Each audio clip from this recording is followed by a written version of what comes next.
Hey, welcome into the hot shop to those that just joined in. So if you didn't know already, we have Hilltop Artists down on the floor today. And I do want to point out that I have closed captioning on the screen, and the cameras will usually follow the artists around as they make the artwork.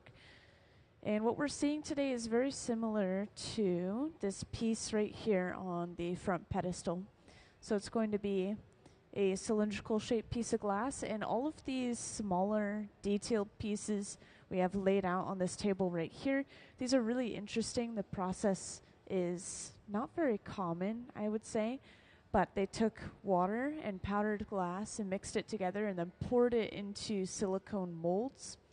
And then from there they froze the water so it would become a solid object, and then fired it in a kiln to have the glass kind of stick to itself and create all of these small flowers. So that's a process that we're seeing and kind of the background of these pieces. Now, just to talk about Hilltop for a moment, you'll notice we have a lot of youth on the floor today, and it's a youth development arts nonprofit, Hilltop Artists. And it serves over 650 students, ages 12 through 26. And this is a program that I personally went through as well. We have even more information about it down on the front pedestal here.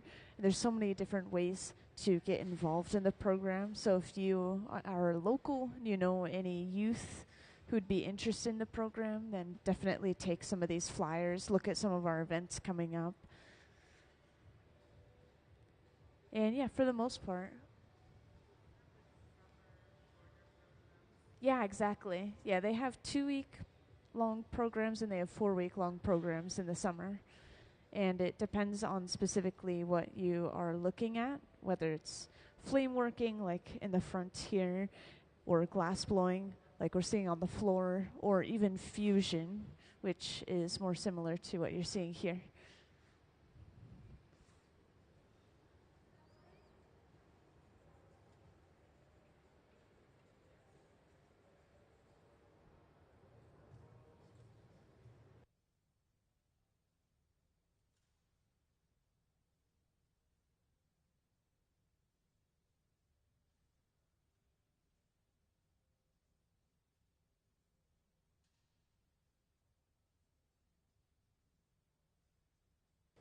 And just to mention these pieces, this is a yearly thing that Hilltop Artists and the Museum of Glass does. Hilltop comes down here for an entire week and they work on these pieces for their Better Futures luncheon, which raises funds for the program itself, of course. And that's coming up on October 7th.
So we've already seen a large portion of the process. Just before you guys came in, we colored the glass in the first place. So I'm not sure how much you know about glass blowing. Do you know how they get color in the glass? Just a little bit, you know. Are you a glass artist? No? Sad. You're just really interested. Oh, okay. Yeah, maybe you could take some glass blowing classes in college, right? That's how some people get started. I mean, there's so many ways to get started in glass blowing.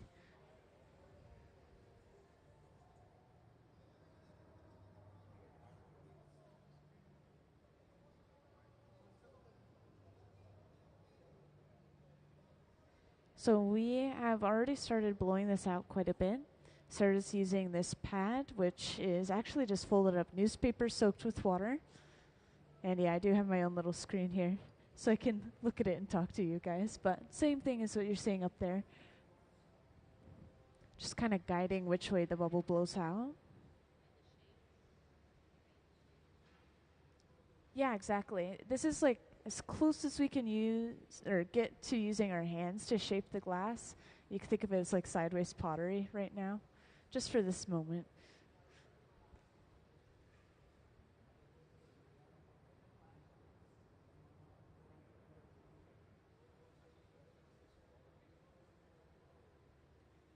Oh, and this is nice. We have a close-up of some of the flame working.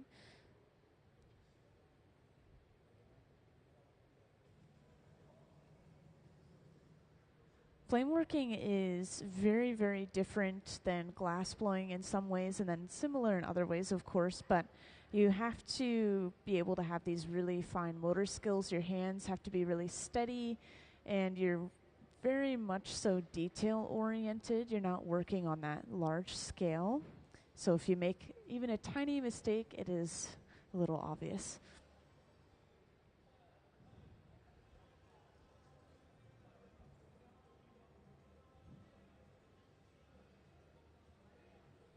Yeah, these small strands of glass,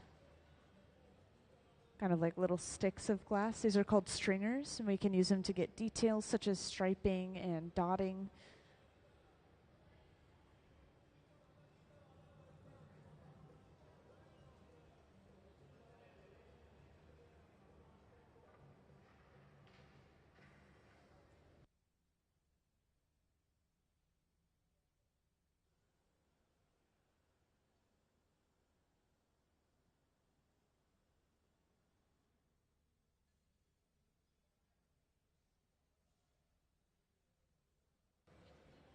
Yeah, exactly. So these torches, they run off of propane and oxygen, and so it's a much sharper and brighter flame. And to protect our eyes, we wear uh, these special glasses which block that orange light from entering our eyes. It's really interesting. If you look through these, you almost don't see that orange glow at all.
Yeah, what we've done at the center bench is we've attached a pipe to the end of our piece, broke it off of its original pipe, and the whole idea is to basically just flip the orientation of the piece so we can start working on the top half.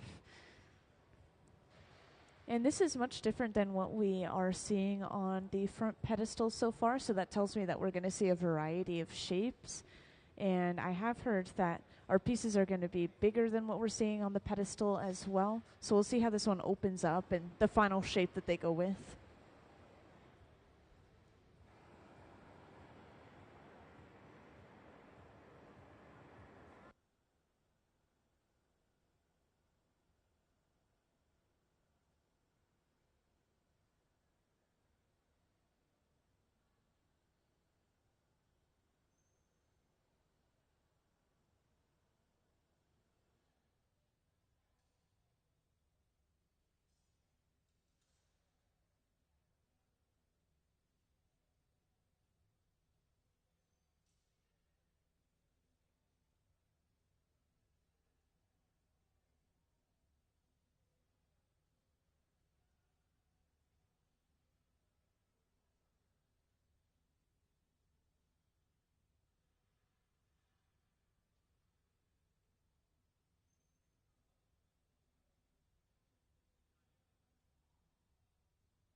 And here we're seeing the coloring process happening over on the right bench. So this is what you missed in the very beginning. We melted down a large piece of color, solid color through and through. We dropped it down on top of a clear bubble. And we'll go through the process of heating this up and rolling and pushing the color back until it completely covers up the clear. And that's how we create just a thin, even layer of color across the piece.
Hey, welcome into the hot shop, everyone.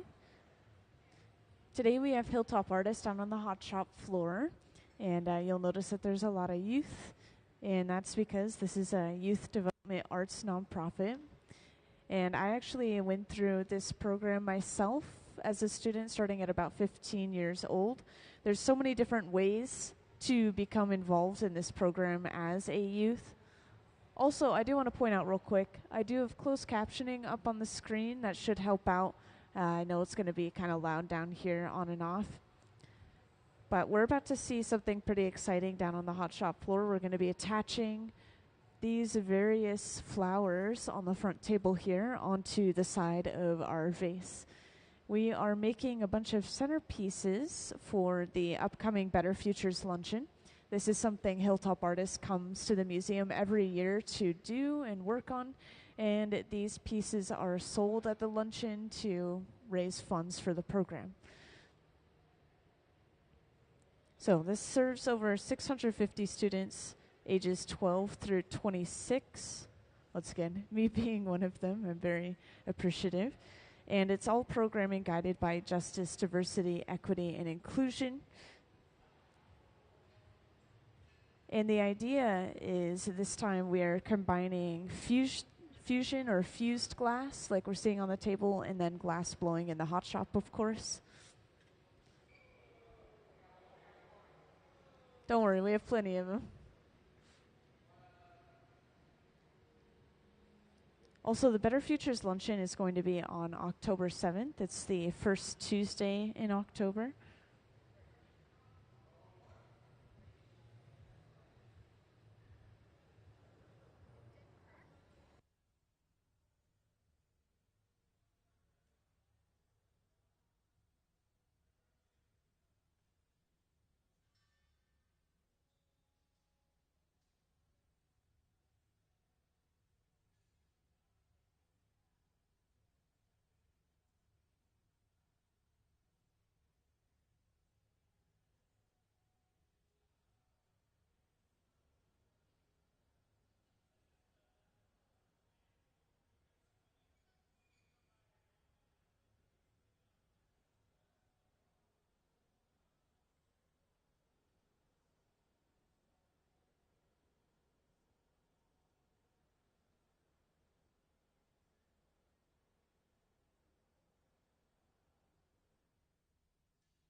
So we now are working at 2 benches at the same time.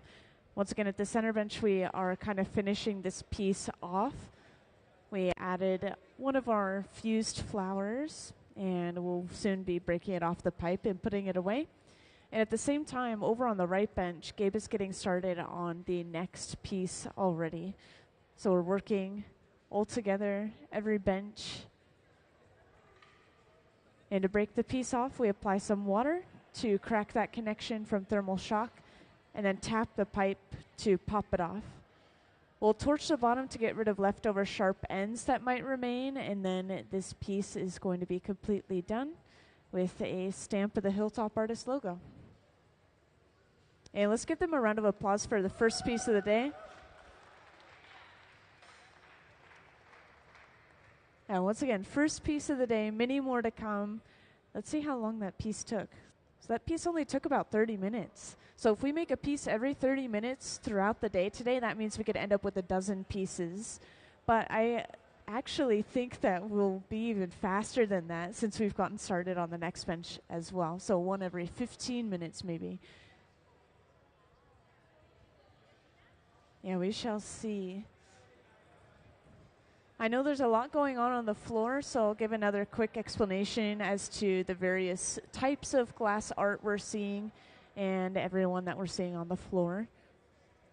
So once again, we have our fused glass up in the front.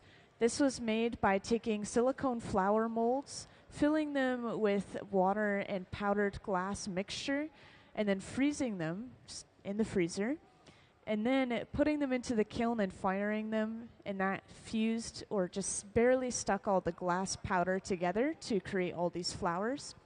And now we're just heating them up and bringing them over and placing them onto our glass-blown vases in the hot shop. And then we're also seeing some flame working up in the front right here, which is really cool. Just something we don't get to see very often down on the hot shop floor.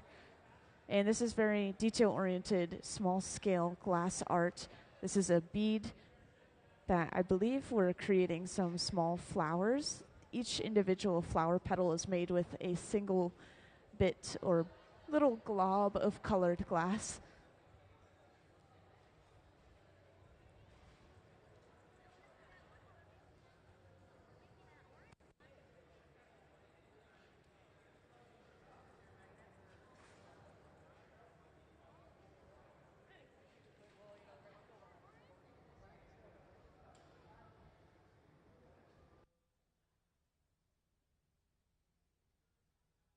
And again, if anyone is curious and wants to learn more about the Hilltop Artists program, I have some things to hand out to everyone.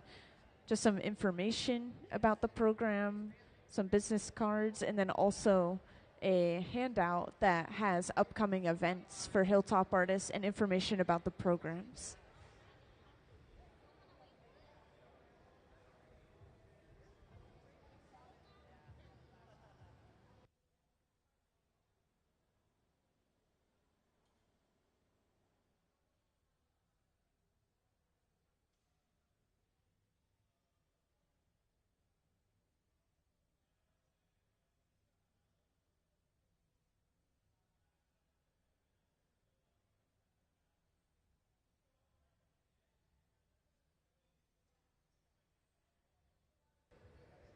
So we're already getting started at the center bench again. We already have all the color we need for this piece, and believe it or not, the color is not orange. Once this glass cools down, it's going to kind of change back to that original color. For the time being, it's so hot that it's radiating light as well as heat.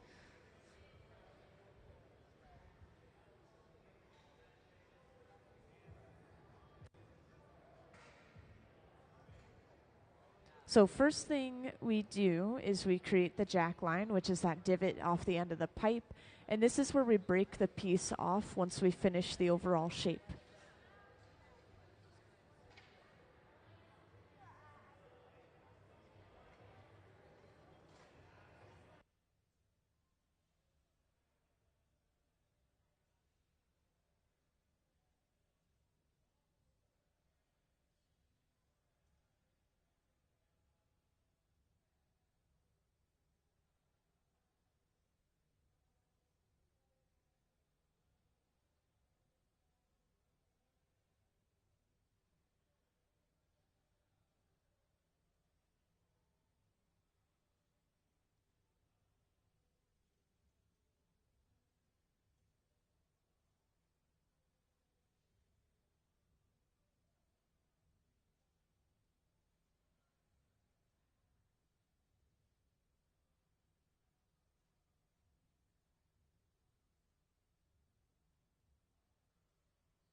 Yeah, once again, these kids can start as young as about 12 years old. And so if you're like 16 and you've been in the program since you were 12, then you would already have 4 years of experience being around the glass. And that's why a lot of these people, a lot of these kids look so comfortable down on the floor. I would say it's about a year to get comfortable and just have all the safety down of the hot shop, and then maybe 4 or 5 to actually know what you're doing a little bit more, and then 10 years is considered more of a professional glass artist.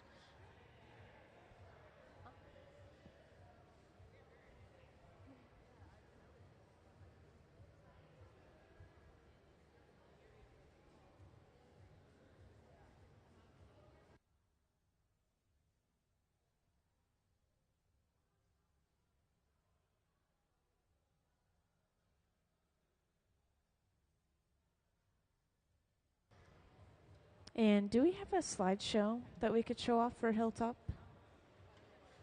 Yeah, okay. So I want to show off some photos of what we're working on, kind of the inspiration behind these pieces, and some past photos of the residencies we've had here.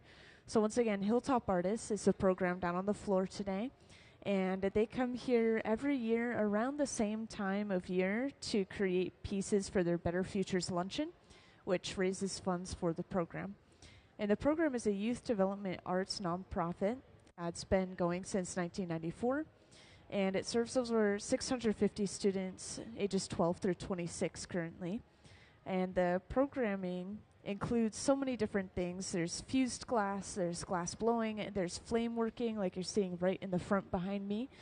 And all of this is taking place in multiple forms as well. There's after school clubs, there are summer programs, there's just so many different possibilities. So if anyone is interested in learning more or seeing some of the events coming up, I do have some handouts for the program once again, so feel free to just ask for them, and I can pass them back.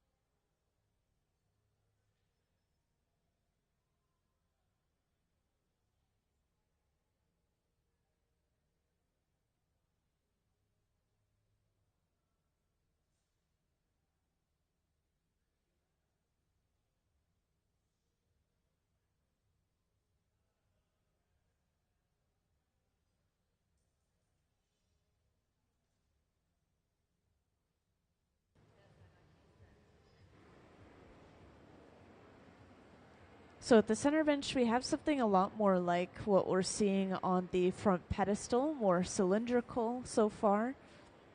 And it looks like we're getting ready to break the piece off and put it onto a different pipe. The whole idea is to flip the orientation of the piece. A lot of you guys saw this with the last piece already, so same process again.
So at the center bench, we have just brought that pipe over.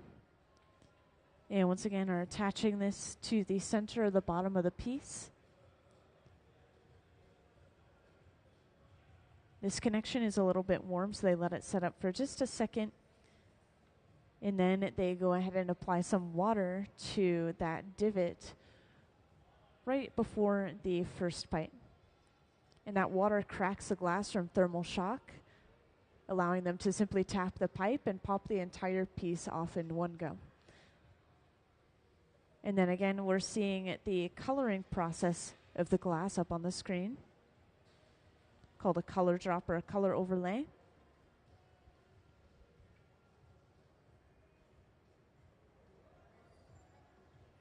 Yeah, we're working at every single bench.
So the center bench, we've heated up the opening of this piece enough to start really working with the glass. Also, we're using these wooden paddles for a couple of different reasons today. We're using them to flatten the bottom of our pieces. We're using them to also shield the artist's hand and arm from that radiant heat coming off of the glass. And just to describe the temperatures in here real quick, the open face furnaces that we're using at every bench, these are called glory holes, and they run between 21 and 2300 degrees Fahrenheit, and the glass is completely molten to the texture of honey at 2100 degrees Fahrenheit. But even when the glass looks solid in the hot shop, like on the end of the pipe, it's not moving anymore, it's still sitting at about 1000 degrees Fahrenheit, so it's always hovering in between those two temperatures.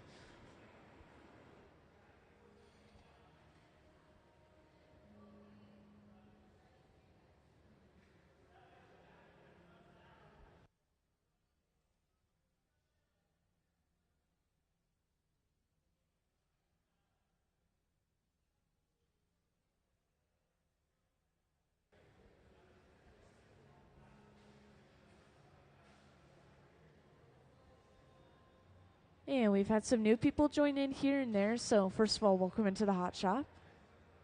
And I want to share who we have here and what we have going on. And I want to point out real quick that I do have closed captioning on the screen. I know it's pretty loud in here right now. We have a ton of people, music, a lot of equipment running, but we are working at every single bench, and a ton of youth is on the floor today. That's because we have Hilltop Artists down on the floor.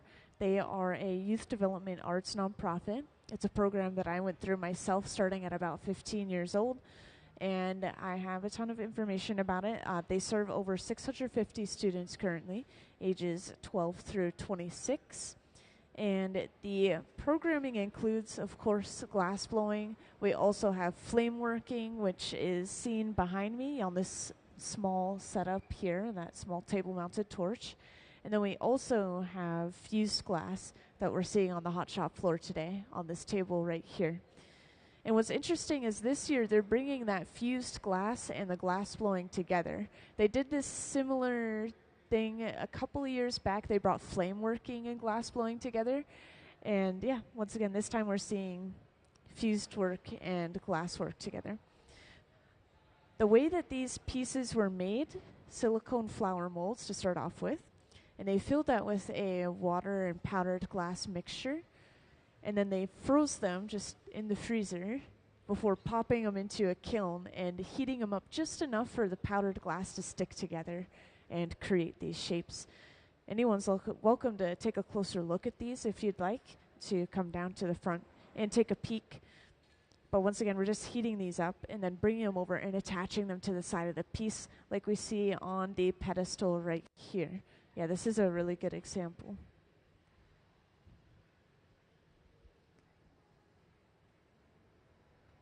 And we're about to see that attaching process at the center bench, which is on the screen currently. We're using a small heated torch, which is the hottest item in the hot shop, by the way. It can get up to around 5,000 degrees Fahrenheit. Super impressive amount of heat. Called a little lightsaber all the time. But the idea is we want to heat up a small section of glass, almost to the point of it being molten right there, and then we can go ahead and attach that glass flower without altering the shape of the piece around that attachment point.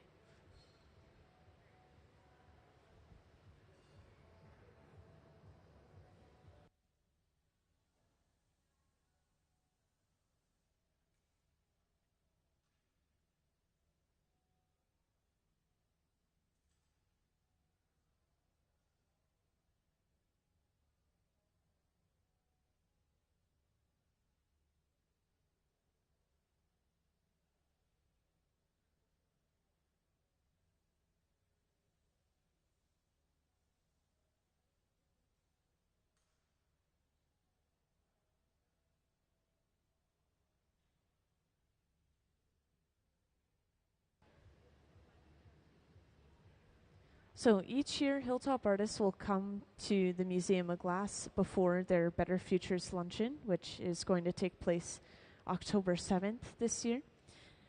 And they will make these centerpieces, as many as they can, during this residency, week-long residency.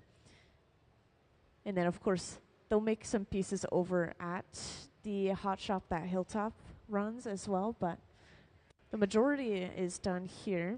And, of course, the reason for the Better Futures Luncheon is to raise funds for the program itself. Hilltop Artists also comes down to the hot shop floor on other days. So every third Thursday of the month, they will come down onto the hot shop floor from about 5 to 8 p.m. And the students will get to make artwork that they usually just take home with themselves. But other times, they'll be working on collaborative projects. They'll make candy canes when it's getting close to winter. They'll give them out to kids in the audience.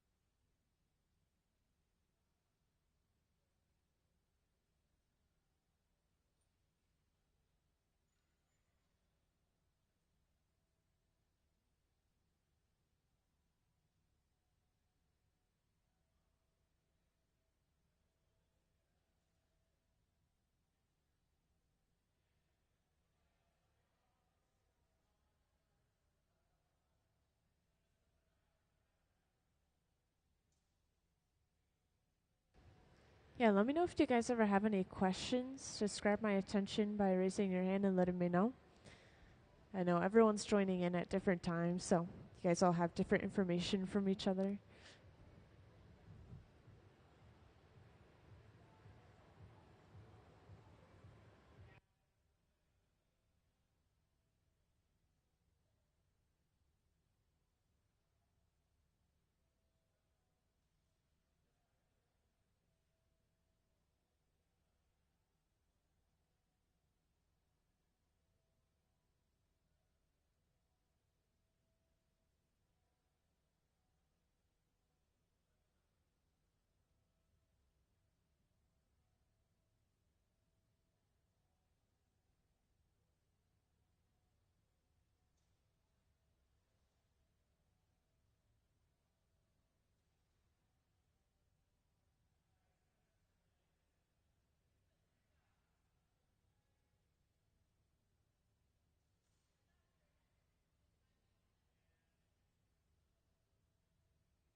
So we have finished yet another piece, stamping the bottom with the Hilltop Artists logo. And let's give them a round of applause for finishing that vase right there. Thank you, everyone. And you can see we have 2 pieces in there now. We're just going to keep going and whipping them out. We're working at every single bench. We're seeing a different part of the process at each bench. The center bench is easiest to focus on because this is where we're finishing the piece. It's exciting when they blow it out and shape it. But on the side benches, this is where we're applying our color and actually blowing the bubbles out and gathering our layers of glass. Which, speaking of, I should probably give you a little tour or overview of the hot shop, starting with this tank in the back behind Luis back there with the closed door. And this is the glass furnace. It looks like we'll focus up on it on the screen. So that tank with the closed door, this is where we have a crucible filled with molten glass sitting at about 2100 degrees Fahrenheit. And this could hold up to 1,000 pounds of clear molten glass. So this is where we're starting all of our projects. We just dip our heated pipe into that glass mixture and turn. And when we turn, it gathers a ball up on the end. So from there, we can get our color on top of that. We can just use a single gather of clear, make something small, or we can build up layer after layer of glass. And that's what we're doing for these pieces.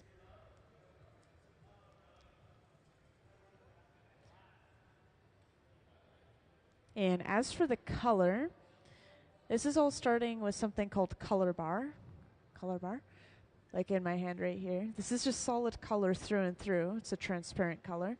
And we take small sections of it at a time, melt it down, and then kind of layer it in the walls of the piece by spreading it over top of a bubble.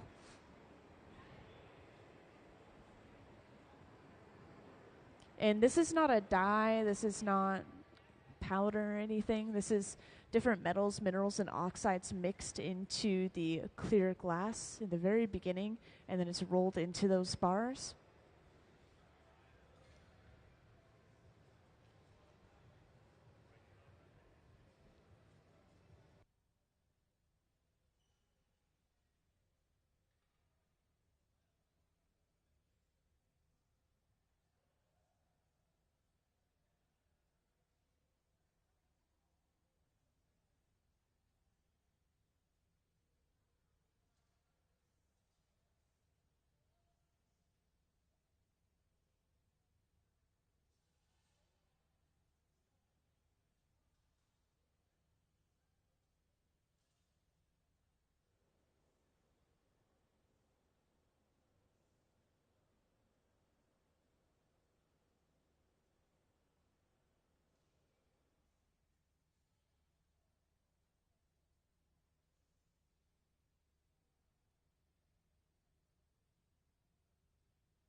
So after we've gotten all the color and clear that we need for the piece, we bring it to the center bench and we start to create the jack line, get our overall shape.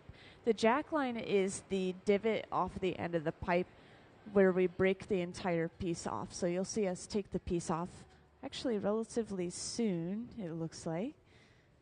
And we've already stretched a neck into this piece. They are very quick about this.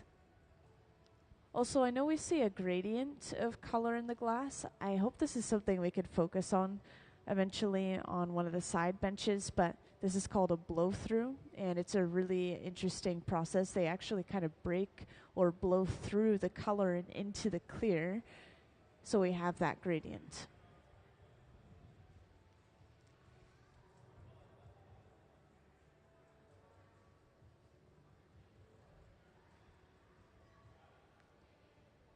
And again, on the screen, we have a little view of our flame working. And once again, this is very detail oriented.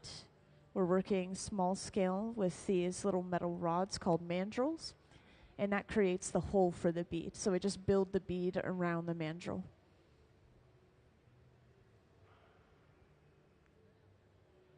To get details, we usually use stringers, which are those strands of colored glass, creating individual petals, it looks like. Thank you.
So for the shape of this piece, it's especially important that we keep the jacks on the side of the piece. Once again, those two metal blades.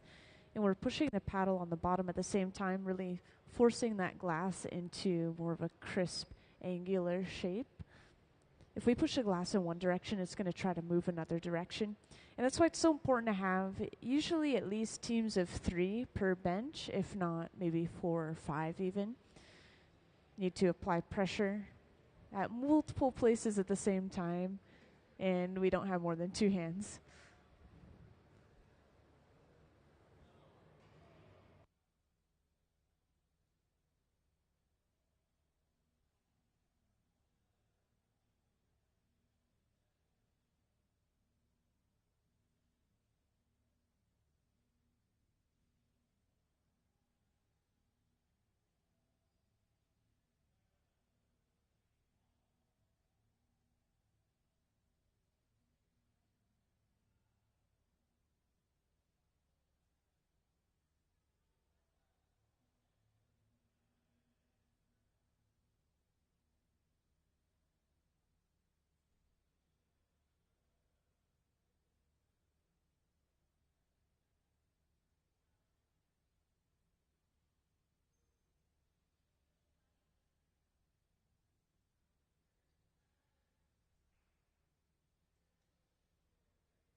And welcome into the hot shop to those who have just joined us, and for anyone who's recently joined us.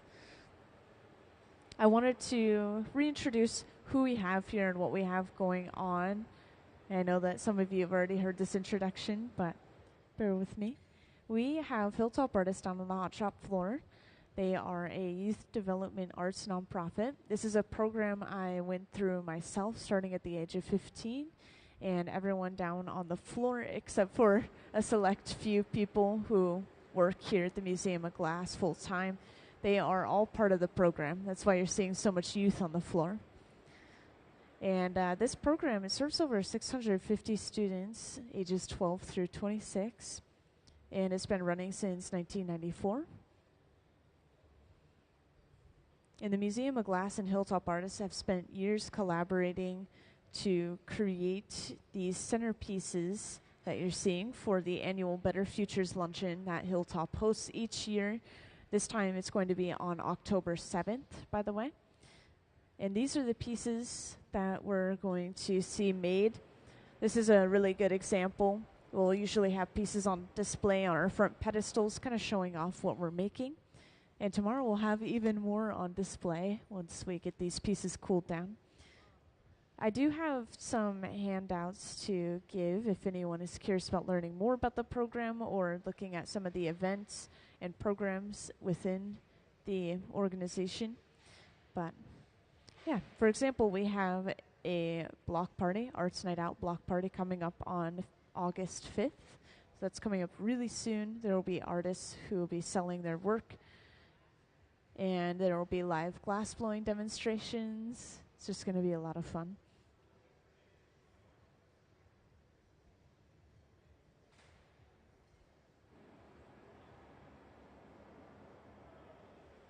And could we actually show off the slideshow that Hilltop has? Thank you. So up on the screen, we're going to have a slideshow going, kind of showing off some previous year's work, as well as some inspiration photos, maybe process photos. Each year we sell a ton of pumpkins during this luncheon. That's a huge staple since it will be in October.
Welcome into the hot shop to those who just joined in.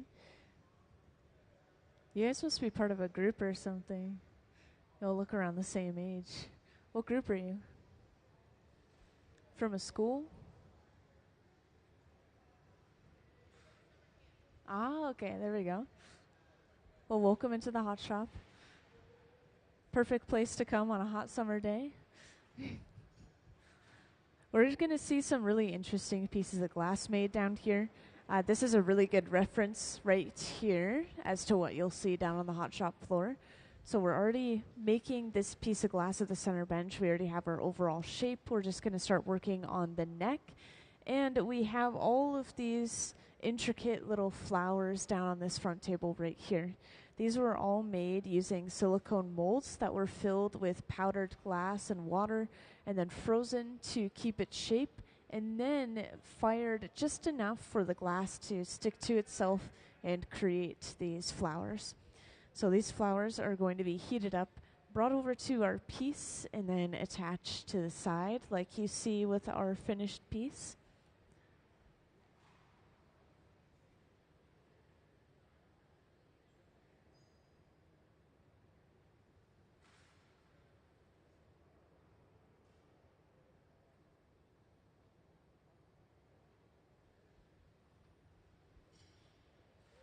Yeah, I know. We're working at every single bench right now. The two side benches we're using for a little bit of prep work and also the creation of more of these centerpieces. And then at the center bench, we are finishing a lot of these centerpieces off. And each time we finish one of these, by the way, this is being put away inside of the annealer on the, wait, which wall? I think maybe the right wall over here, actually. That large black box over on the wall is going to slowly cool the glass down overnight. And the key word is slowly. We want it to cool down very, very slowly. Otherwise, it can break from thermal shock.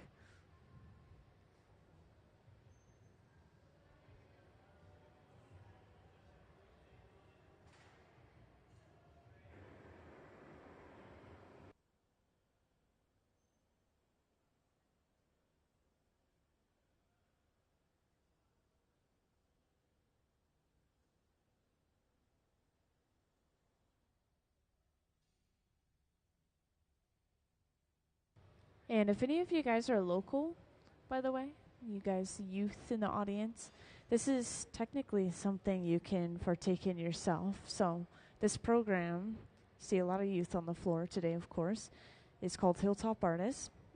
And you can start as young as 12 years old. And once you're a part of it, you're in it for a while. You can stay until you're about 26, as long as you have a plan for your future, you know, going to college, getting an education. But we have a ton of information about this program if you're interested It's completely free. There's after school clubs, there's summer programs that run for 2 to 4 weeks, and all of that information is in these pamphlets here. So if you guys are interested, let me know and I can give these away to you.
Now the very top of the neck is knocked off.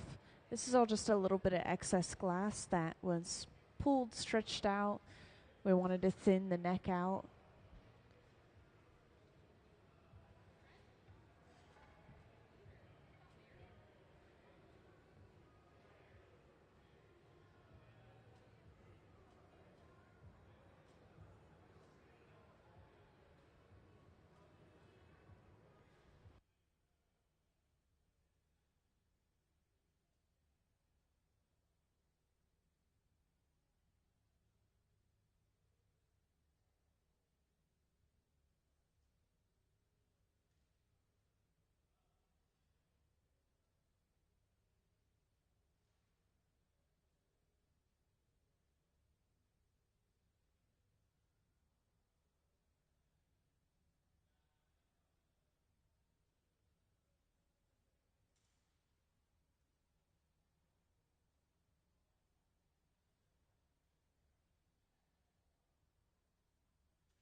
And could we get some eyes over on the right bench?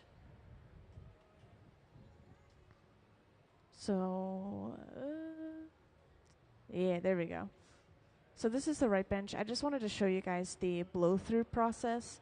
It's going to be a little bit hard to see, but what we have here is we've gathered a layer of clear over top of our colored bubble of glass. And we've pushed all of that clear to the very end of the bubble. So if you look at the cross section, all the colors kind of just sandwiched up here, and then you have this huge mass of clear on the end. And because of the way that heat is dispersed, because we just gathered that clear, when we blow into this, it should blow through that color and more so into the clear, which creates that blow through and then therefore that gradient of color. It's kind of a complex process, but it's really interesting to watch. So let's see if we could catch it.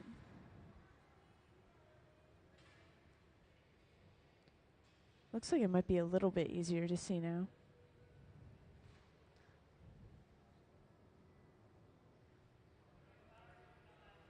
Also, just to show off, kind of in the background, this box right here is called the garage. And this is where we're preheating a bunch of these flowers like you see on the front table. And we're just bringing them over one by one and attaching them to the side of our vase. We always have to preheat the glass up to about 1,000 degrees Fahrenheit before we start using it. Thermal shock works both ways. We could crack it from heating it too quickly, and we could crack it from cooling it too quickly. So up on the screen, we're seeing them blow into this bubble. And this should be creating that gradient.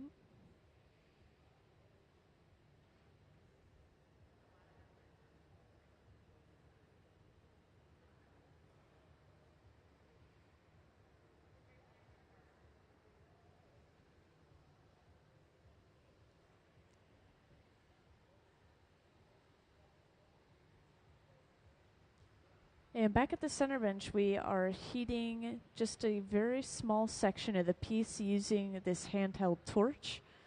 Once again, this torch can reach temperatures of up to about 5,000 degrees Fahrenheit.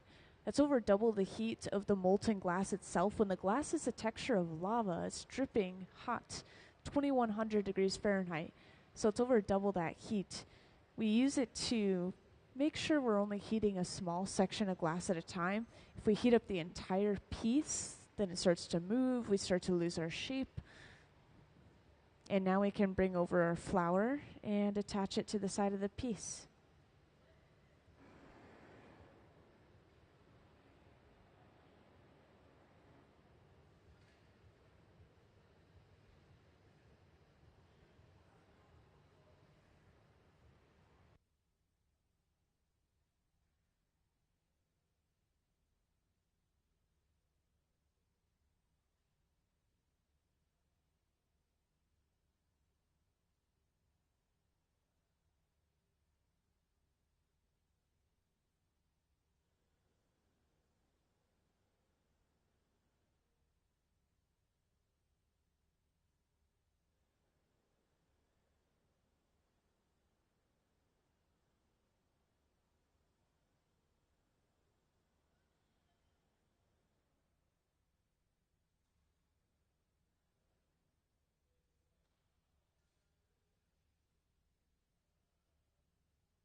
So the center bench, it looks like we're ready to break this piece off.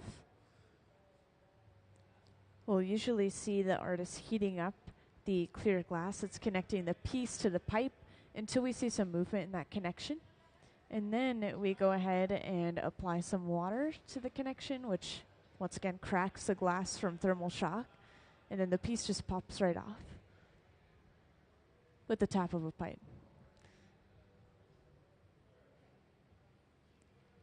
Now these Kevlar gloves, apparently this is the same material as firefighting suits. It's going to protect the artist's hands as we pick up this piece of glass to be put away.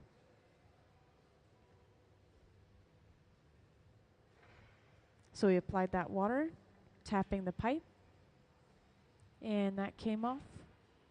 We'll torch the bottom and then stamp it with the Museum of Glass logo, and then this piece is completely done, or Hilltop Artists logo specifically. These are going to the Hilltop Artists Better Futures Luncheon at a slip of the tongue. Let's give them a round of applause for finishing that vase.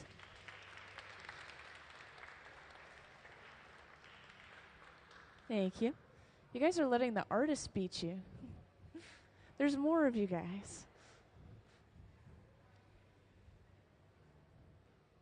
Now I do want to reintroduce what we have going on real quick. So let's pop that slideshow up on the screen again, please. So I know all of you guys who joined in a little while ago haven't had a chance to see this slideshow yet. This is going to help get some close-ups of the flowers, also some previous year's pieces, and then the piece that we have on the front pedestal actually just popped up there as well, which is pretty cool. And just to share again, we have Hilltop Artists down on the floor. That's why we're seeing a lot of youth. So Youth Development Arts Nonprofit. It's been going since 1994. And I am a part of the program myself as an alumni. Serves over 650 students, ages 12 through 26 currently. And the programming is guided by justice, diversity, equity, and inclusion. And specifically, we are making our annual Better Futures luncheon pieces, which are the centerpieces that go at each table during the luncheon. And that's going to be on October 7th. We have various sales throughout the year as well.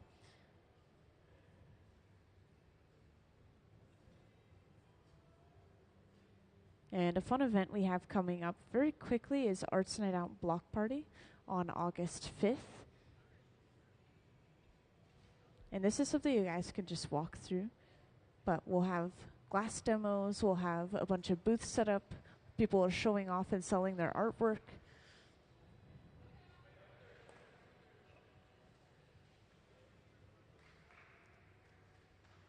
Yeah, let's give a round of applause for one more piece finished.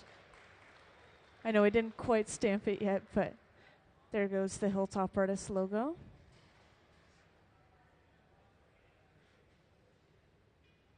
And into the annealer it goes.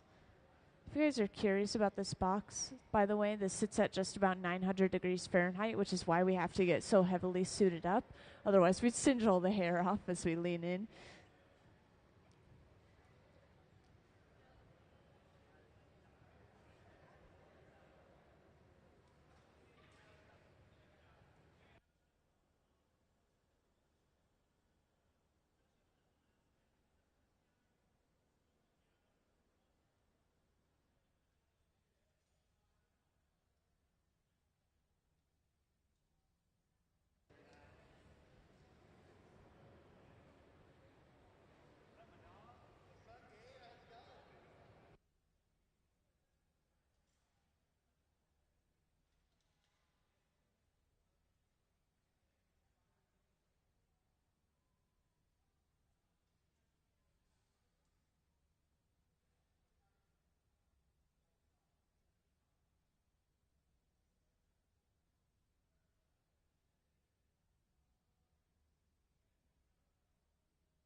Hey, welcome to everyone who's just joined us in the hot shop.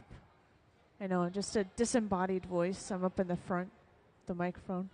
We also have closed captioning on the screen. I know it's a little bit loud in the hot shop, so hopefully that'll help out. But we have Hilltop Artists down on the floor today. That's why you're seeing a lot of youth. This is a youth development arts nonprofit. It's been going since 1994. And I'm an alumni of the program myself, so I've got lots of information for you all, first-hand experience. If anyone's interested in learning more about the program, once again, I do have these handouts, oh my gosh. And this is especially important for me to share. If you guys live nearby, then you could participate in this program in Tacoma. There's after school clubs, there's summer programs that run from 2 to 4 weeks long. And there are just almost infinite ways to be involved in the program, either as someone who supports or, you know, if you're youth and you want to blow glass yourself.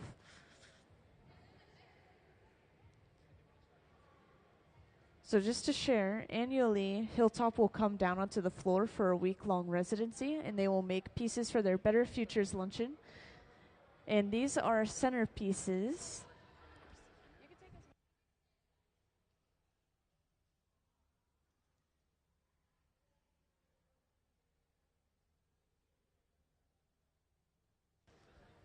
So the Better Futures luncheon always takes place in October, so a huge staple of the Better Futures luncheon is creating pumpkins.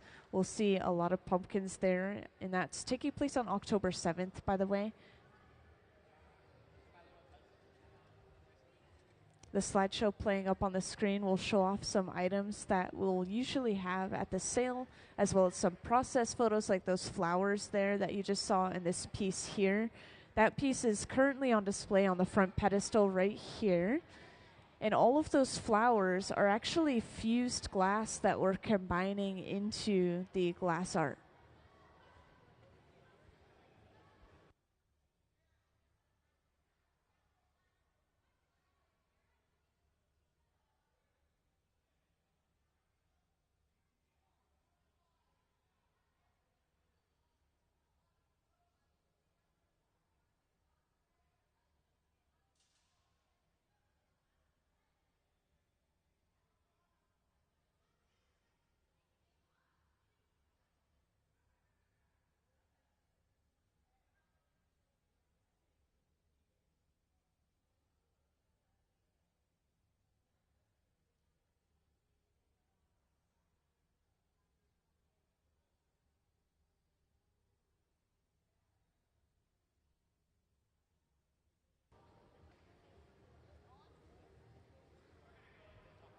Yeah, you know, I haven't noticed a lot of people looking up yet, but we're inside of that giant cone that you saw from outside. It's about 90 feet tall from where I stand.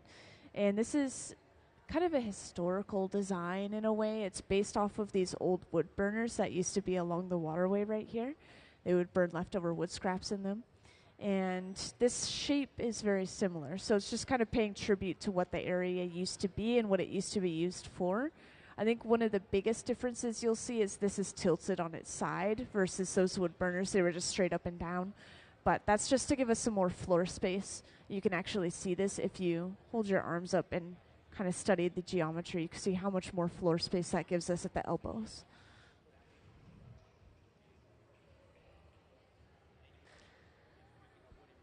And just to talk about the temperatures in here, if you guys are curious about how hot things are, these open face furnaces we have at each bench, these are for reheating the glass only. You can imagine it as a giant swirling ball of fire in there.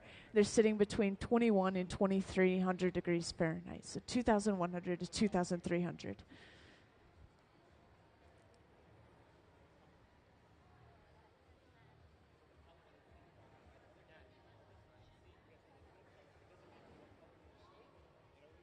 Yeah, this slide shows off the temperatures of things throughout the hot shop.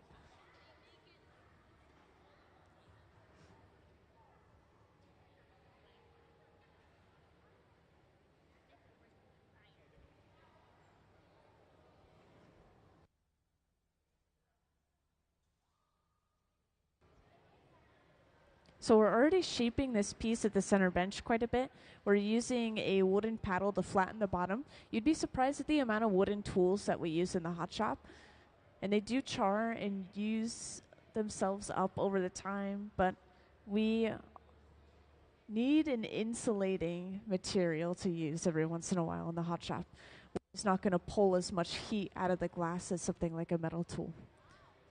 And we also use these to shield the artist's hand and arm from the radiant heat coming off of the piece, like you see here.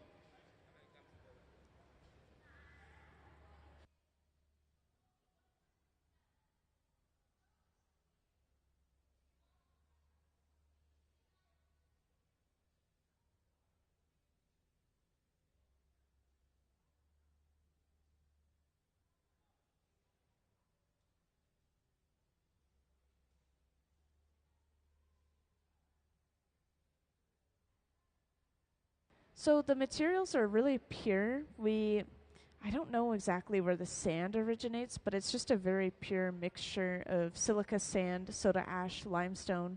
And then I also heard recently that there's apparently a little bit of lithium in this glass, and that makes it softer. So there's a few different materials within this mixture, but it is mostly just sand. It's very pure sand.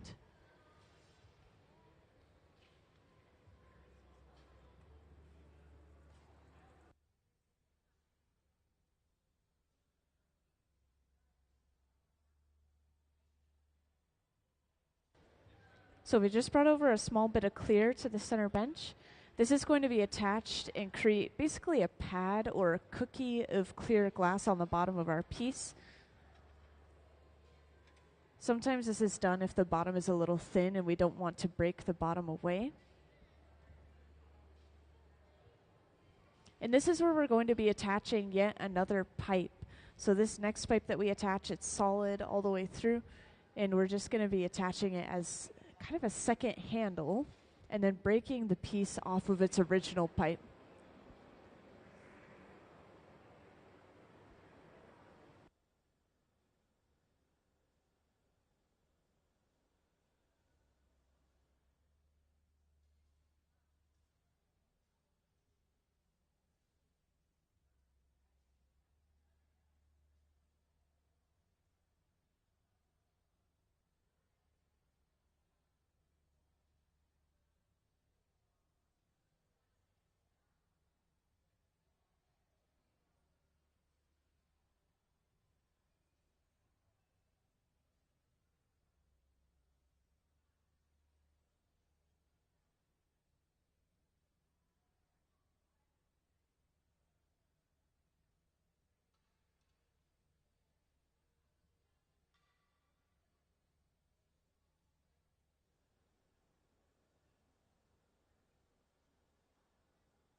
So just to share, once again, I do talk on this microphone to share some questions and answers in case anyone else is curious. But the tank with the closed door, sadly you can't see it. You're sitting in front of this box. It's right behind it.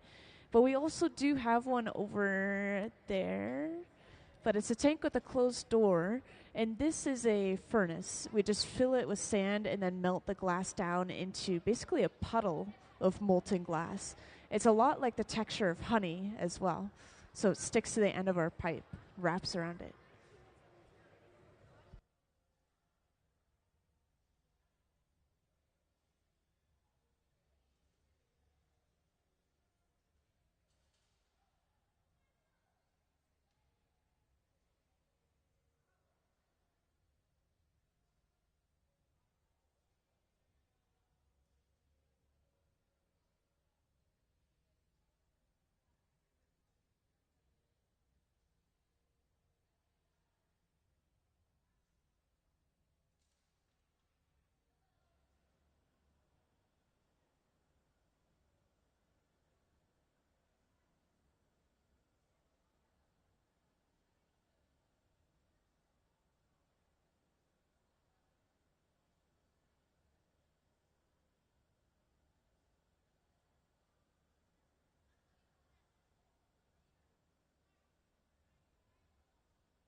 Yeah, I want to share once again the people you're seeing on the floor. The reason you're seeing a lot of youth is we're a youth development arts nonprofit. So this is a program where kids 12 and up can blow glass or flame work or do fused glass. Once again, there's so many different ways to get involved in this program. So I've been giving out these flyers to the kids who are interested in maybe participating in the future.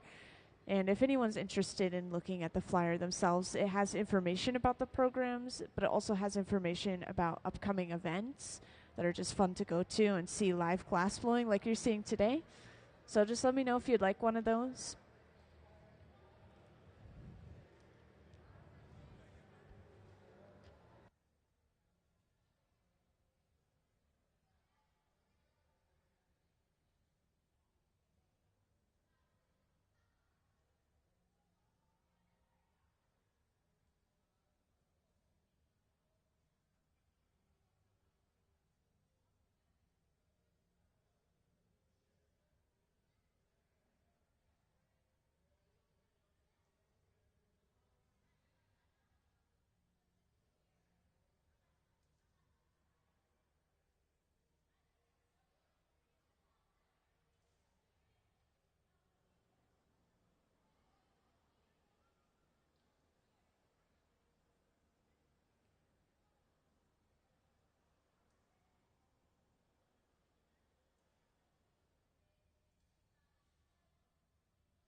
And again, I want to share the piece that we've already made down here on the front pedestal.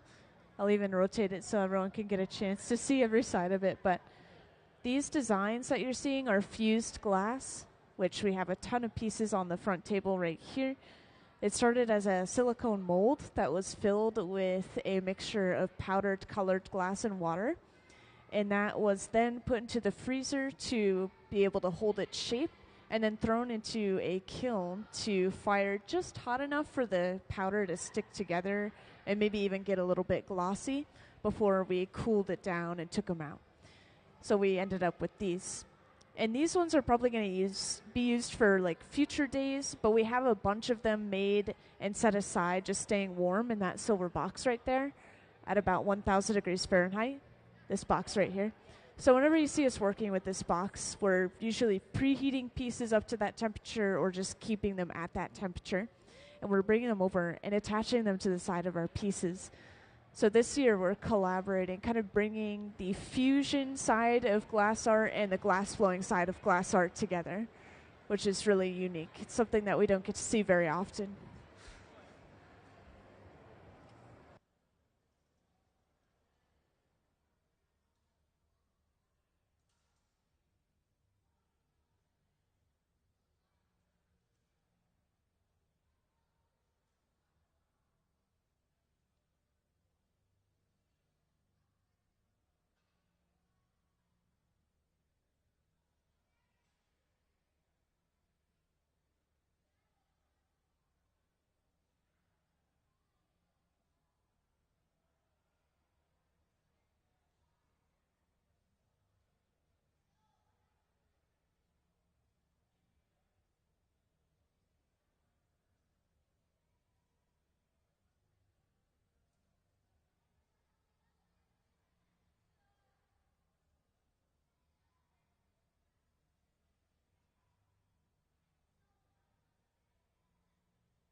Yeah, so on the left bench, they're using a block, which is a wooden spoon-shaped tool. So that tool that you see them using, it's made out of wood, and it's kept in water to prevent it from burning. And the idea is to smooth and round the bubble of glass out. So that's really all you're seeing right there. It's each time we get a new layer of glass, then we have to use that tool. And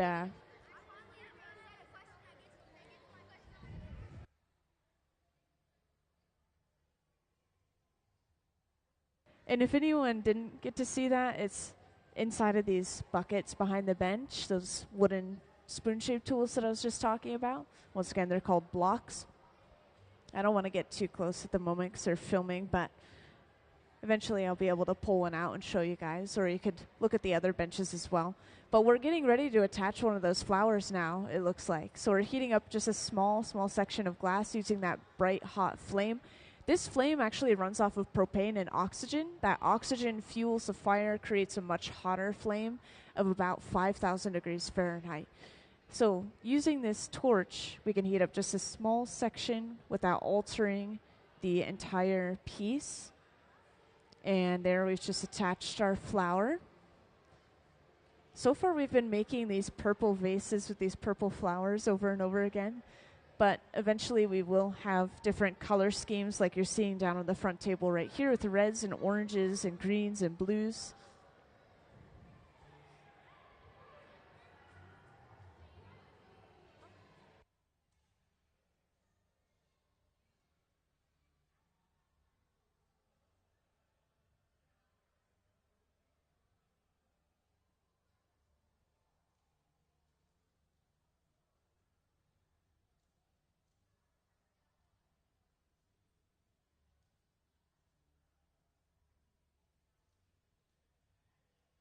So the colors in glass, the body of the piece, the color is actually coming from this, which is called color bar. And it's just solid, transparent, colored glass through and through. It's different metals, minerals, and oxides mixed into the glass. We just take a section of it and melt it down. And the best way to describe the color is it's just a thin layer of color sandwiched between the walls of the piece. It's the best way to describe it.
So it looks like we finished this piece again at the center bench. We're getting ready to break it off and put it away.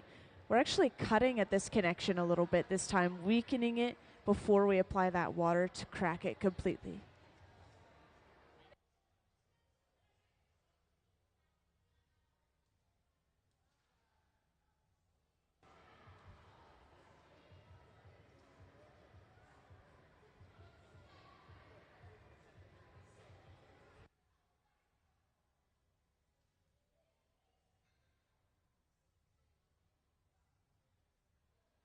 So there we are, applying the water. And we'll break it off by tapping the pipe. It'll pop off into those Kevlar gloves.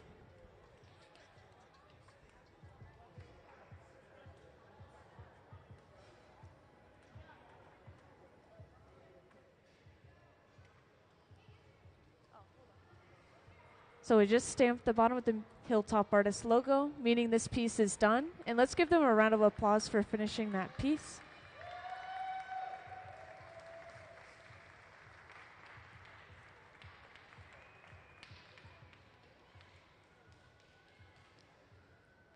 Yeah, I've been getting a lot of good questions so far, so I just wanted to share. If you guys don't know already, feel free to just raise your hand and let me know if you have a question. I know everyone's joining in at different times, so you might not know maybe who's here or what exactly they're making or how they get certain things like color, which I've been getting a lot of questions about color.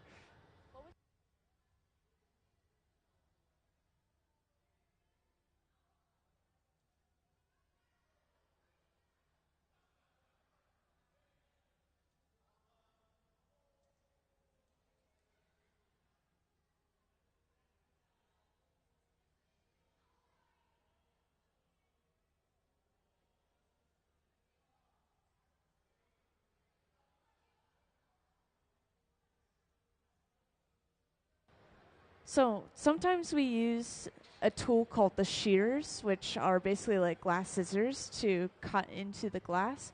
And that can help us create petals for a flower. It can help us create more of an angled shape for a pitcher, like a water pitcher or a juice pitcher.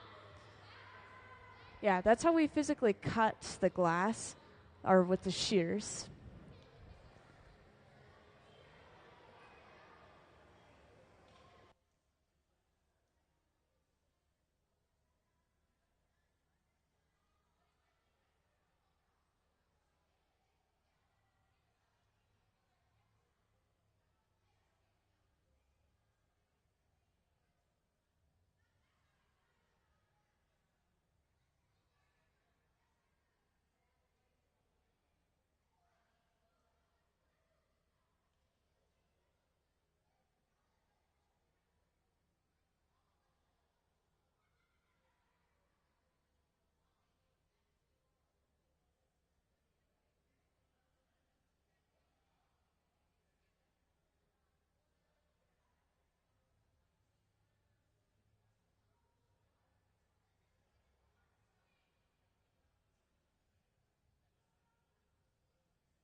Yeah, so we are working on pieces that are much like this one on the front pedestal here. I'll rotate it so you can see it a little bit better, but we're using all of these fused glass flowers that were made with silicone molds and water and powdered colored glass, kind of fused inside, frozen inside of the mold, and then taken out and then fused in a kiln. And these are being attached to the outside of our pieces, but all of these pieces that we're making specifically are for our Better Futures luncheon over at Hilltop Artists. That's going to be on October 7th. It always takes place at Hotel Murano, and we'll have all of these centerpieces there. So that's specifically the project that we're working on today. Oh, they're all going to be there at the event. Bye, guys. Bye.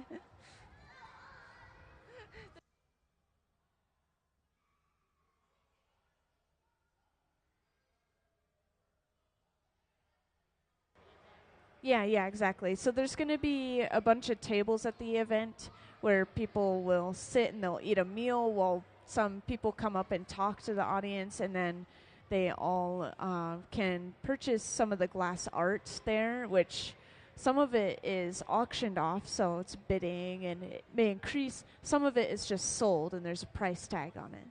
So there's a couple of different things happening there. And a really popular item during the Better Futures Luncheon is pumpkins, because it's always in October. And so there's just a ton of pumpkins on this giant table. And there will be like a huge line of people just waiting to get their pumpkins.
Yeah, could we pop Hilltop Artists slideshow up on the screen again, please? So up on the screen, we have a slideshow going. Once again, on the floor today, we have Hilltop Artists. It's a youth development arts nonprofit that's been going since 1994. And I started in this program when I was about 15 years old, so I know a whole lot about it. If anyone wants to look at some of our upcoming events and learn about the programming itself, we have these little handouts. And once again, they show off some upcoming events. And it also talks about some ways you could get maybe your kids involved or, the various people we serve. So we currently serve over 650 students, ages 12 through 26. And the programming is guided by justice, diversity, equity, and inclusion.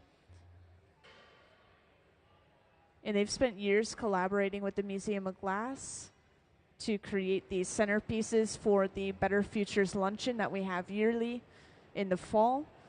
It's always in October. So I was talking about pumpkins earlier. It's because it's in October that we create a lot of pumpkins. It's going to be on October 7th this year specifically and over at Hotel Murano.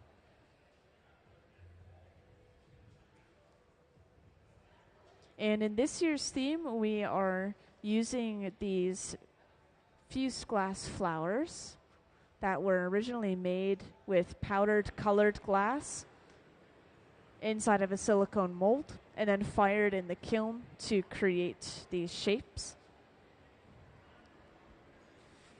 So we're just heating those up one by one, bringing them over, and then attaching them to the side of our pieces. We're finishing most of our pieces off at the center bench. And I should point out, we have a lot of Hilltop artists on the floor, but we do have a few Museum of Glass hotshop team members as well. So they're the ones who are mostly sitting at the bench and actually doing a lot of the shaping, kind of controlling what's happening around them. They've all been working with glass for 20 to 30 years individually. So that team that helps out every year, they are very professional.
So first things first, once we start blowing out and shaping that bubble, we create our jack line, which is that divot right off the end of the pipe. This is where we break the entire piece off later on, so we always create that right when we start, and then we can finish off more of the shaping.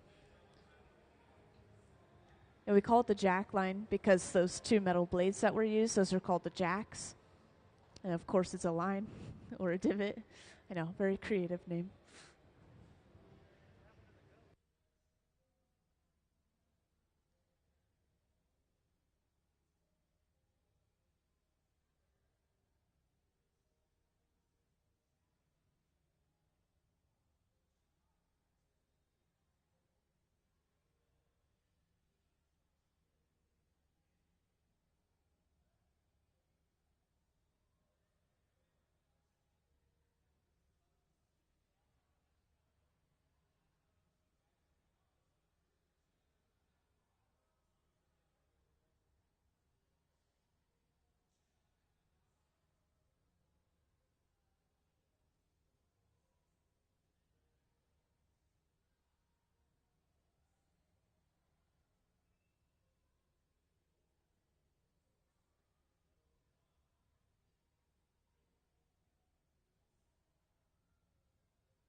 So to continuously shape this bubble while it's being blown or just while they're working with it closer to the beginning, they'll use the papers.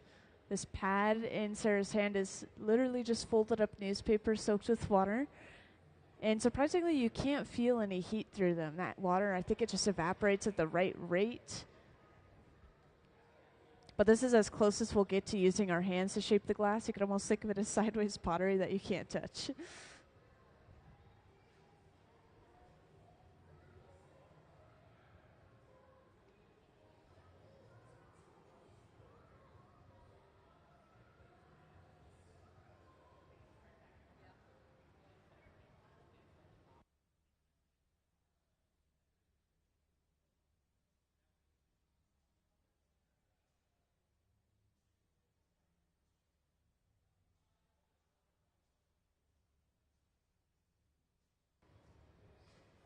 Yeah, once again, we are working at multiple benches.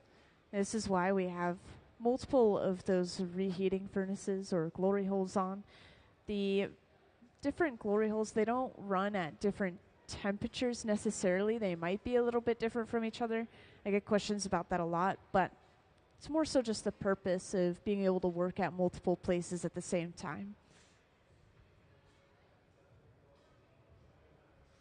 And in the front, we have a flame working station. So this is just completely separate. They're not going to be added to the pieces, but it's just another little additional thing.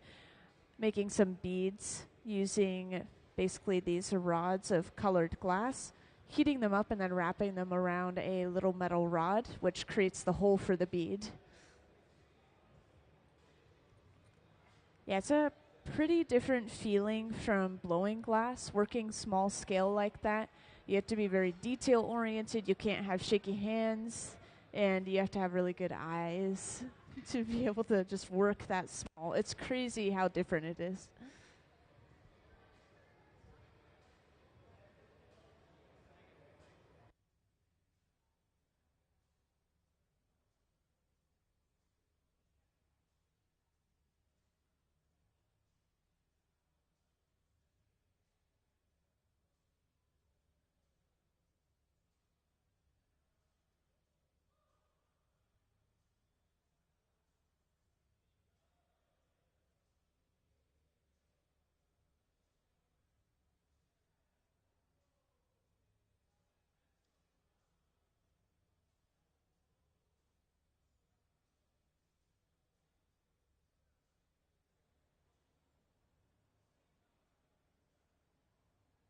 Also, I wanted to share once again, if anyone was curious about the programming, or once again, wanted to see some of our upcoming events or look into maybe getting their youth involved in this, blowing glass themselves, ages 12 and up, once again, then feel free to ask for one of these pamphlets. It is different than what you get from the front desk. This is our own pamphlet.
So once we finish the lower half of the shape, so you can see we've already flattened the bottom of the piece, for example. That usually means we've finished the lower half of the shape completely. We will then prepare another pipe with some clear glass on the end as an attachment and attach it to the bottom of the piece before breaking it completely off of the pipe that it was created on. And what this does is it just flips the orientation of the piece so we can work on the other side, kind of open up the top of the piece like this cylinder is a really good example here.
And again, yes, those tanks with the closed doors, those are our glass furnaces, so that's where we're getting all of our clear molten glass to begin with.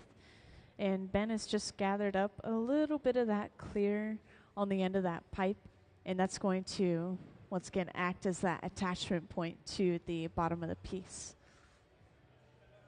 We shape it using the marver, that metal table. We have marvers throughout the hot shop. We can use it to shape the glass, we can use it to cool the glass.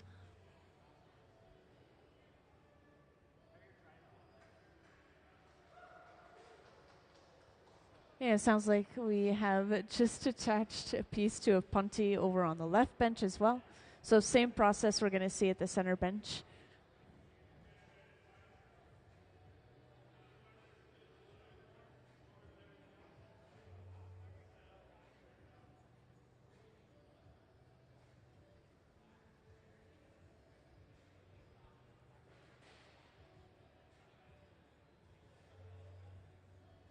So we've just heated up that clear glass and attached it to the bottom before using some water to crack the connection between the old pipe and pop the piece off. So as you can see, this has flipped the orientation of our piece. And now we can start opening the glass up and working on the neck and shoulder area.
So, welcome to those who just joined in. I'm going to talk on my microphone just in case anyone else has recently joined in and missed any information. But we have Hilltop Artists down on the hotshop floor today. And this is a youth development arts nonprofit. So various programming that kids 12 and up can participate in, after school clubs, summer programs, during the day electives. We have 2 hot shops. One of them is in the back of a middle school, Hilltop Heritage, and then one of them is in the back of a high school, Silas High School. And each year, Hilltop Artists comes to the Museum of Glass for a full week residency where they make pieces for their Better Futures luncheon, specifically the centerpieces. And this is the theme for this year right here, this vase. We're making a variety of shapes, but the idea is we're taking these flowers that are fused glass and attaching them to the outside of the vase. And this is a really interesting process. I haven't seen it before they started making these, but it's a silicone mold that they fill up with powdered glass, like powder colored glass and water, and then they freeze it in the freezer, take it out of the mold, and then fire it in the kiln until the glass particles just barely stick together, basically. So we have a bunch of those preheating, just set aside, staying warm in that silver box right here. And we're just taking them out one by one and attaching them to the pieces we make in the hot shop. Yeah, they've been doing this for the past few years or so. Every once in a while they're incorporating flame working or fused glass with the glass blowing, which is very unique. Usually you don't see multiple worlds or parts of glass art coming together like that.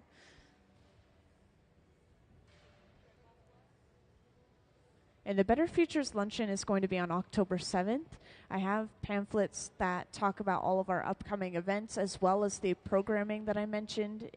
So if anyone's interested, then please feel free to take these or take a look.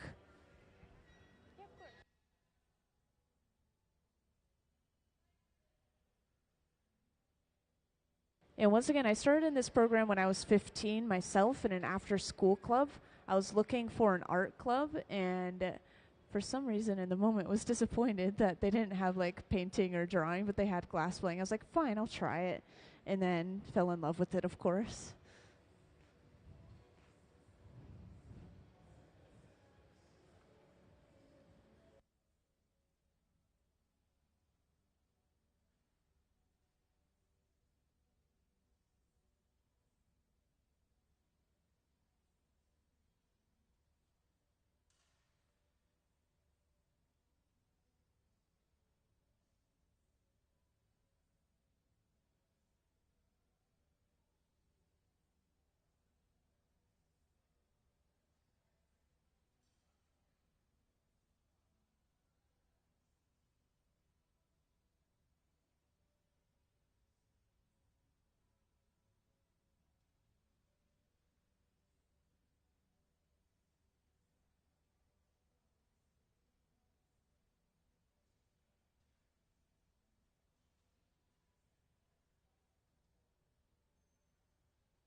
So we've created the overall shape of our piece. It looks like this one is much more cylindrical.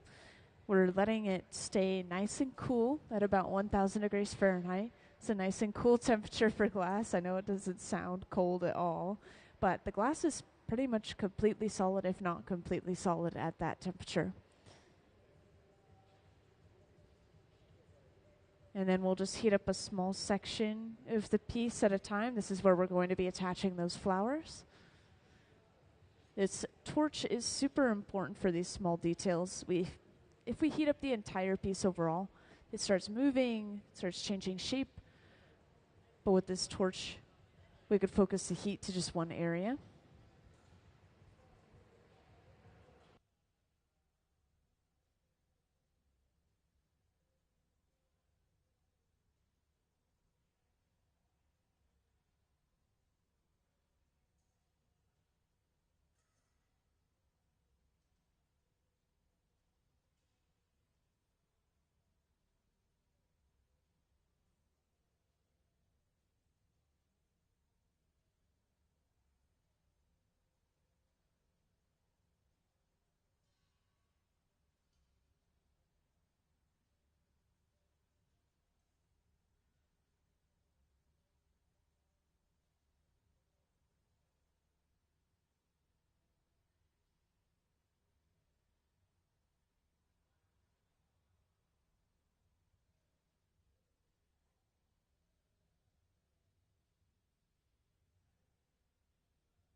And just to mention again, if anyone ever has any questions, feel free to just grab my attention and let me know.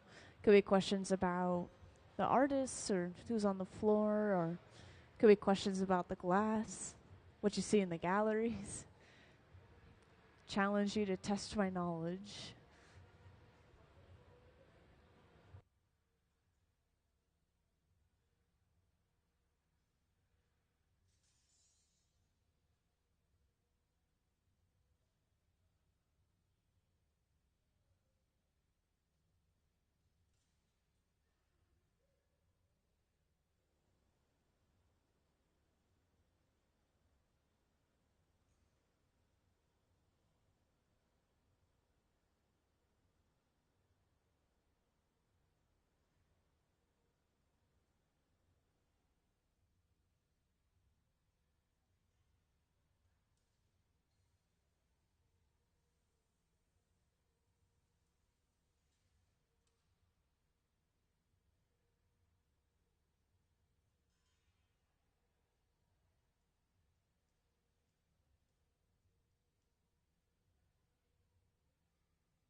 And to break the piece off, we're applying some water to the very end of the pipe, cracking that connection, enough so that when we tap the pipe, it sends a vibration to those cracks and just pops the piece right off.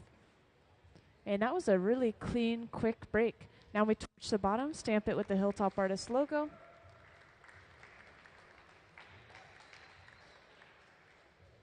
Thank you, everyone.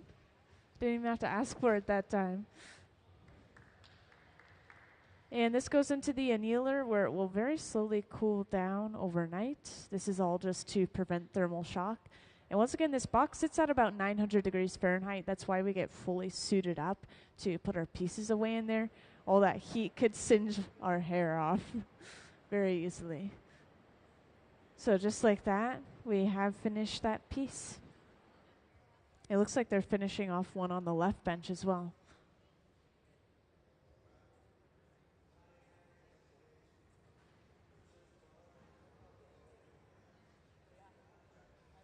So these pieces, I think, take about a half hour in total from start to finish, like getting all the color and all the material we need, and then blowing it out, shaping it, attaching the flower, breaking it off.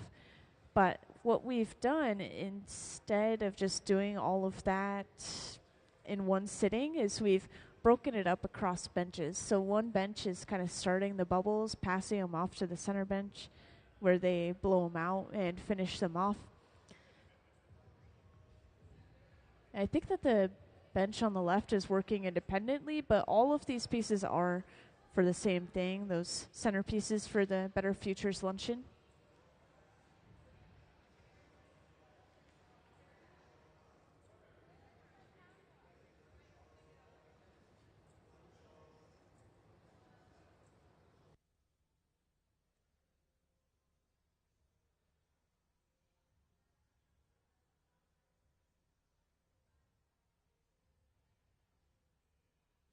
Yeah, so in the front we have a flame working setup, and flame working is, I guess you could do flame working in the hot shop. It's basically just using a small hot torch to work smaller scale.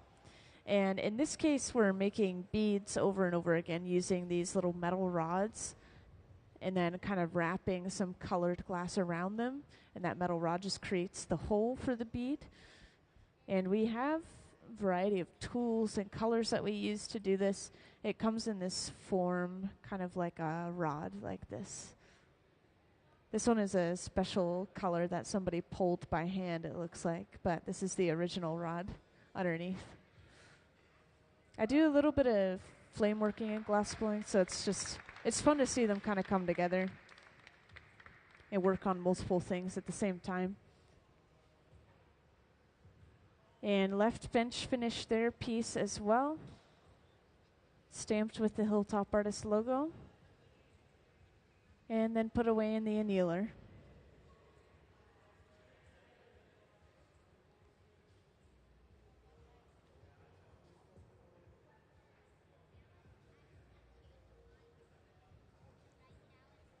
And speaking of annealers, this is the annealer right here for the beads.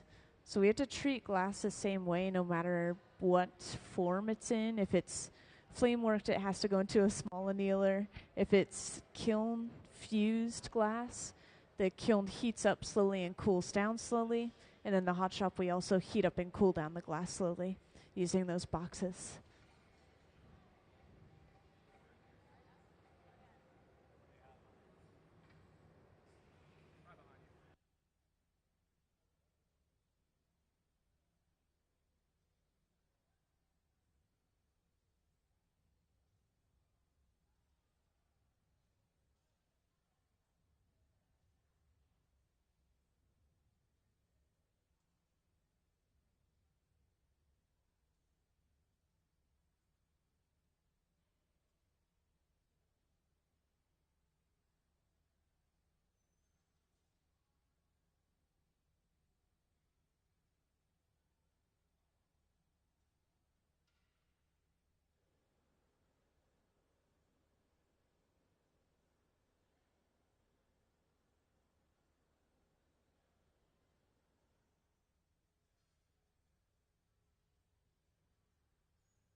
And just to share with any newcomers, so first of all, welcome into the Hot Shop. And then also, I just wanted to talk about who we have here on the floor and what we have going on. So we have Hilltop Artists down on the Hot Shop floor. They're a youth development arts nonprofit, and they have a variety of programming that they offer to kids 12 and up. I started personally when I was 15 years old, and this nonprofit has been going since 1994. And it's taking place here in Tacoma. There's 2 schools, a middle school and a high school, that each have a hot shop in the back of them, and that allows these kids to blow glass. So we're seeing some alumni on the floor. We're seeing some current students of the program as well. And we are working on some centerpieces for our annual Better Futures Luncheon. And we do this in October each year. This time it's happening specifically on October 7th, and it always takes place at the Hotel Murano. And we're finishing off another one of these centerpieces at the center bench. A lot of these pieces have a gradient of color in them. This is a really interesting technique called a blow-through, where you actually blow through and into the color, kind of breaking through it to create this gradient. And we're using, most importantly, these detailed flowers, these detailed pieces of glass down on the front table, which I have an example here. These are made using silicone molds and then taking colored powdered glass and water, mixing it together and then throwing it into the mold, freezing it, and then putting it into a kiln to fuse that glass together. So we're bringing fused glass and hot shop blown glass together for these pieces specifically. And this is one example of these finished pieces. After we finish the pieces today and allow them to cool down overnight, we'll have even more examples out tomorrow. But we're seeing a variety of shapes. We're not just seeing these cylinders. A lot of them are very geometric shapes, like a beaker or a cylinder, or I don't know how to describe the other ones. But if anyone's interested in this program or programming by Hilltop Artists, I have a pamphlet showing off some of the upcoming events as well as descriptions of the programming. So if you know any youth who's interested, you can share that, kind of pass it along.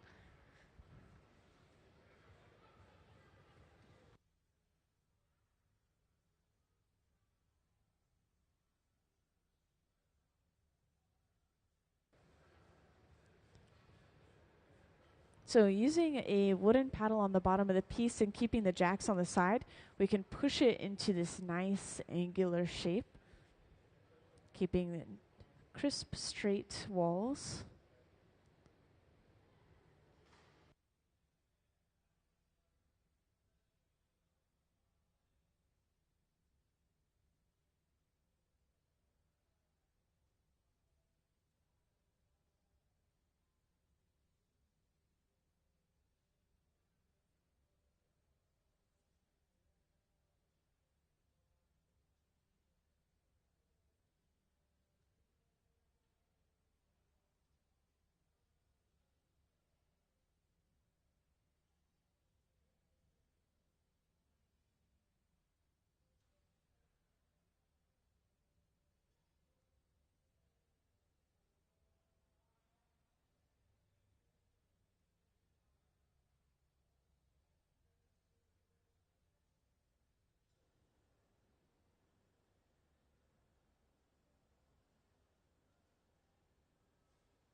So we use these torches to heat up more so a section of glass at a time. In this case, the bottom of the piece is really hot. We just heated up the bottom only and then flattened it. So we're trying to almost balance that heat out by heating up the cold areas of the piece. But it is about the same temperature as the furnaces themselves, those open face furnaces, from about 21 to 2300 degrees Fahrenheit. And everything's running off of natural gas except for that smaller, kind of sharper handheld flame that you'll see us use when we attach those flowers.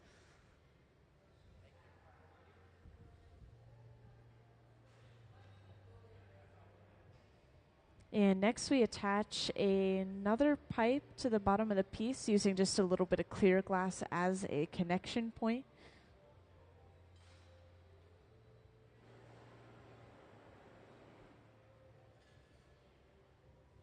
And to break the piece off, we crack that connection using some water, which creates thermal shock, and pop it off with a tap of the pipe. So just like that whole process, attaching the pipe, breaking it off, we have now flipped the orientation of the piece, and we can work on the neck and the opening of the piece.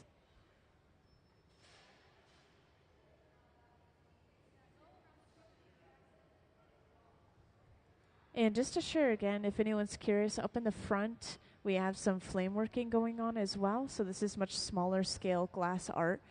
It's very detail oriented. You can't have shaky hands. You have to have a really good eye. And we're making some beads today, just heating up these rods of color and wrapping it around a small metal rod called a mandrel, which creates the hole for the bead.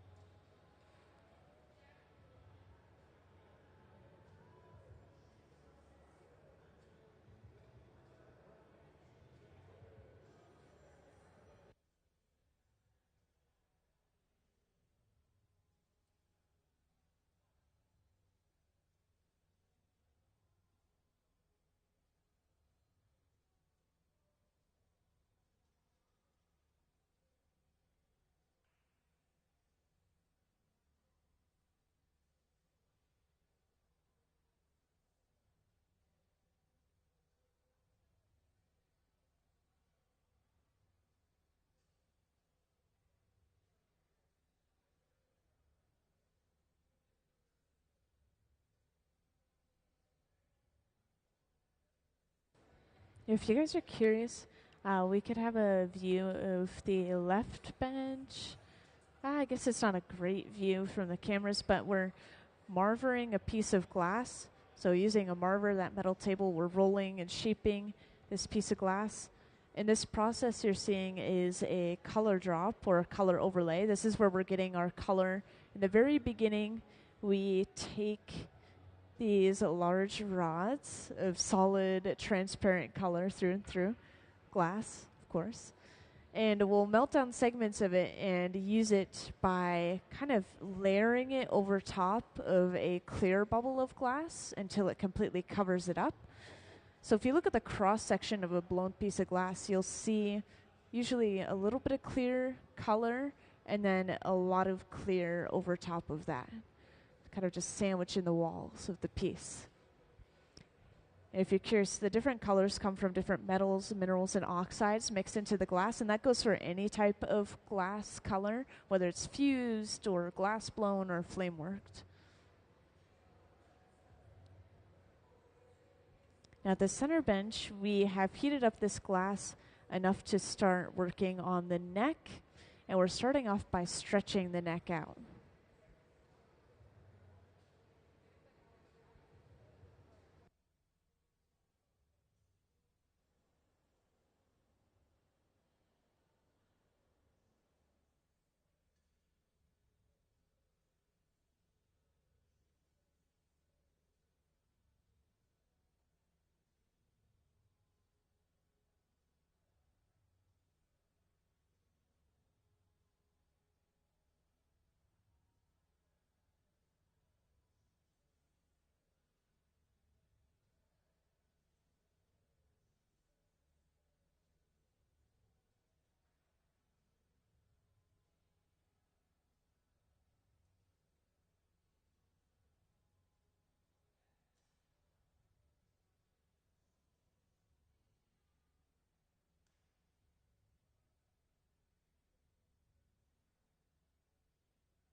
So we've kind of sectioned this top bit of glass off the top of the neck in order to be able to knock it off. So what we're left over with should be a lot thinner of walls, and we should have maybe closer to the exact size we want for the neck. Could be various reasons as to why we break off segments of the neck.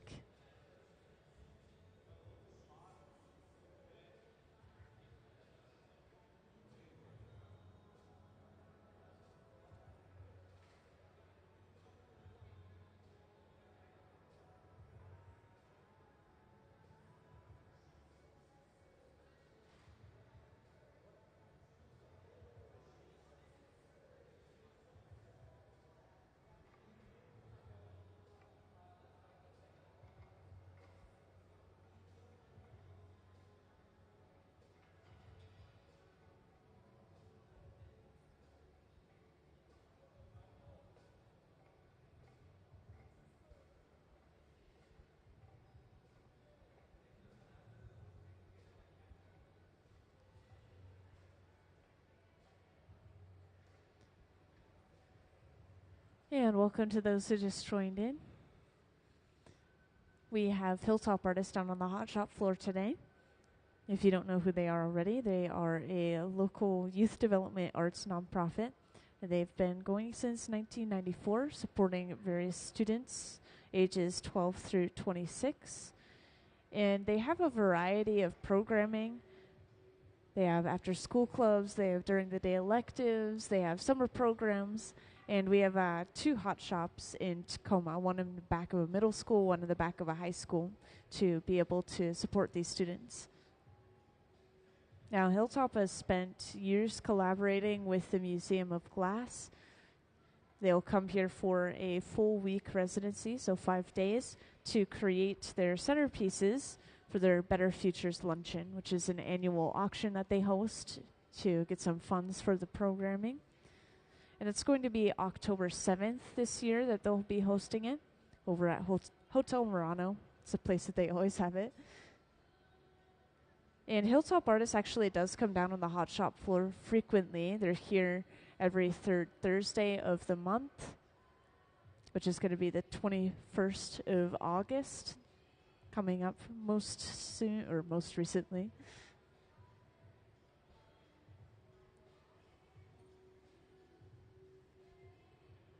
The centerpieces that we're making for the luncheon this year are involving fused glass, like you're seeing on the table here, as well as hot shop blown glass.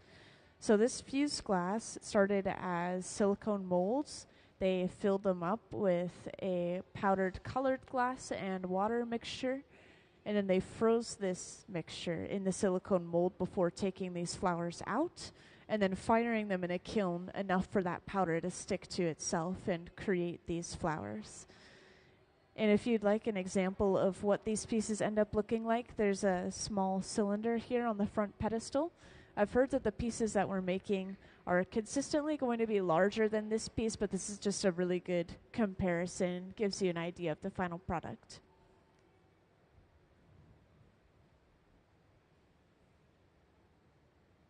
Now we're also seeing a variety of shapes. So this piece at the center bench, we finished that overall shape. And pretty soon here, we'll start bringing over one or more of these flowers and attaching them to the side of the piece.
Yeah, I want to make sure I keep sharing this with people, but I do have these handouts to give, these little brochures, yes, is a good word for them.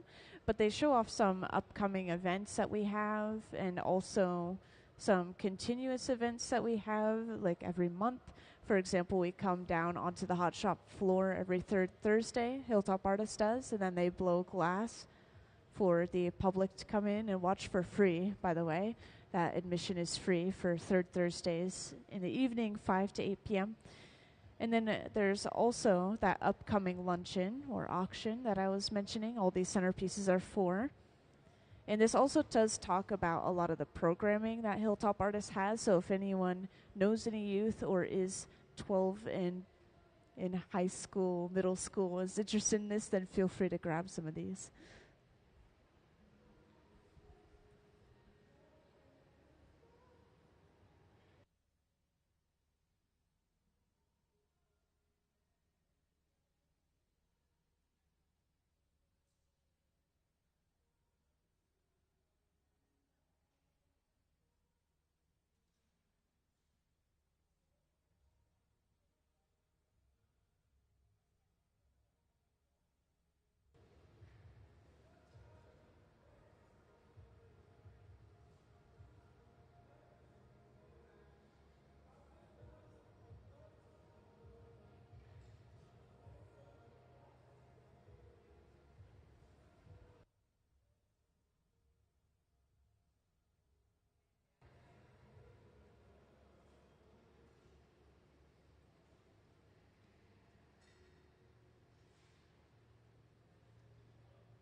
So you guys joined in just as we're getting ready to break off and put away this piece at the center bench. This is a piece that is being made as a centerpiece for the annual Better Futures Luncheon, something that Hilltop Artists has every single year.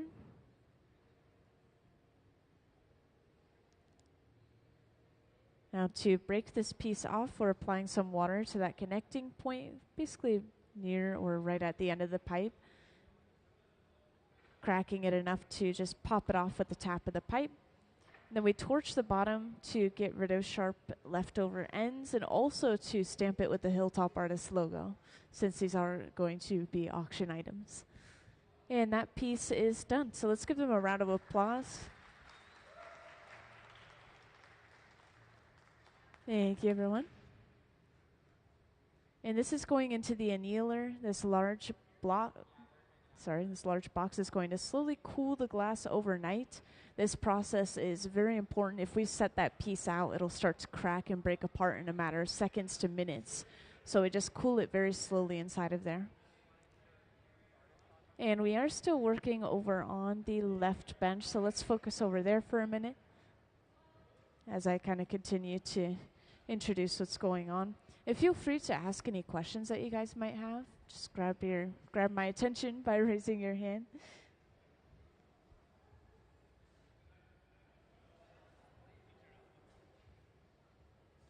So we've been working at 2 benches, finishing these pieces off. And then we have a bench that we've been starting the bubbles at as well. So we're just finishing off one more piece over on the left.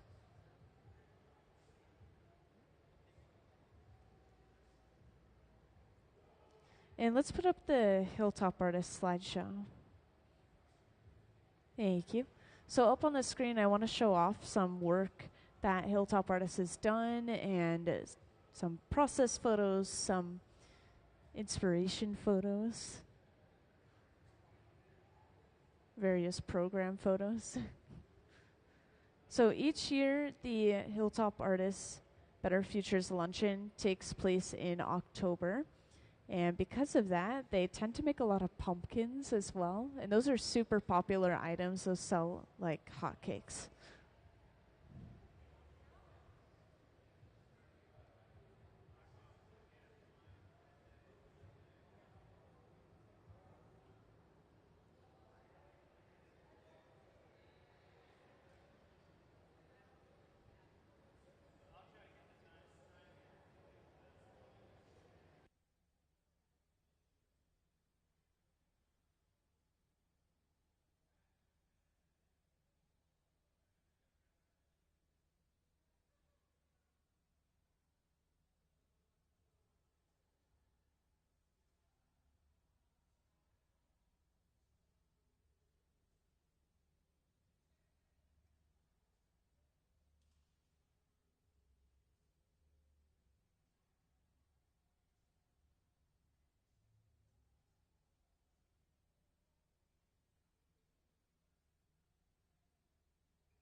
I don't know where they went. Maybe they're at the powder booth? We could check. Kind of doubt it, though. I look away for 5 seconds. Because of the applause, I'm thinking they probably broke the piece off successfully.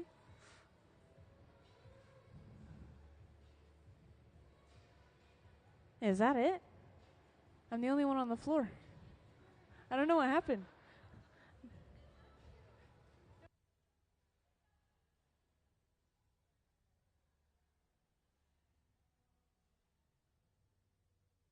Okay, so I'm assuming that means that we're going to be going on to our lunch break, even though nobody said anything. So that means that we'll be gone until about 2 p.m. We'll return and we'll continue working on these centerpieces until about 5 p.m., of course. And we will be here all the way through Sunday. Sunday we're going to have an artist talk, I believe, and finish off everything we possibly can since it'll be the last day. And thanks for stopping by. Feel free to ask me any final questions that you guys might have. And if you don't have any, then we'll see you in about an hour.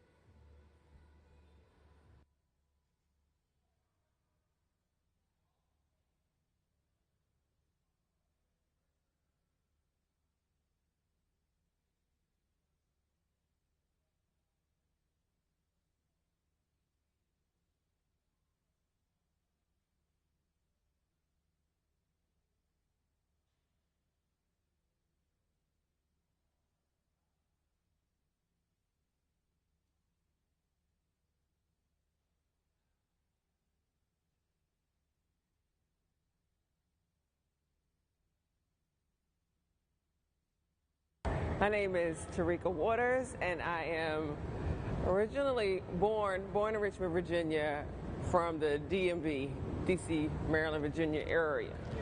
I am making a windshield for my rocket ship. So I have a solo exhibition coming up at the Seattle Art Museum. It opens May 7th, and one of the featured pieces is a giant powder pink colored rocket ship. I've been working on a series of ball barrettes over the years, some various mediums. My recent series, they were all done in glass. So the task here is to create a windshield for this rocket ship that kind of favors and lends to some of the those rounded organic shapes that are heavily featured in the exhibition. These ball barrettes have significant meaning. This rocket ship houses two pairs on either side, and so the windshield will essentially be an amalgamation of a spherical element, similar to like if you would blow bubbles at the end of that wand, where those bubble clusters just kind of come out and just fall alongside the wand, just kind of going for an organic shape. When I found out that I was going to be doing a solo exhibition at SAM, they wanted to give me enough time. I create immersive installations, so that requires a lot of planning and building out and that sort of thing. But when the year was 2025, that meant a lot of things. So I just knew that, hey, we're here, 2025. The exhibition is called Venus is Missing, and it's rooted back into my early childhood days in Richmond, Virginia, and it's focused on a specific time. I'm an 80s baby. I was born right at the height of the 80s, where the times looked a lot different than they do now. Not by much, but that was the onset of a lot of consumerism and just vibrant, saturated colors, a lot of distractions, television, just pop culture all around. For me, I like to draw from these elements that are symbolic of that time, symbolic of my childhood, that are, they are ubiquitous, but because they fit particularly into my narrative, then I can kind of bend and shape what that story looks like specifically for me and people who look like me. And so the ball barrettes have been a really great kind of anchor point in that I'm able to tell various stories with just that one specific object. And thinking about my 6-year-old self sitting on the carpet, we only had 3 channels. We couldn't afford cable. That was fancy. People don't even know what I'm talking about when I talk about cable. But just that space of play and imagination when you're surrounded by a lot of adult things where you just don't understand all of what's happening, why all these things are happening, and you're, you know, self-soothing, you know. So with the show at SAM, I'm finally able to budget for a team of folks that can come in and help. When this residency came up, this was like, this is perfect, because I can then have that extension of the series that I was working with at my solo exhibition a couple of years ago that featured those glass ball barrettes at the Museum of Museums, and then kind of keep that story going. I think after SAM, this might put the cap on the ball barrette series. Like, I'm just trying to complete this circle, no pun intended. Everything is, I feel like Sesame Street, brought to you by a circle. Yeah. My name is Corey Pemberton, and I'm from Los Angeles, California. I'm a painter and a glass blower. I dabble in textiles, and I run a nonprofit. This week at the Museum of Glass, I am working to translate some quilt patterns that I've been studying into glass Marini patterns, making some intricate sort of tiles that will eventually adorn the surface of some vessels. This whole interest started when I was gifted a book called Sweetgrass by Sonia Clark, who was the department head at Virginia Commonwealth University, where I was going to school, and it was about those sweetgrass baskets. She knew that I was looking at them and was vaguely interested, and that act of her giving me that book or turning me on to that text felt in a way like I was being given permission to investigate my African roots. And I am of mixed race, and so sometimes I felt a little bit like it wasn't my place to investigate that sort of work or those sorts of interests in my work. And ever since then, I've had this interest in celebrating the makers who came before me in my lineage, potentially, and sort of inventing a history. The one pattern that we've been focusing on a lot the last few days is the log cabin quilt block. So on the Underground Railroad, there was this block that if you saw it on a quilt that was, say, hanging from a clothesline or on the outside of a barn or a home, you knew that that was a place that would be safe for you to stop and rest on your journey to freedom. And so I'm looking at that particular pattern and seeing how many different variations I can get by switching up the colors and the rotation of the Marini tiles. I also have a painting practice, so I do a lot of portraits and interiors of people who have historically not been included in the conversation in galleries and museums in terms of historical portraiture, people whose bodies fall outside of that, and who are typically depicted in moments of trauma or being extraordinary. I try to show people just existing. It's just been a really amazing opportunity already. We're only halfway through, and you know, I knew it would be special to have this amazing team here at the museum work on my designs, but there's all these little things I didn't anticipate, like how the work and the designs would develop with the minds of all of these craftspeople. You know, they're not just technicians, they all have their own background in art and in craft that is informing the stuff that we're making this week. And so yeah, I'm gonna leave with a lot to mull over and expand upon, so I'm really excited about that. I've got A lot of things sort of on the horizon. One particular opportunity that I'm really excited about is an exhibition at the Mint Museum in Charlotte, North Carolina. I'm also doing a lot of work through the nonprofit Crafting the Future that I co-founded and am the director of. We have an event series called Better Together. The last time I was on this hot shop floor was for the closing demonstration for the Tacoma Glass Art Society conference. We've got one coming up at the end of this month, actually, at the Pittsburgh Glass Center. So getting ready for that, really excited. We'll have a team of black and brown craftspeople coming from across the country to celebrate one another and invite the public in to learn about glass making through our lens. So those are a couple things that I'm really excited about.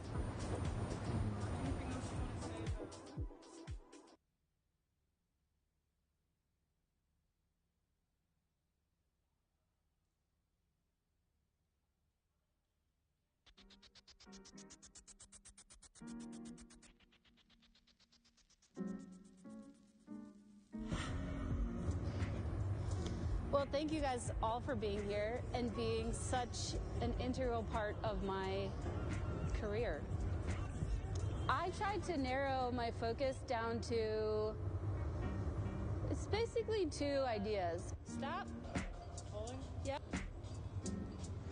Do you guys all understand cameo engraving? So I'm cutting through layers of color to make an image. The more white glass that I remove, the darker the shading. It's a black cylinder with a white sheet on it, and the imagery all comes from photo booth pictures.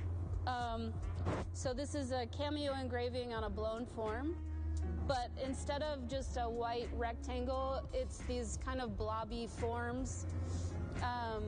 Where the white sheet glass is will still be cameo engraved, but in between there'll be a line drawing to continue the image. So it's an interrupted image. I've been trying to figure out how to explain this to everyone in a way that makes sense, but you all might just have to see it when I'm done. Yeah, I actually went to college for 2 years for animation before I got into glass. And I think that's one of the reasons I'm really drawn to engraving, is it gets imagery that I enjoy drawing into glass blowing. I love the physicality of the glass blowing and the teamwork, and then I love going home and sitting by myself for hours. It's really meditative for me to do the engraving part, and then this is like loud and fast, and you have to just react, you know? So this process for me really feels like it kind of encompasses both things, the way my brain works, you know?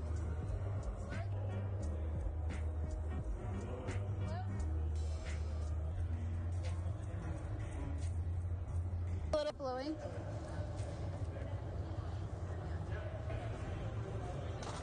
All right, we'll put a jack line in that. Are you okay? Yep.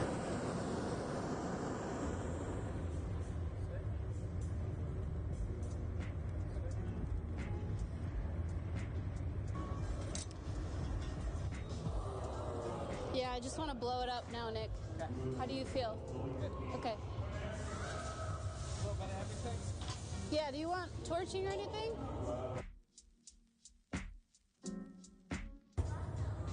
Is that the cerise? The cup? Yes. I'm not yeah, left side. Can we do one more? Yeah, I got it.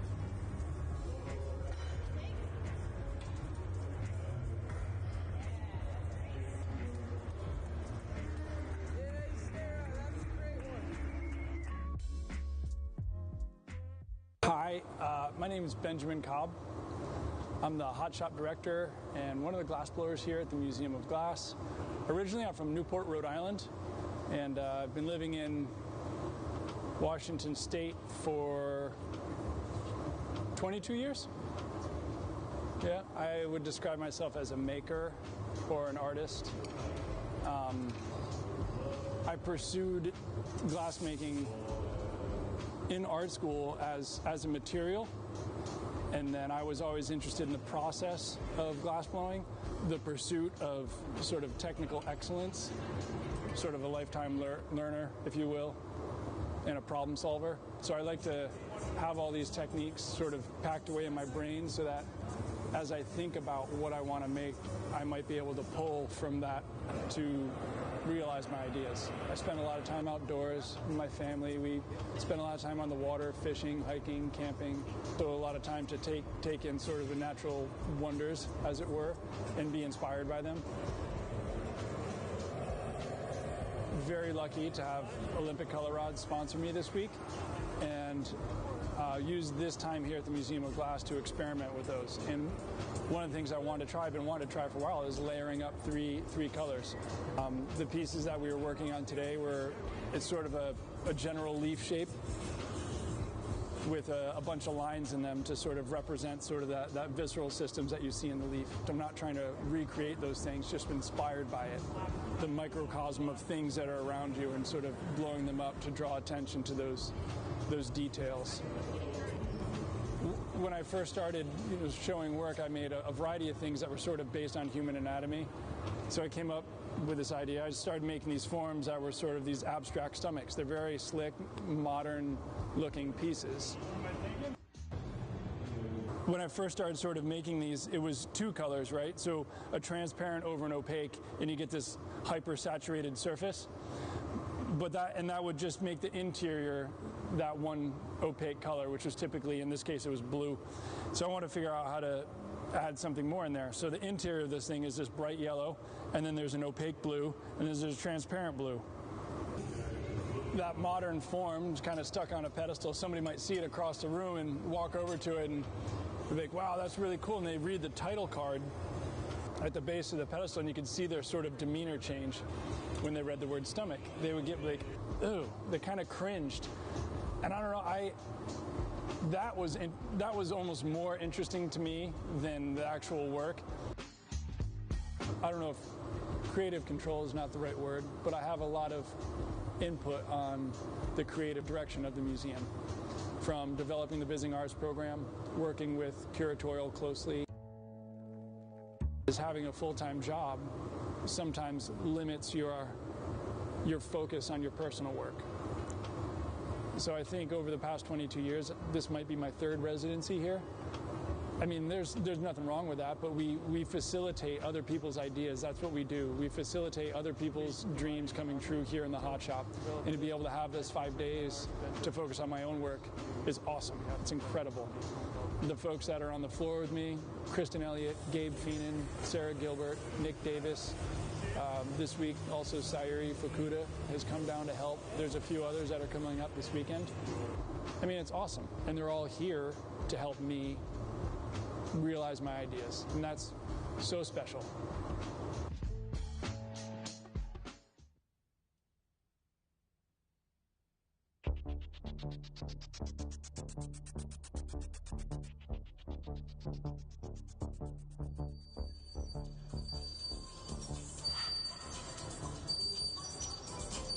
All right, start to go flat, Nick. Yeah, Jordan, push it forward. Stop.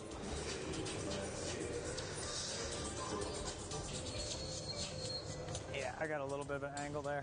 Just give it a light one. We got to sandwich it one more time.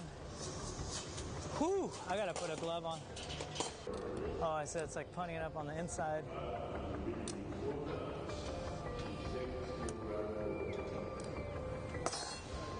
I'm sure it's in like beautiful.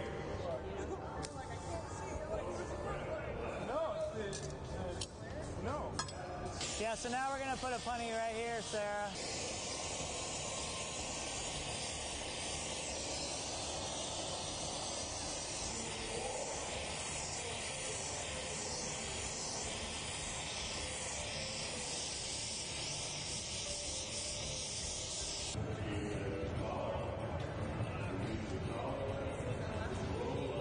Ben, you wore cargo shorts so long that they come out of style, in style, and back in style.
Flip.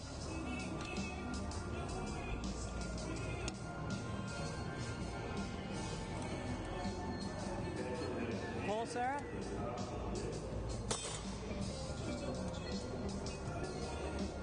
Keep pulling. Good.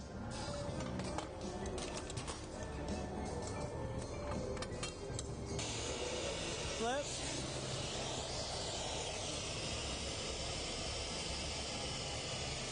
Take it. I got it. To the side. Go up again. To the side.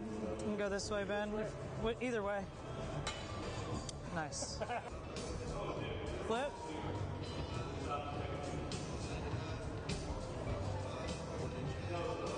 Start torching up there, Nick. Pull, Sarah. Stop. Let me get the other torch. Good. Now I'm going to get out real quick. Hui. Give me some tweezers.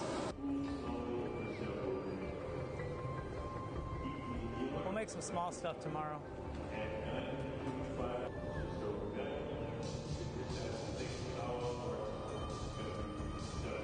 I'm okay, Nick. Let me just look at it.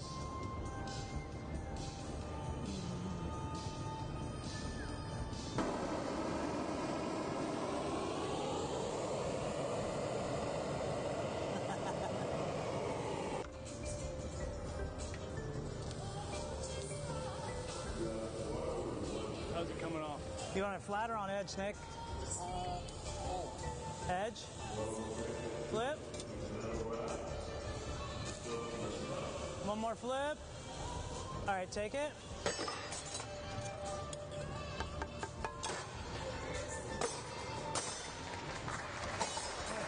Oh, nice job, dude. Oh, I just want to watch what happens there.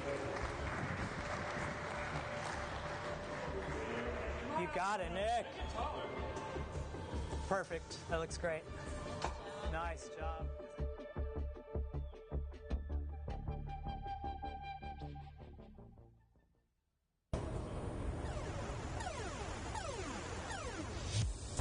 My name is Eleanor Anderson, and I currently live in Hamtramck, Michigan, but I'm moving to Portland, Maine. My practice is mostly grounded in textiles, but I love the process of learning other mediums and playing in other genres. So I work mostly making large-scale fabric collages, and those incorporate a variety of different textile techniques. Sometimes weaving, sometimes knitting, sometimes hand embroidery. I think a lot about the human urge to play. Compositions where I stay fully engaged in the whole process. I don't have a preconceived plan before I go into them, so they really come about in a emergent way rather than a pre-planned sort of like I have a sketch or something like that. I came in with a lot of experiments that I started during the residency at Pilchuck, and then this week they're all getting a lot bigger. We're making some glass bricks or squares that I'm going to be later using in an installation. And I've also been experimenting with flame marking stringer into a knot pattern, and so these are getting applied to different vessels, like some bowls and vases. I think this afternoon we're going to do like a smushed cup, a bunch of cups that kind of like get compressed. I think they might be, maybe they'll exist on the blocks, or maybe they'll exist on a table or in constellation with other works. But I just love that. I love that they're so vibrant. I love that they stay luminous, and they can be both matte and transparent and sandblasted or shiny, and the light reflects and they glow. It's really like a collaboration between me and the material, or me and machine. I'm Cedric Mitchell. I'm a Los Angeles-based glass artist. I think, as an artist, it's just, you have to, one, believe in yourself, And then, I spent a lot of time with perpetual practice. I come from a production background. A lot of my influences come from Artists-Hilltop and the Memphis Design Group, Nickelodeon, so like childhood cartoons and like old school 90s and 80s toys that came from that era. And then also playground equipment, incorporate bright and vibrant colors and, with a mixture of like these black and white stripes and these crazy like busy patterns. Glass was like a wide open lane. Like when I first started blowing glass, just doing research on like famous black glass artists and realizing that there weren't very many of those people. So like my search results generated like Deborah Moore, Thurman Statham, and Shay Rhodes. Those are like my 3 reference points. And then just realizing that needs to change. So instead of like looking into them, it's just like becoming one myself. I was like, so it's like a beam. Like I usually like make these really tight, crisp forms and things like that. But I started talking about this thing called the modern funk aesthetic, and then I started looking at my stuff, my work, and it's like it's not funky enough, So like making it a little more funky, like adding like this crazy wild pattern and like some softer type shapes where it's not super crispy and then maybe off center a little bit, and then some elements are still like straight, like it's straight here and straight here, but it's like a little funky in there. And then you're still using like those traditional techniques like Marini and cane and then the Encamo technique, but then like trying to make it mine. Yeah. In the background is that cane? It'll be opaque, so like opaque color. So the first one I think like effect. And then also like planning to like how can these vessels or these patterns that I'm creating with traditional techniques also roll over into like fashion. Fashion also plays a role as me being like a former musician or a rapper. So like being highly involved in fashion and staying in tune with those things. And then also like hip hop as well, like the graffiti art, the cheetah print came from like fashion, like back in the 90s and the 80s where that was coming about. And then also like wrestling. So like my favorite wrestlers also had like bright colors like Macho Man and then like Sting. Trying to incorporate some of those things in my work. Everything that we're doing is like experimentation. So we've been just like trying new ideas of like shapes and then just figuring out what the Marinis are doing. And they're like in the spaces where they're hot, where the Marini are, they create like this weird like bubbles and things. So it's a little lumpy, like a tortoise shell, which adds to the funkiness and the irregular shape. And then embracing that, you spend so much time chasing mastery and making these things really nice, and then you hear people say that it's too nice. So there's no uniqueness to it, or it looks like it came from IKEA. So like switching it up and then just generating, a one-time thing. This will not be recreated again. So all the forms that I'm making, I don't plan on making them again.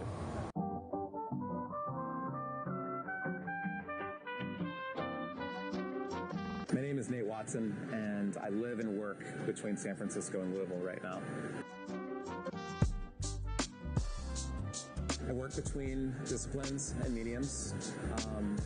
I work intuitively and through research.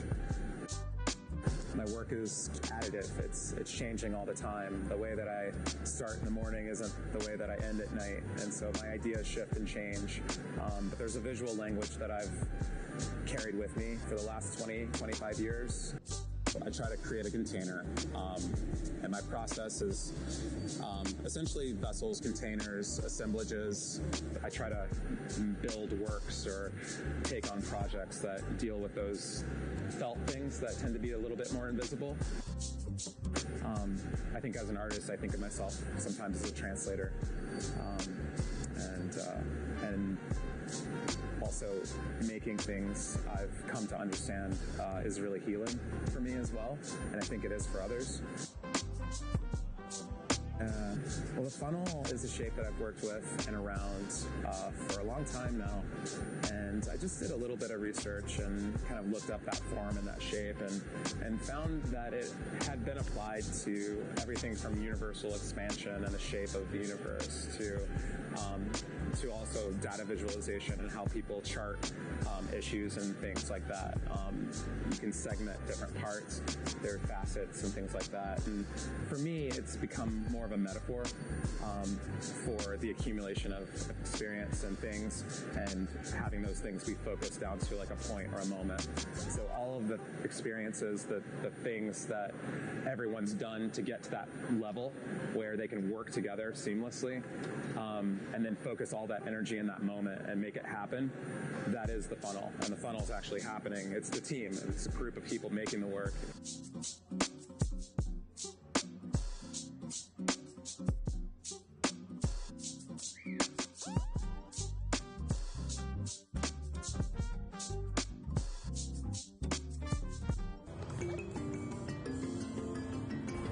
My name is Victoria Amadizada Melendez. I'm from Philadelphia, Pennsylvania. I'm an artist who works with glass, and I work with the medium in multiple different ways. Right now, I primarily work with glass in the hot shop, blowing, also neon and flame working, and then I utilize or combine these ways of working with glass depending on the idea for my piece. I'm half Puerto Rican and half Persian, so I was looking at a lot of the Middle Eastern glass in Corning's collection and taking inspiration from that. And also my mother was a collector. My mom's Puerto Rican, but she was a collector of American glass and things like, we had objects like that in our home growing up. So, I'm trying to use form as this portal to storytelling and content, if that makes sense. Like today we're working on this Persian candlestick holder from the 13th century, and I want to give it like a bit of a contemporary update, like keep these ideas in our kind of cultural consciousness or something. So I've been really inspired by these forms that are 13th century Syrian mosque lamps, and they were always very elaborately gilded and enameled and decorated. So in looking at these historic forms, I kind of wondered what my ornamentation on the surface would be and why. And so here at Museum of Glass, I'm using this stamp that looks like an eye, and for me it's referencing the idea of the evil eye, an emblem that offers the wearer protection from jealousy or ill will. I just feel like it's so meaningful to be able to sit in this bench and blow glass here at the Tacoma Museum of Glass. It's it's a big stage to be on and a huge honor, and it just feels like something I'm going to remember for the rest of my life, and something that really has brought me joy and a lot of confidence and pride in my work.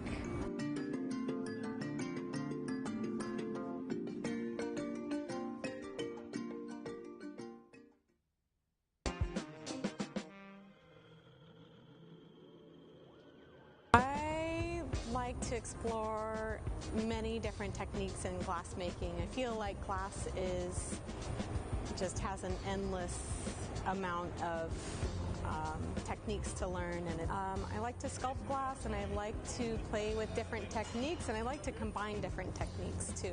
In making the ammonites, they're kind of a challenging form to make. I think that's why I keep making them. It's like maybe trying to find the perfect wave. Yeah, what I like about the ammonites is that it's just kind of a cool index fossil that dates the layers of Earth. So I think it's an interesting idea that makes me think of our past. I feel like in making the ammonites, I started to cut them open and see what was happening on the inside. So I felt like what do I really love from that? What do I really love from that? Does it really have to be an ammonite or a shell or a thing? And then I felt like, well, let's just play around with the glass and let it do its fluid thing and make marini and do color folds and chop it up and see what that looks like on the inside. I love how you can see them turning in the shop. It's flat as it's been cut through or something, and on the other side you have this beautiful pour surface. The surface of the glass hasn't really been touched, so it has this really beautiful quality of magnifying what's behind it. So I just want to see both of those sides, so I need to figure out a way to display those.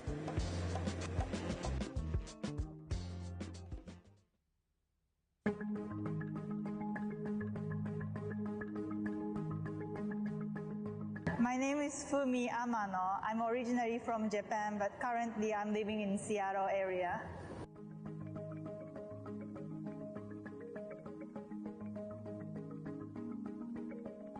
It's my first time doing the visiting artist program here, but when I moved to the US in 2013, I was in Seattle and helping lots of glass artist friends. So because I really wanted to experience in glass studios, I was kind of helping lots of glass artist friends in this hot shop as well. I was assigned to make a sculpture with glass for a new concourse C at SeaTac Airport. So I'm working with the museum team to create lots of rondelles for that sculpture.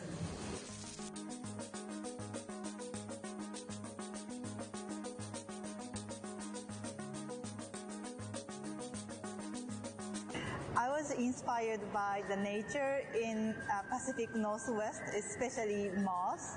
It's such a beautiful nature, so I use a lot of cans to create like a moss-looking texture on the rondelles. So it's kind of a lot of experiment in the hot shop, but I really enjoy it.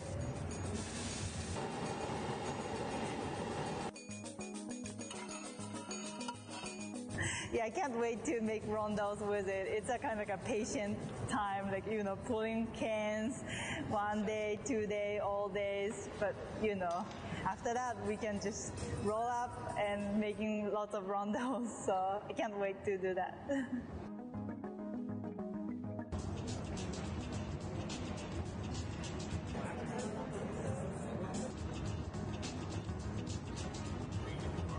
Yeah, I do use different mediums. Like I use lots of mundane objects or some like old furnitures. I use old window frames or some like bed legs or something like old recycled materials to create sculptures. And also I really like to make large-scale installation and sculptures with different materials. I was drawn to glass blowing at first.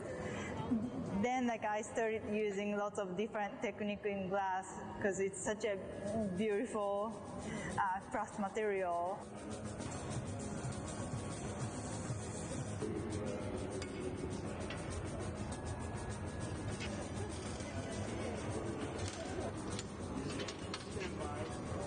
Yeah, it's so satisfying to see like a really good glass artist like manipulating glass so smoothly. It's so satisfying to watch. Yeah. It's gonna be a public art at the airport. The most exciting part is maybe my family could see my work when they, you know, visit me. Then they will see my piece at first. So that's I'm so excited about this project. Yeah, I really enjoyed it. Like, I see a lot like rondelles we made yesterday. Like, it's kind of like an experiment. So because I'm trying to make rondelles with kind of like a texture look like moss, it's a kind of challenging for us, like how to make and how it would look like as a result on the rondelles. So I really like how it turns out. Like I have a lot of designs on the paper, but you know, working with materials, that would change a lot how it would look like in, you know, real glass. So I really enjoy the kind of like a conversation with the material. Okay, I want to do this, and the material answered. So now I see the answer, and now I have to, go back to the material, what I'm gonna do. So I really enjoyed that conversation with material so far.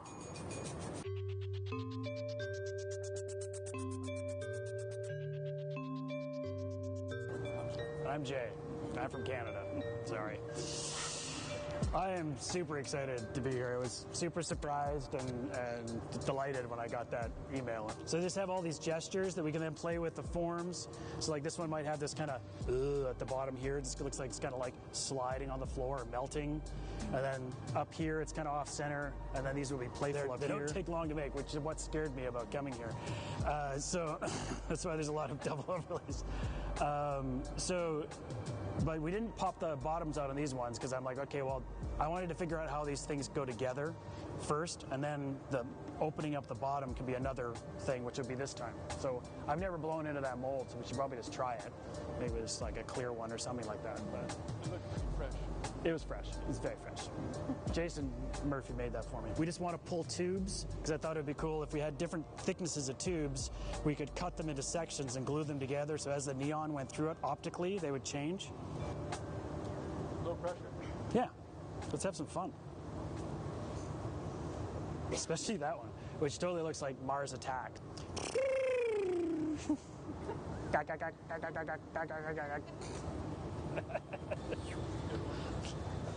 That's where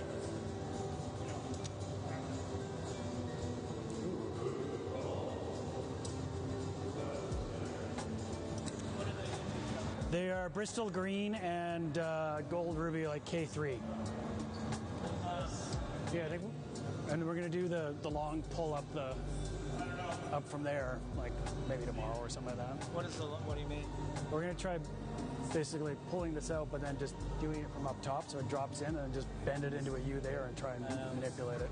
Okay. We've been trying. Yeah. No success? We've had some turn brown, which is an interesting color. Yeah, that's the selenium coming out of solution.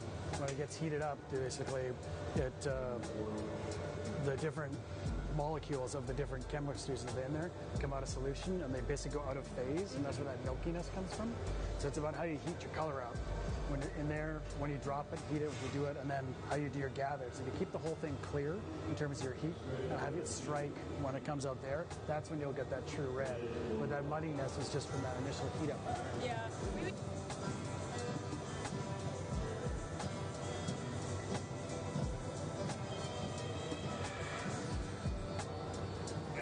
It'll be great.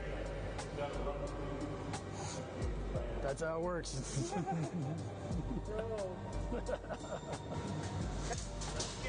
want to break this one and see what she looks like in the middle. Okay. It's your neon world. I'm just living it. It's kind of a beautiful size. I don't know. Is that way too big? Oh, like the diameter? The diameter is fine. I am worried that she It's is too thick? a little thick. Yeah, just score it.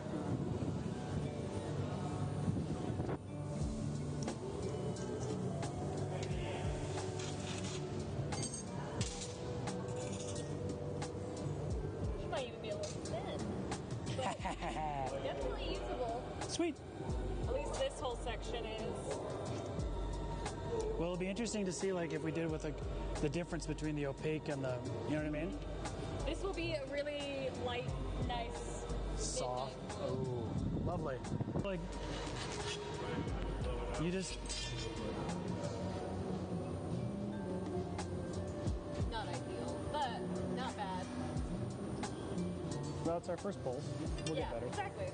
And for polls, these are good too. Sweet.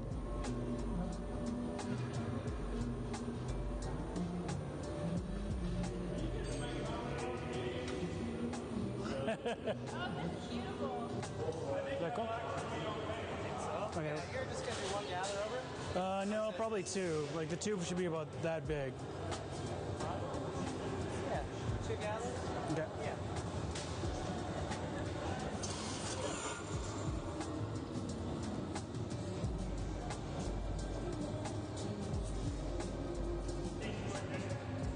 YouTube. This is a thicker thing, right? This smaller thing? Yeah. So I think maybe the tube should be about like that wide. Okay. And how finished you is like? It doesn't even have. That seems big, but. Yeah, it could be big. It could be big, I guess. But, well, I don't know. I mean, so 2-inch diameter. The green is denser than the pink, so. It's a good question. I think I got 2 gather.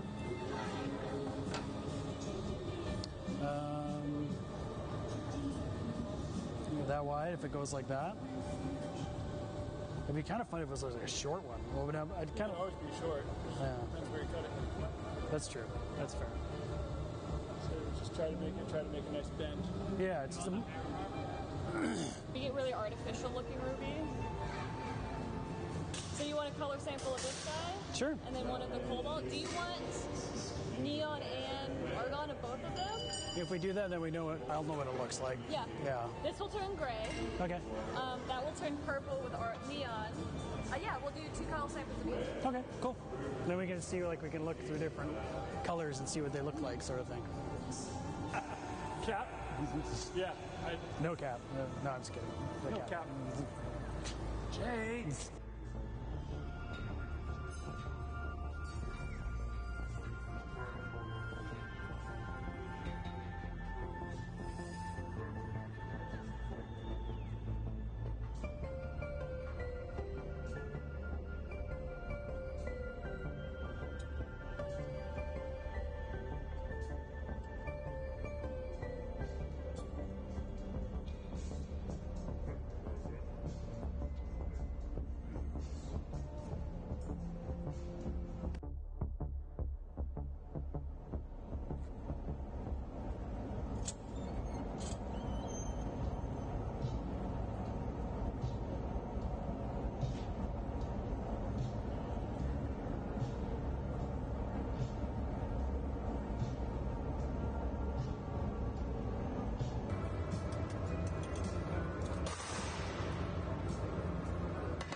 My name is Jason Christian. I reside from Ballard, Washington, originally from Coopville, Woodby Island, Washington. I've been making glass for 28 years.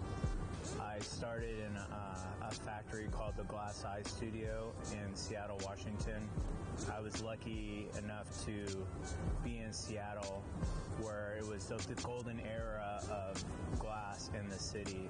There was lots and lots of studios, so I could at any given day walk into a studio and just open the doors and learn. I started coming here months after it opened, so it's been fun to grow with the team and know everyone and meet all the people that have come and gone and stayed, and it's a part of me and part of my career, so I'm grateful for having me and being a part of my life.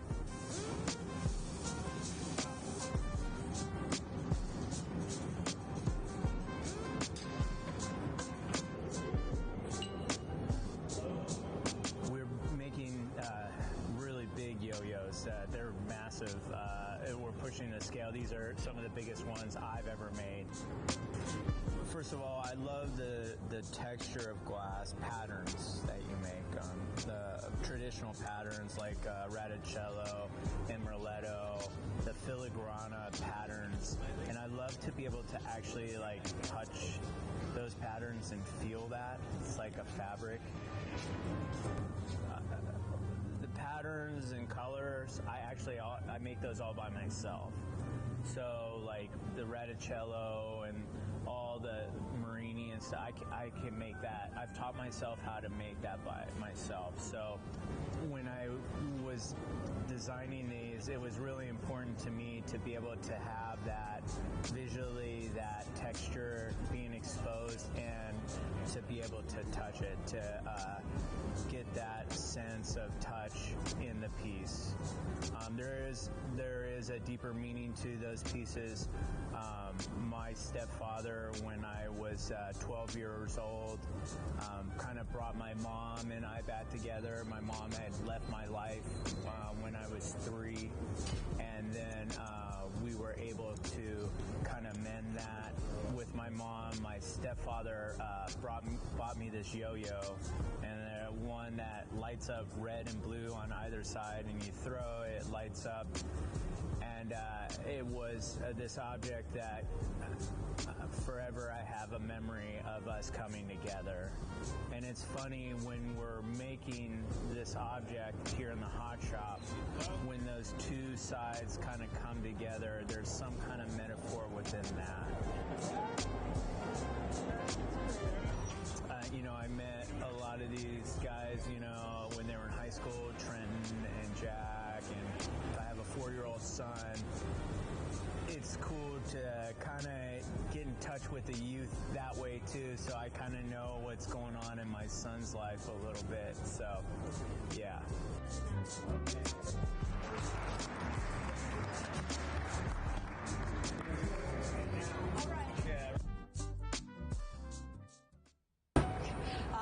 I'm from Hong Kong. My name is Kun. I started glass blowing in Hong Kong because I was born and raised in there. But by the time that I started glass blowing, there was only one glass studio. So I never thought of having glass as my career or like having like a future dedicated with it. But by the time I graduated that year, the one and only glass technician retired and asked me to take over his job. So I took that opportunity and my glass journey started there. Glass blowing is a teamwork. I love working with people, but because I started in Hong Kong by myself, so I didn't really have assistants or anything like that to work with, so I have to figure out a way to make it work when I work by myself. So I understand glass through my own practice. Like, you'll have to get it very hot, how to like move your hand, so when you're holding a pipe, you'll still be able to do a lot of different angles. So that's how I started. So then even if I have a chance to work with someone else, I keep that practice. It's kind of muscle memory right now. Since I start glass blowing, I always do figurative objects because I'm very into cartoon children books, because that's the way how I learn about like stories, and when people try to teach you something, it's always start with illustration, right? So that's where I start. Now I'm working on a series about my Hong Kong identity. I'm using this character called Lo Tang. It's a mythological character that based in Hong Kong. They have a fish head and human body, so it couldn't live in the sea or the land. It's going to be like in between, a struggle either way. So this is how I feel about coming from Hong Kong to the United States. When I first started, glass color are very expensive, and I started in Hong Kong. Imagine you have to buy something and have it shipped all the way to Hong Kong. It's very expensive. So when I started, I only do clear, black, and white. That's how I learned, and I think that's helped me a lot throughout thinking about color, because I started with shading only. So then I have a more understanding of, okay, how could I make work actually look cohesive when it put together with color. So that's how I learned, that's my practice. And then I came here to the United States taking workshops from a lot of different people, like Karen, Jason, Raven, Roman, and Julia. So I learned how to apply color with these people, and I try to like steal little things from different people and then try to put it into my own work. I'm Bree Chesler, and I'm from Seattle, Washington. This is my first solo exhibition hosted by a museum. So the Museum of Glass put a lot of faith into my ability to pull this off and do a full-on installation in their space. What makes it special is not only that it's an institution founded in glass as a medium, but the fact that they were willing to allow me to push the medium to the limit and put it outside of the box of tradition. And so by using glass in all of its mediums, all of its ways of manipulating it, so neon, kiln form glass, casting, hotshop, flame working, I integrate everything and really highlight the ways that the material acts when it's caught in like an unorthodox moment. I saw my residency with the Museum of Glass hotshop team as an opportunity to expand my studio practice a step further. So I focused on making really detailed glass elements that will act as the central components for larger installation work. And that series, I'm pushing in a direction where it actually is more physically kinetic and interacts with the audience. So a lot of it will be hooked up to proximity sensors and motion sensors that detect the presence of the audience and react to them. So when you initially walk into the space, the work will remain static and it will become alive as you walk through and engage with each individual piece.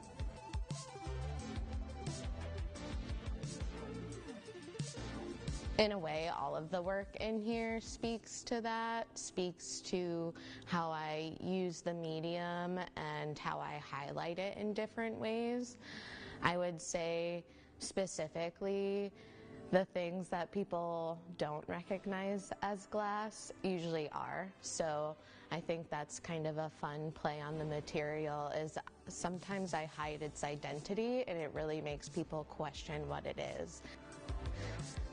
The aesthetic that I put onto my work that has that kind of whimsical, it could look childlike, or it could look like pre-teeny a little bit sometimes. I do that intentionally as a distraction to the audience. So it is meant to lure you in, kind of like a sugar-coated candy that's sour inside. You're gonna walk into this space kind of mesmerized and excited, but if you spend time with the work, you start to reveal these darker layers and complexities that make up the bigger picture. For me, the future of my career, what I really want to do is have a solo exhibition at the Guggenheim and be a Guggenheim Fellow. I really want to bring glass to an arena in the art world where it's not just isolated as a craft medium and as a medium that's seen as this delicate and fragile kind of material. I really want to amplify and show off the qualities of glass that speak to that kind of gestural, emotional narrative that you can really capture. And I feel like the art world hasn't really given glass that opportunity yet. There hasn't been that many people that have pushed outside of making a beautiful object. And so that's really what I'm focused on doing as far as advancing the material as I grow my practice. So my hope is just to make my work more and more interactive, to the point where it can't be ignored. You have to have an encounter with it, and it's just close enough to living where it has a fantastical kind of energy to it. But I still think that I'll always draw from my personal experiences when it comes to concepts and the ideas that kind of underpin the work.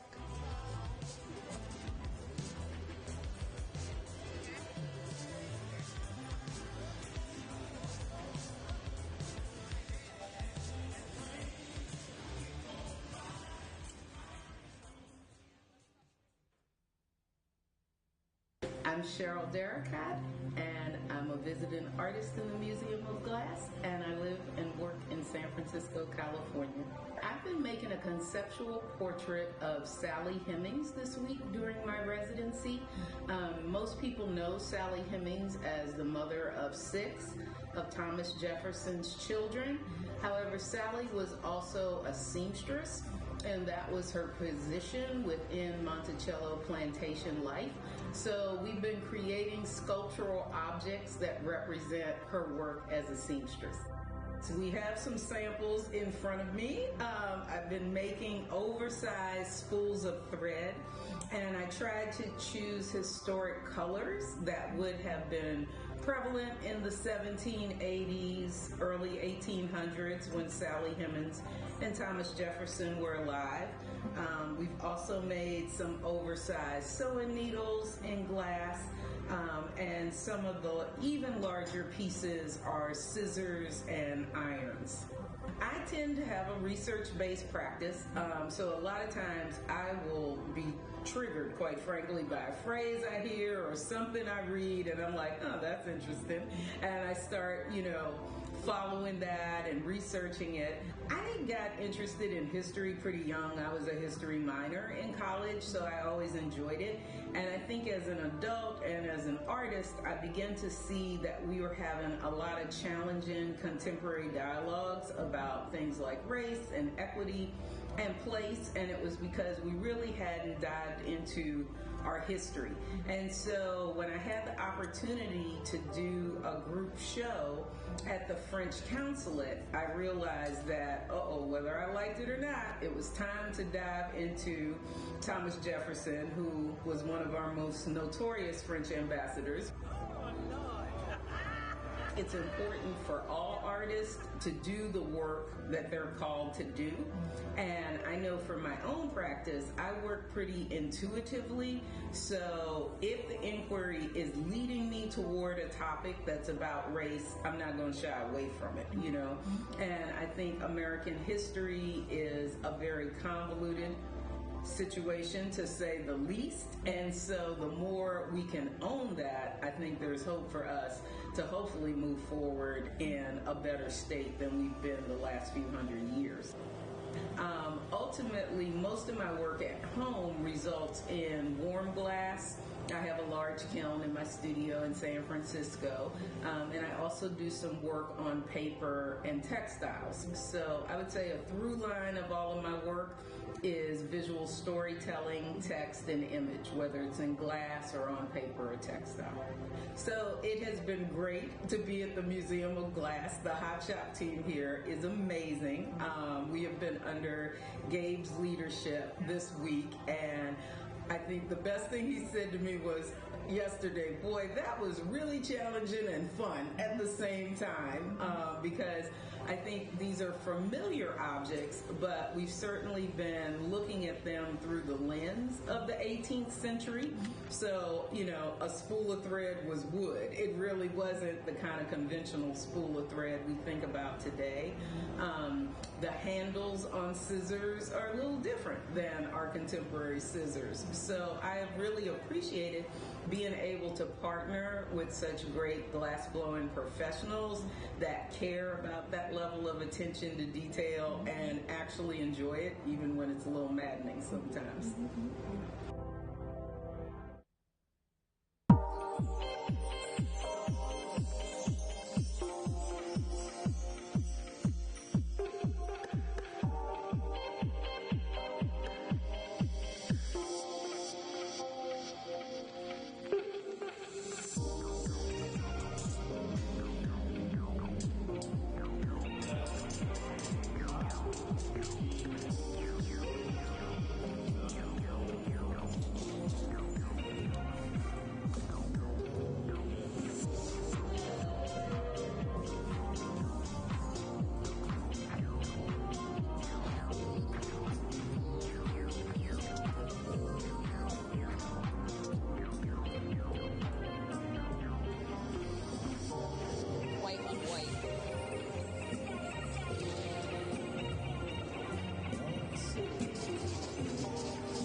Sure.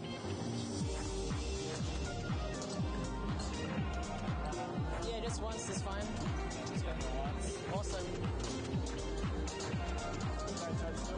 Yeah, totally.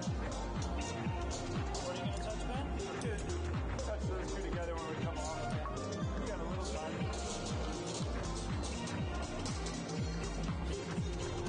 You say when? Do you want to touch those or not? No, because I need to figure that out.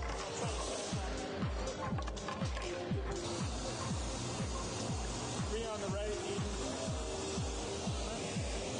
Blow hard.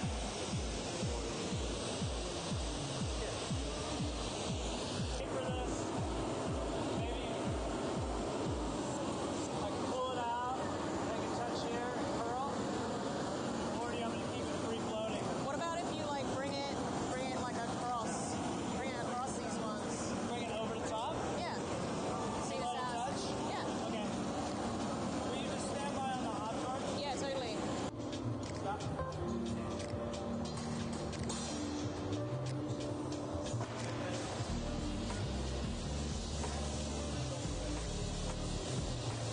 Attachment thing has like some element that is like coordinating whatever, or like drilling holes and putting like brass like fittings through, or I don't know, like seeing as how they're hollow, that makes that a lot easier.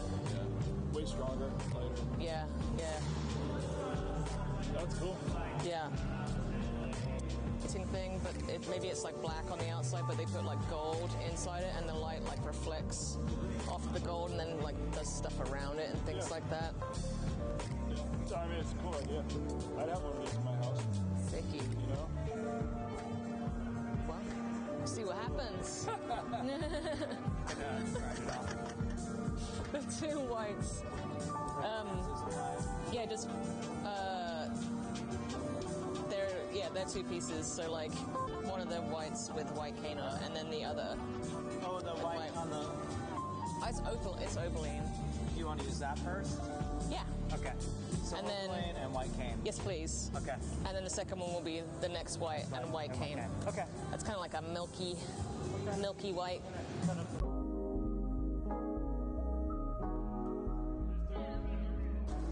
So I'm getting ready for a show in the fall at St. Louis Art Museum, and I'm trying to work through these apothecary vessels. So they're sort of multi-part blown glass pieces. I just told Nick that I saw one at the Corning Museum.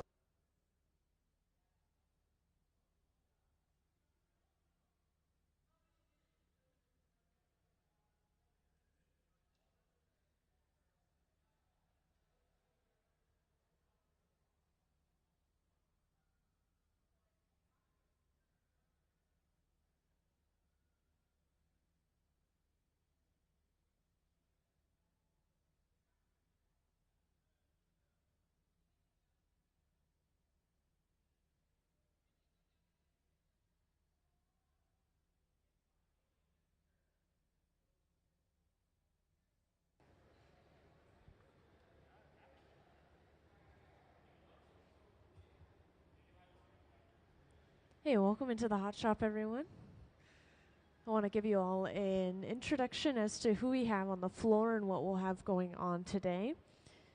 And then I'll give a little overview of the Hot Shop, and then, of course, feel free to ask any questions that you guys might have just by grabbing my attention. But to start off with, we have Hilltop Artists down on the Hot Shop floor. If you don't know who they are, they're a youth development arts nonprofit. And they have tons of different programs that they offer for a variety of students. I myself started in the program when I was 15 and am now an alumni of the program. And this is taking place here in Tacoma, by the way. There's a hot shop in the back of a middle school and a high school. And I do have a pamphlet showing off the different programs as well as some upcoming events. So if anyone's interested in that, let me know, because there's so many different ways you can get your youth involved. Now, specifically right now, they are serving over 650 students ages 12 through 26. And you'll see some of these students on the floor as well as some alumni. They are going to be working on some centerpieces for their annual Better Futures luncheon. So this luncheon happens annually, of course, and it happens in October. It'll be October 7th this year, and I'll bring your attention to this piece on the front pedestal here. This is pretty similar to what you'll see on the floor today. And specifically what I want to point out are these bits of glass that they've attached, these flowers and the butterfly. Those are all laid out in front of you guys on this front table here. And something special about this glass is this is fused glass. Started off by using a silicone mold and filling it with a colored powdered glass and water, and then freezing it in the freezer before firing it just enough for those particles to stick together. So that's how they got these individual pieces of glass. They're going to be heating those up and attaching them to the side of our vases that we make today, which will see a variety of shapes, by the way. It's not just going to be that cylinder shape. And Hilltop Artists is also here every third Thursday. So if you don't know already, the museum has free admission on third Thursdays from 5 to 8 p.m. And Hilltop Artists is usually down on the floor during that time, making collaborative work or even just making individual work that they take home with them.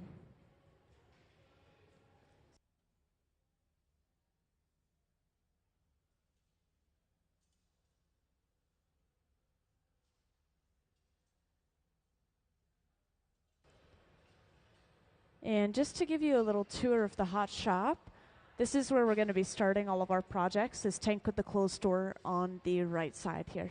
This is filled with a pool of molten glass in a giant ceramic crucible, sitting at about 2100 degrees Fahrenheit. I know, it's a little spicy. And this is up to 1,000 pounds of clear molten glass sitting inside of there.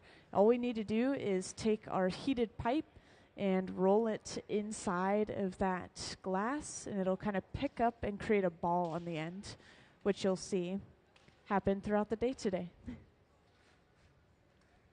Now these open face furnaces, these are used for reheating the glass only, so there's nothing physically inside of them except natural gas just constantly being pumped in, and those get up to about 2300 degrees Fahrenheit, or we use them up to that temperature. And if you guys are curious, we do have some flame working happening up in the front as well. This is smaller scale glass art, and for the most part they make beads using this setup by wrapping colored glass around a small metal rod called a mandrel. So they start with sticks of color like this. Unlike us in the hot shop, we start with literal just molten glass.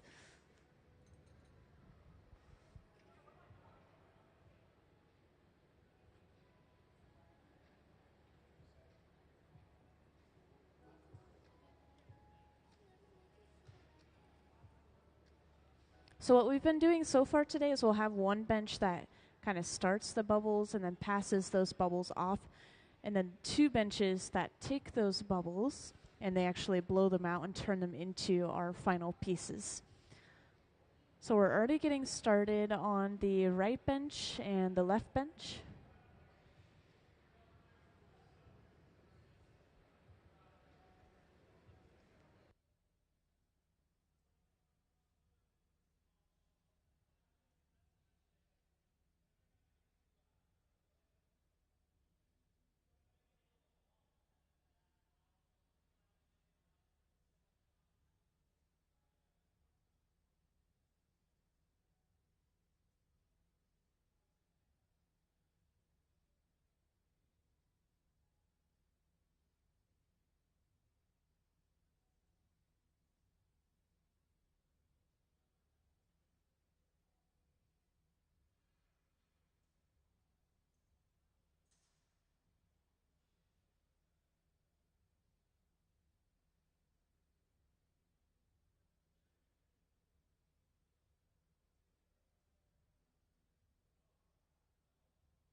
So for the most part, what we're going to be starting with, if we look over on the right bench, is we're going to be starting with the color application process. And what we'll see before you guys came in, or just right when you were coming in, is we've picked up pieces of color bar. This is color bar right here. We'll break it into sections. It's just solid colored glass through and through. And we will melt those sections down before heating them up and then dropping them on top of a clear bubble, like you'll see up on the screen or over on the right bench. And this process is called a color drop or a color overlay. It's going to create an even layer of color across the entire surface of the piece.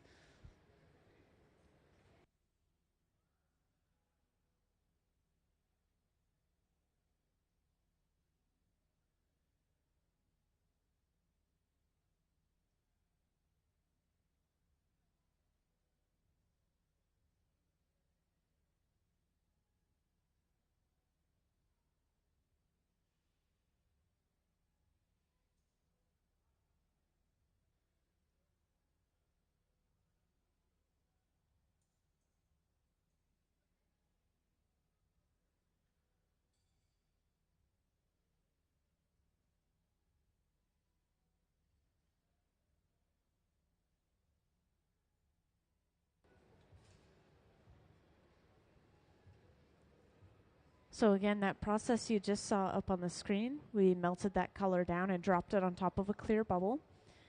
And next we'll go through the process of rolling this color across the marver, which is that metal table. And this is going to push and roll that color back until it covers up the clear glass. We can't really see the clear anymore underneath.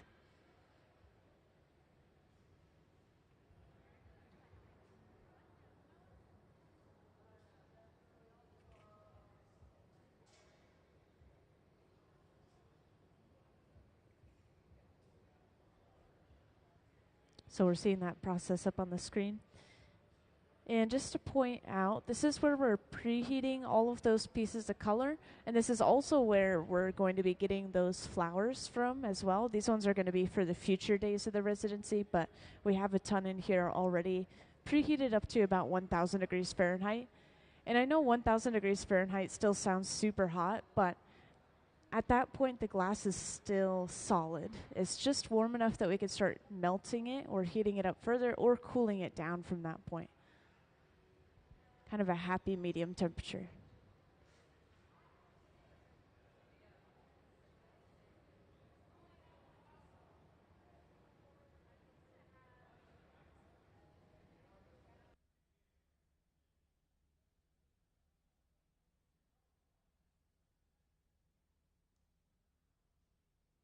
So the way we cool the glass down, we use annealers, which are the large boxes throughout the hot shop.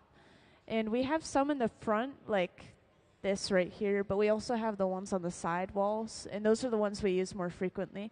They sit at about 900 degrees Fahrenheit, and so rather than cooling the glass instantaneously or rapidly cooling it, we just cool it very, very slowly overnight, and that process is called annealing. So you'll see that when we put the pieces away, we'll just pop them inside of those boxes and leave them alone until we're done. Then we just press a button and it's programmed to cool.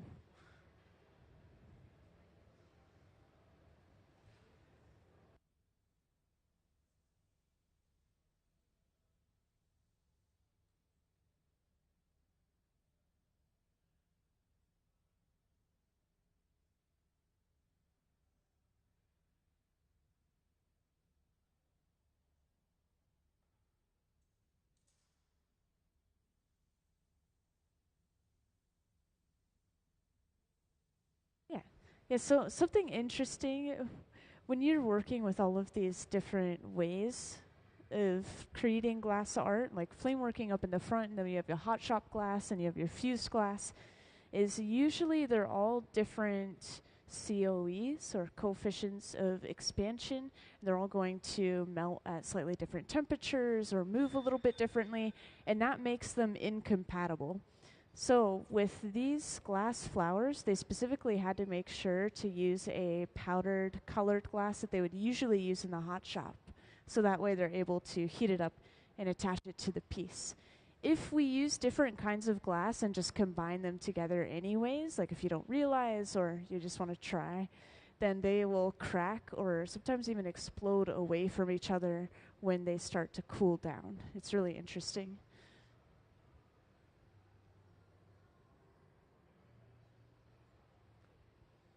And just to point out, after we worked with our color, once again, we have our colored layer already within this glass. We then gathered a layer of clear over top of that. Most of this clear has been pushed to the very end of the bubble furthest away from the pipe. And now when the artist blows into the pipe, this is going to push the bubble through the color and kind of break through the color a little bit. So you'll see when we blow this up, we have a gradient. This is called a blow through.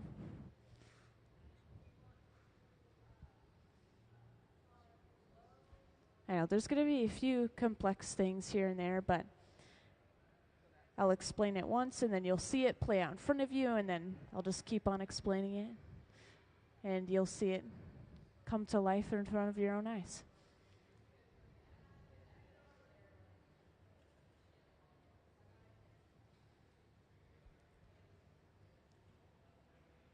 Also, we just sprayed some water into the glass furnace. I'm not sure if any of you noticed that. The reason we might do that is to break any air bubbles that have risen to the surface of the glass. Hopefully the water's just hitting the surface and immediately bursting those bubbles so that we don't get them in our next layer of clear.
Yeah, so just to reintroduce in general, I'll answer the question within this introduction. But for anyone that's recently joined in, the people we have down on the floor today, they are Hilltop Artists, and they're our visiting artists for the week, so all the way through Sunday. And yeah, once again, it's a youth development arts nonprofit, and they have tons of different programming for the various students who participate. Including myself. I started at 15 in an after-school club, but they have during the day electives, they have a production team, they have summer programs, and they are serving over 650 students currently, and their ages 12 through 26. So you can start as young as 12 years old, blowing glass here in Tacoma. And that's why you're seeing a lot of youth on the floor as well. Now, each year, Hilltop Artists will come to the Museum of Glass for an entire week residency to create centerpieces for their yearly luncheon, the Better Futures Luncheon. And of course, I pointed this out earlier, but again, for anyone that's recently joined, this is the idea for the centerpieces is we're creating a blown form, and then we're pushing these fused pieces of glass onto the surface of our piece. So it's kind of different than what we would usually see. I think usually they just stick to things in the hot shop, and they don't really incorporate these other elements, so this is special. And the Better Futures Luncheon is going to be on October 7th this year. A huge staple of the luncheon are pumpkins, because it's in October. They create a ton of pumpkins.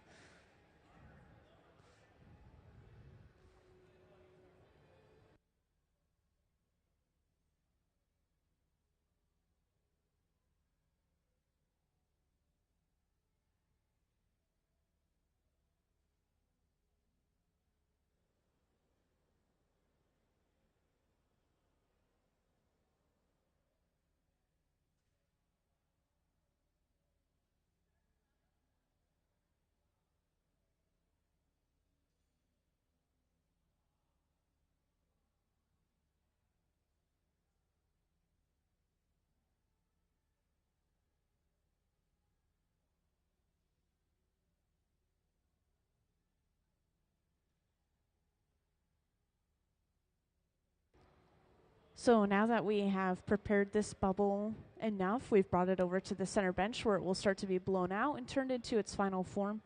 So Sarah's sitting down and using the jacks, which are these two metal blades, to hold onto a section of the bubble and pull away from the pipe, which is stretching a neck for an almost bottle-like shape at the moment. Yeah, it's best seen, I think, this area and just looking straight on.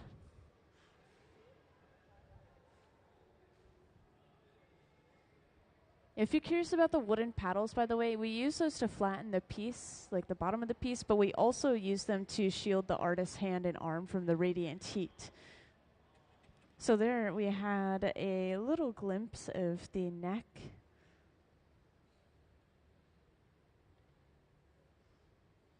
And right after creating the neck, Sarah also creates a jack line. So you can see it's squeezed in even further just off the end of the pipe, and that's where we break the entire piece off.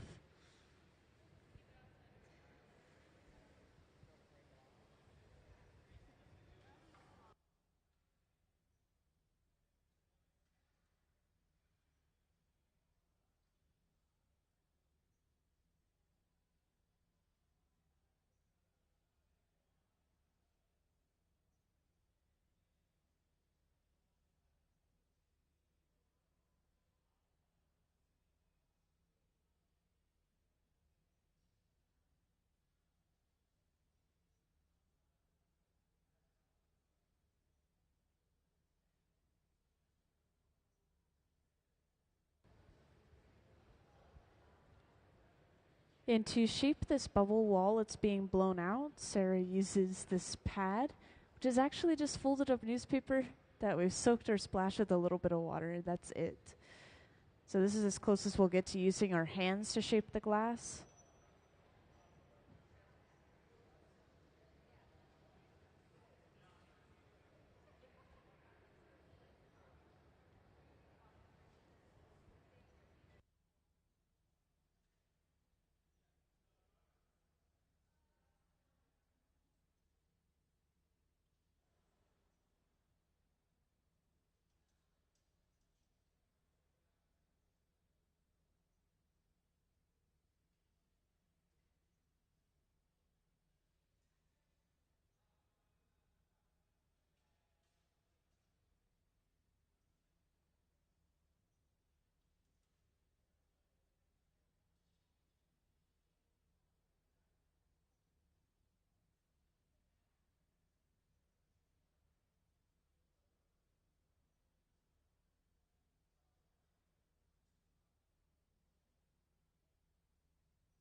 So again, the right bench is kind of the starting bench, so they're starting the next one already. That'll eventually be passed over to the center bench, and they'll blow it out again.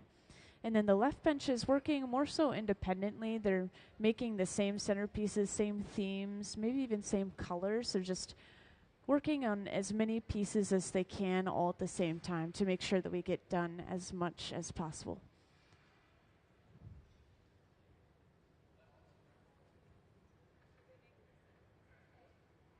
They're making the centerpieces for the annual Better Futures Luncheon that Hilltop Artists has in October of each year. And I think it's specifically the first Tuesday of each October, so it's going to be the 7th this year. It's actually going to be at Hotel Murano. That's where they try to host it each year, and so far they've been successful. They've held it there each year.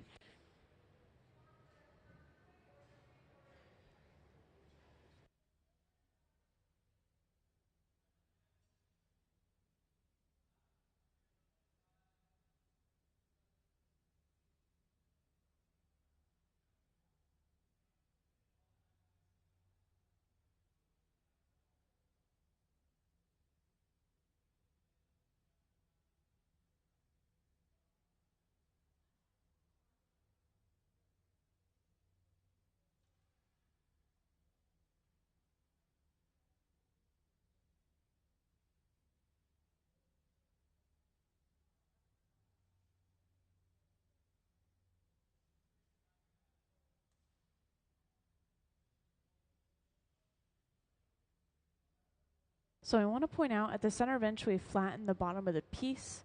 We're not really going to be editing it very much from here. Might do a little bit of touching up like you're seeing here, but this is the overall shape. And once we have flattened the bottom of the piece, this means that we soon have to break it off of this pipe and onto a different one.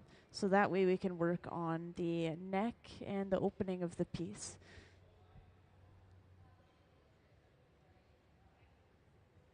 So while they've been keeping this piece warm, a pipe with a little bit of clear glass on the end has been prepared and brought over to be attached to the bottom.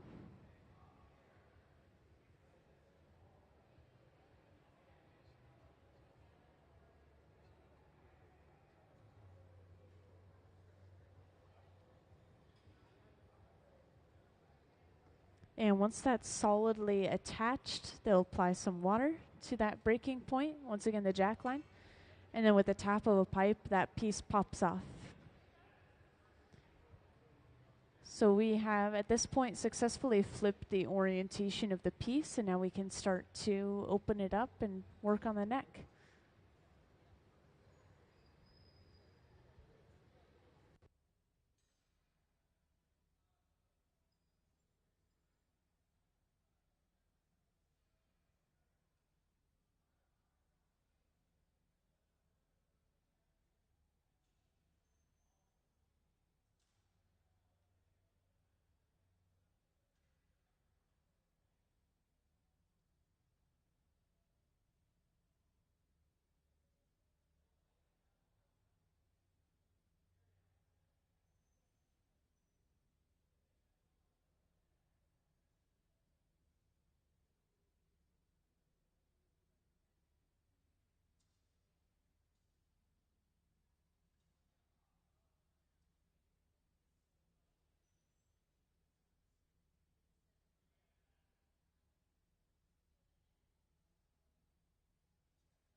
Yeah, so we're just working on some beads for the most part up in the front.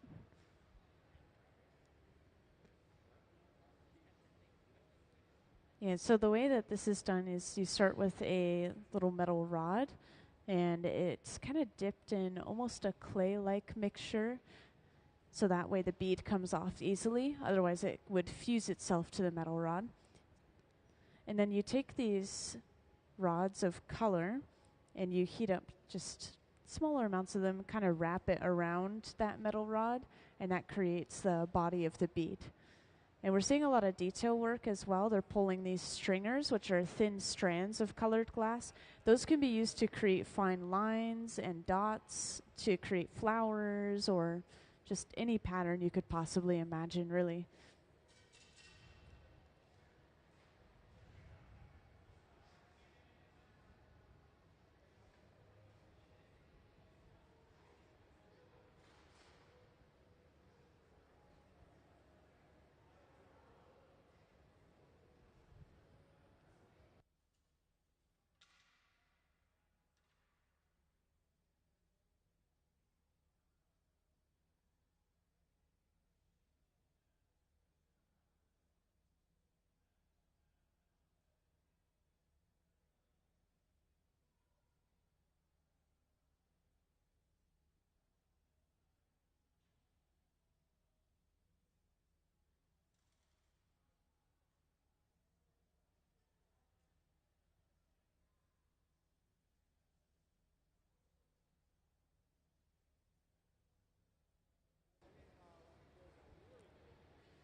Yeah, welcome to those who recently joined in.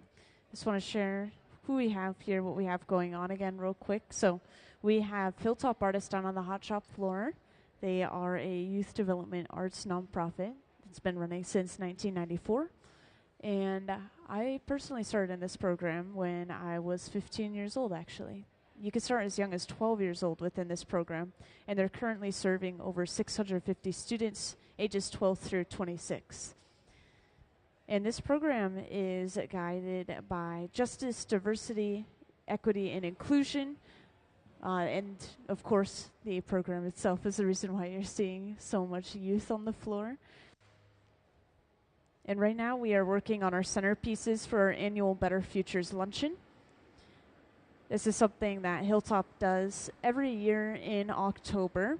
It's going to be held on October 7th this year specifically. And the luncheon is just to raise funds for these various programs that they run, which, to give some examples, they have after-school clubs, they have during-the-day electives, they have summer programs, so many different ways to get involved.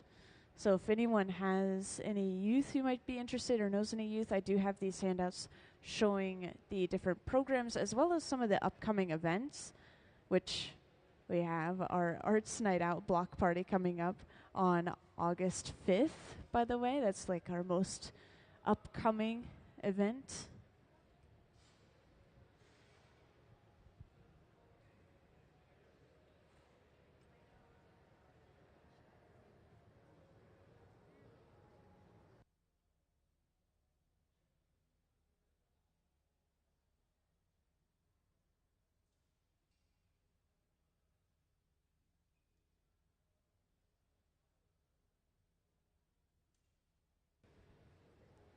And for those who haven't seen it yet, this piece on the pedestal closer to the left side of the hot shop is what we are, this is kind of giving you guys the gist of what we're working on. Basically, the idea is we're creating these blown pieces, and then we're putting these fused pieces of glass onto the surface. And the fused glass started off by using silicone molds and filling them with powdered colored glass and water, then freezing them, and then eventually firing them in a kiln to create what you see here. And we have a ton of these made. A lot of them are already being heated up inside of that silver box there, but we have a ton laid out for the future days of the residency as well. We'll be here through Sunday.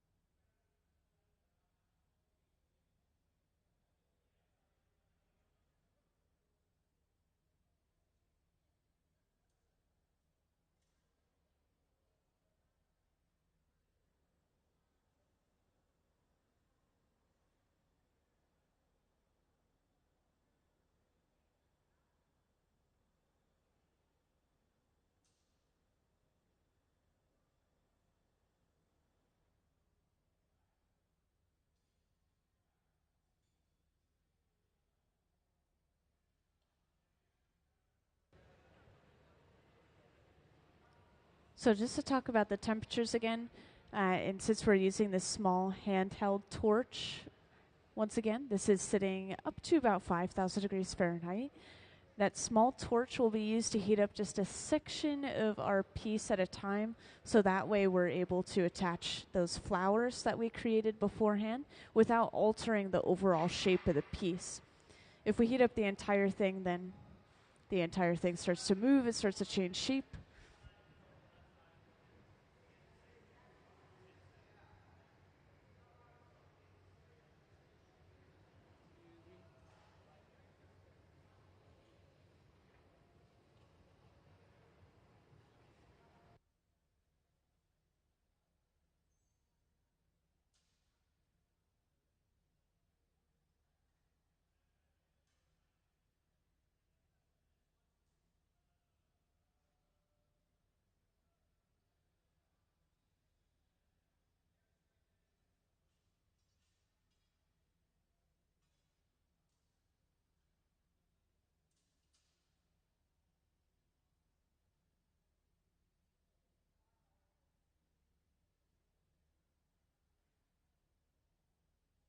So we've just brought over our flour for this piece.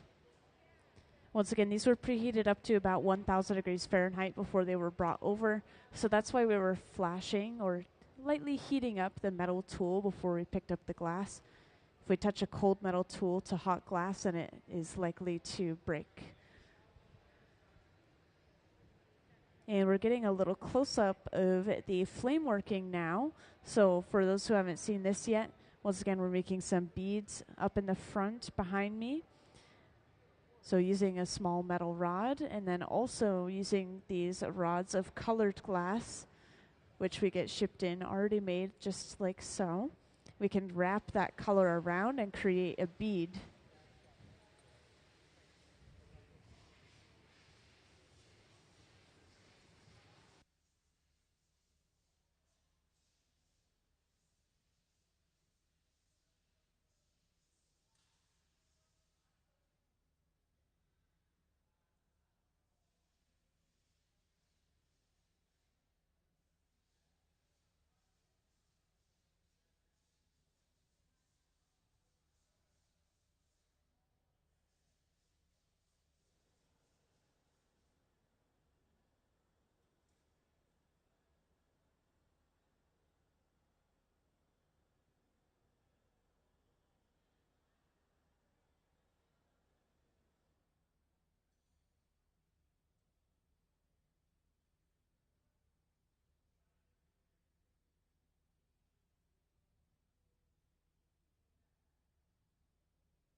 So at the center bench, we're breaking this piece off.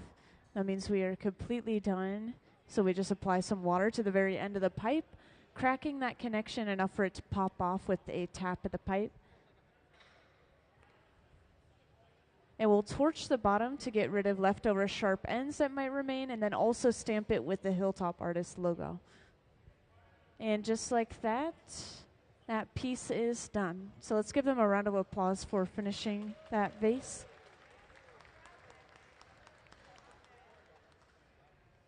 Thank you, everyone.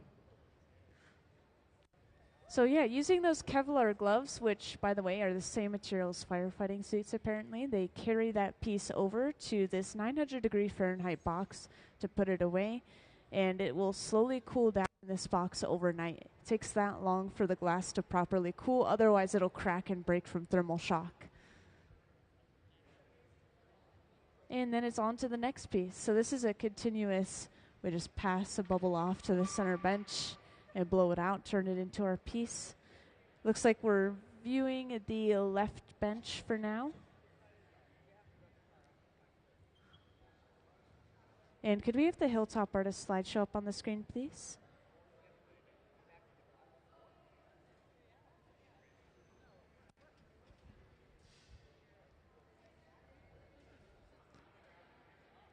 Can we have the Hilltop Artists slideshow, please?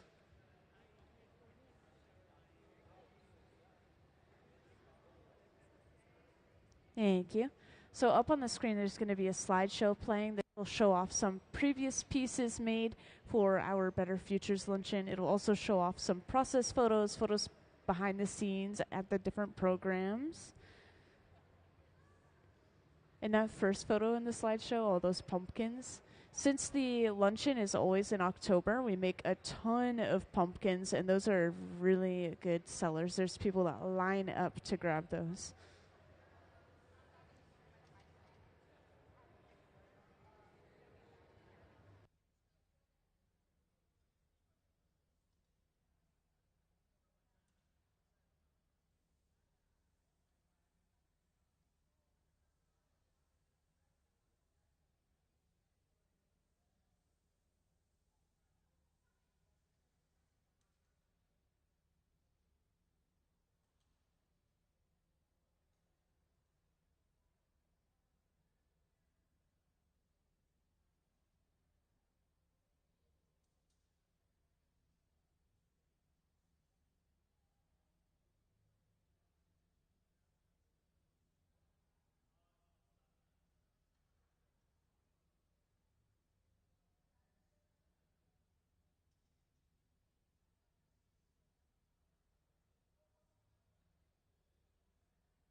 Yeah, so I was just explaining to some members of the audience that a lot of the flame working, and honestly a lot of the glass blowing, or some of the glass blowing as well, is not really easily learned through just explanation or even watching someone. You have to physically do it and kind of mess up for a while before your body starts to fall into that rhythm, and it just becomes second nature to keep the pipe turning or to keep the mandrel turning, that metal rod, so that things stay on center. Yeah, it's very tricky. I would say, I keep telling people it's about maybe a year for people to get the safety down and to learn the hot shop pretty well, and then maybe 4 years or so to really understand what you're doing and why you're doing it and what that's going to do to the piece. And then 10 years of experience is considered more of a professional level of experience. But since these kids could start as young as 12 years old, they could be considered more so professionals at the age of 22, if you think about it.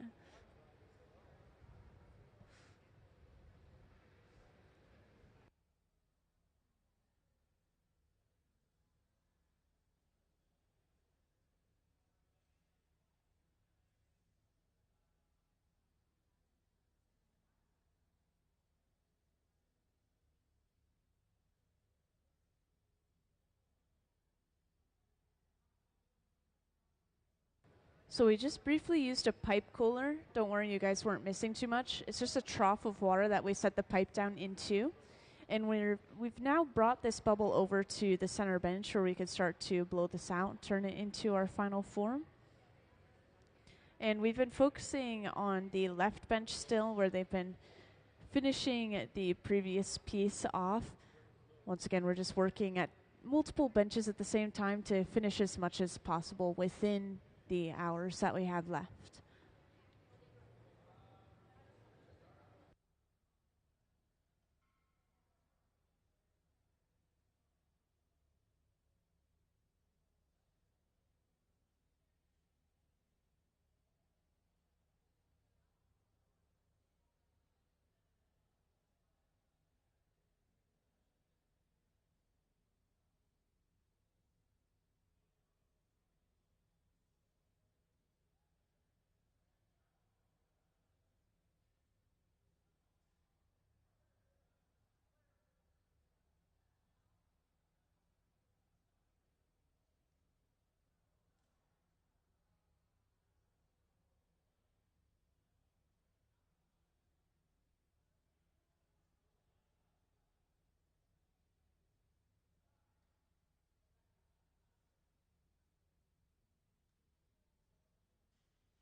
And when we finish these beads, by the way, you'll notice we walk over and place them inside of this blue box in the front. Very similar to what we do with the glass when we put it away inside of those black boxes. They're both annealers, and they're made to cool the glass slowly down so that they don't break. Yeah, feel free to ask any questions that you guys might have. I've already been getting plenty of good questions, but feel free to just grab my attention by raising your hand, and I'll come over.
So when I get questions on the microphone, sometimes I'll just share it with the entire audience.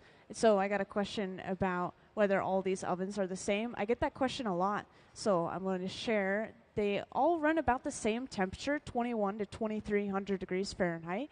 But the reason we use different ones is maybe we need to work at multiple places at the same time, like in this case, or you saw them kind of switch from one bench to the other. That's more so because we have a starting bench and a finishing bench. So that's why we switched in general.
So we've already started shaping this glass in a couple of different ways.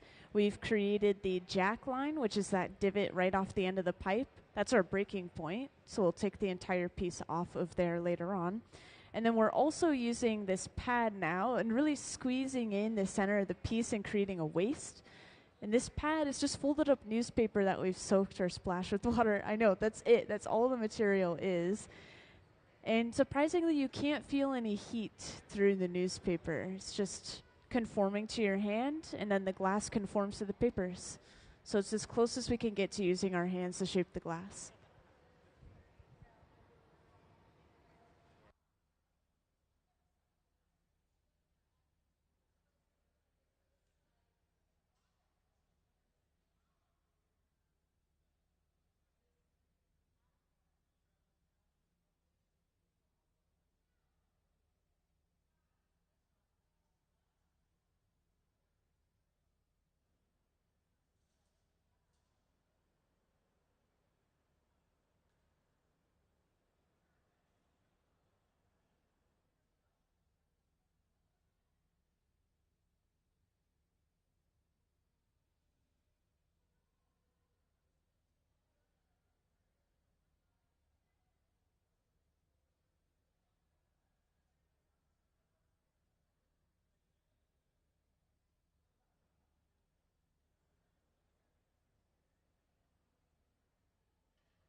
Hey, welcome into the hot shop. I assume you guys would like a little introduction as to what we have going on, so I'll give a little introduction. So today we have Hilltop Artists down on the hot shop floor, and they are a youth development arts nonprofit. They've been running since 1994. And I actually started in this program personally when I was about 15 years old. Oh, yeah, and yeah, we have a ton going on the floor right now. It looks like we're getting ready to break a piece off and put it away. That's why we have somebody getting suited up. And this box, it sits at about 900 degrees Fahrenheit. We have to lean into it to put those pieces away, so we use all of that protection so we don't singe our hair off.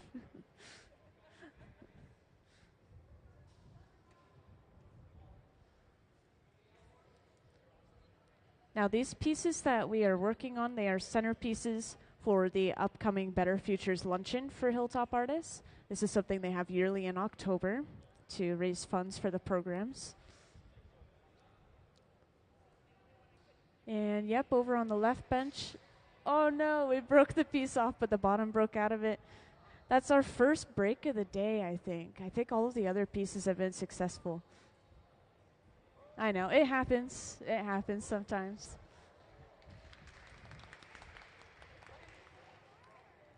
Always give them a round of applause for their hard work. Thank you, guys.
So we just attached another pipe to the bottom of the piece and broke it off from its original pipe. This is a pivotal moment of making the piece of glass. It flips the orientation so that we can start working on the other side of the piece.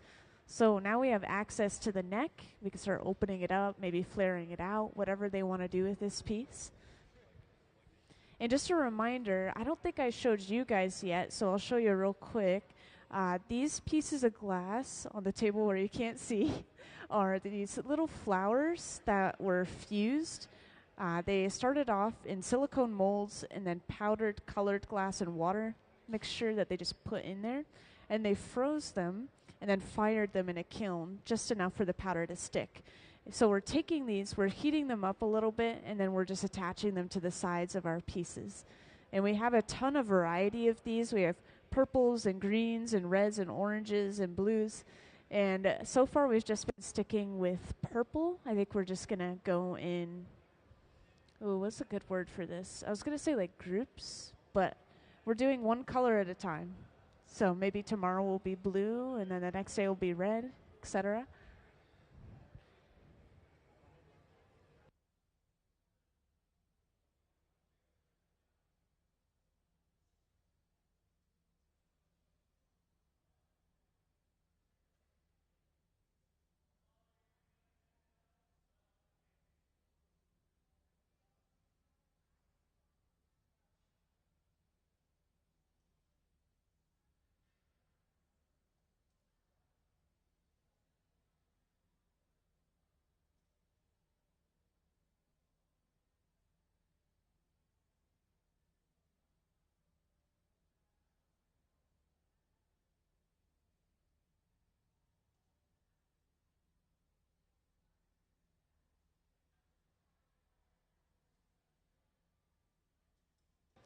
So we've heated up just around the opening of the piece. We'll start to kind of stretch this glass out, thin out the neck.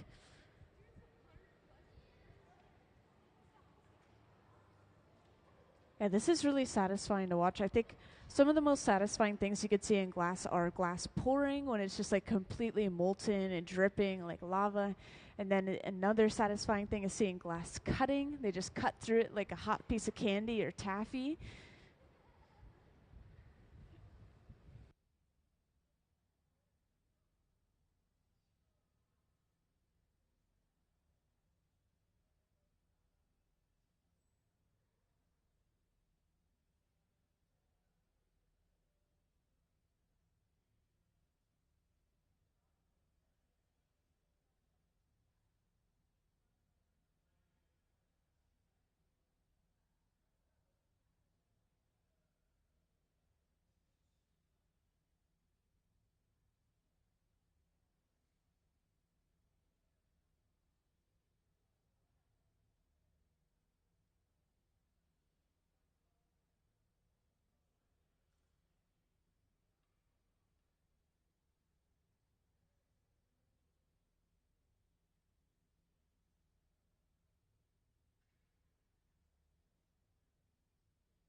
So we are actually going to pass the mic off to Sky, who's going to be attempting some MC.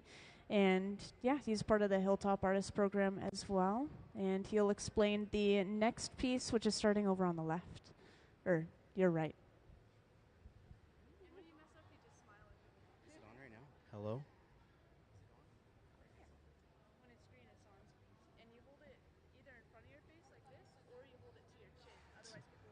Okay. Well, hi, my name is Sky. I've been in the. Hi, my name is Sky.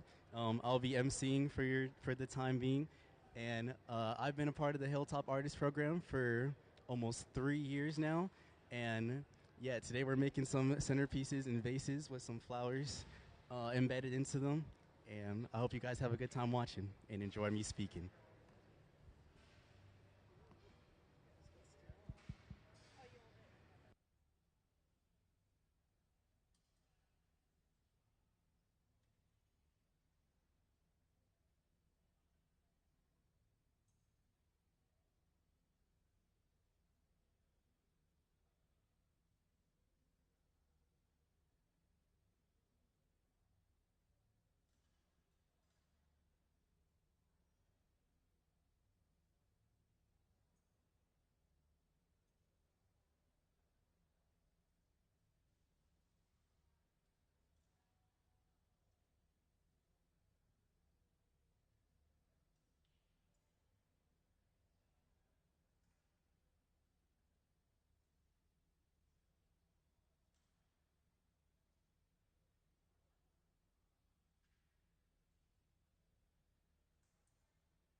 Next, on the middle bench over here, we are trying to open up the lips so that we can go ahead and have a nice opening for our vase.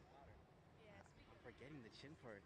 And you can also ask for the mic volume to turn down. Okay, wait, how? Just ask. You said, can I turn? Okay, mic up. Okay. That's why I didn't sign up for 9. Yeah, talk. Can my mic be turned up? No, keep talking. Hello, hello, hello. That's good. Is it? Yeah. As long as I can.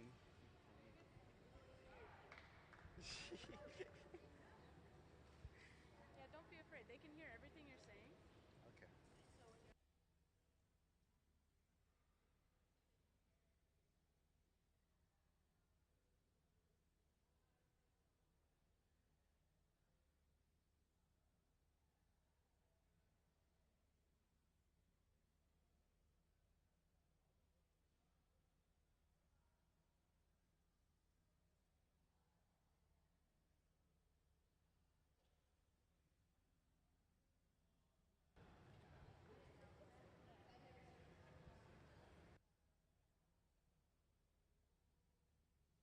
Oh, on the middle bench, as you can see, we were using on the middle bench we were using our jacks to open up the lip of the vase so that we can get that perfect vase shape. And afterwards, we're gonna go ahead and blowtorch the end of the punny so that we can have a clean break off later on.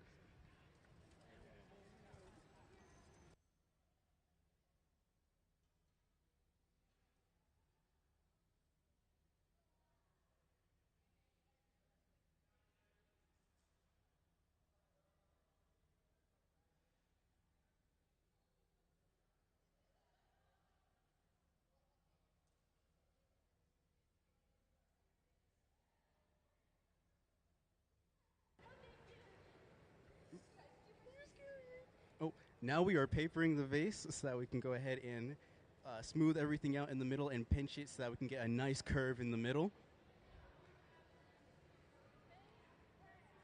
To do that, we use newspapers and we make sure that they're super wet so that we don't burn our hands.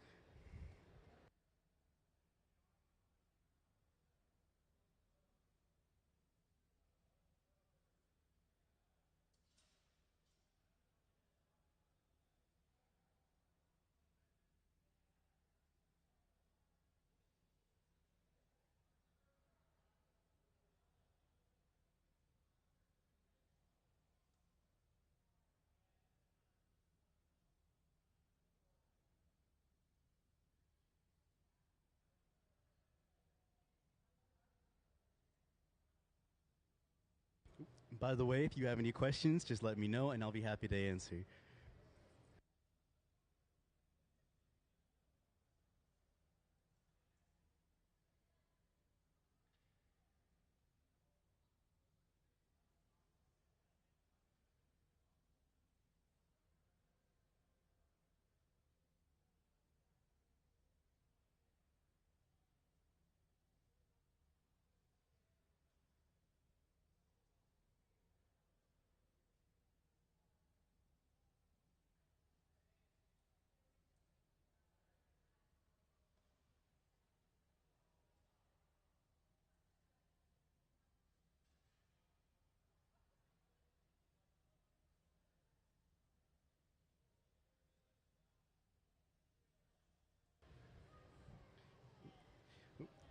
Next, we're heating up the vase and getting a specific spot ready so that we can go and put one of these beautiful flowers that I am demonstrating onto the vase.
Our ovens that we use are all the same heat, and they are all 21 to 22, or 2,100 or 2,200 degrees Fahrenheit.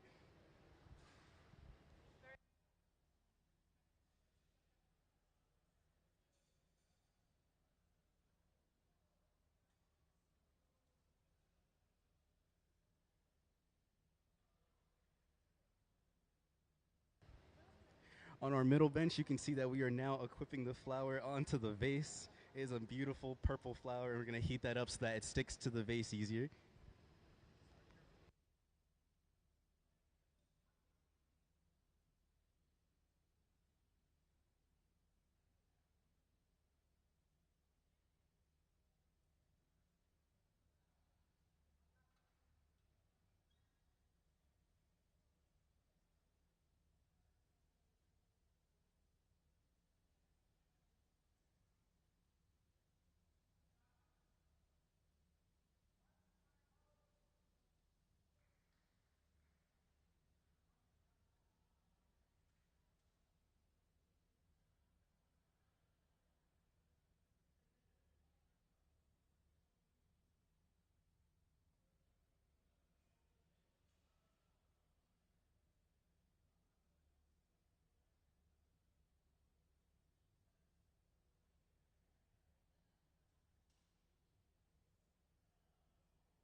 Those of you that just came in, welcome to the hot shop.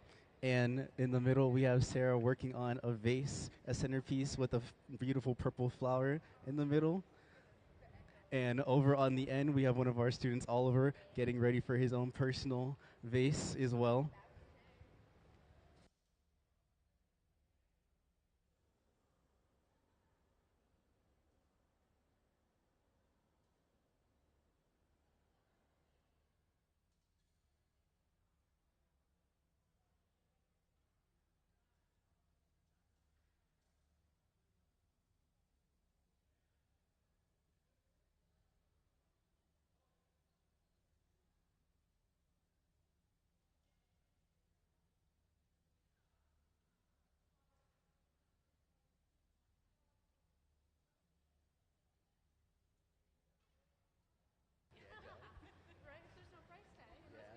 These flowers on this side that we use are all going onto the vases. As you can see in the middle, they're going onto the vases and the centerpieces to add some pizzazz to it.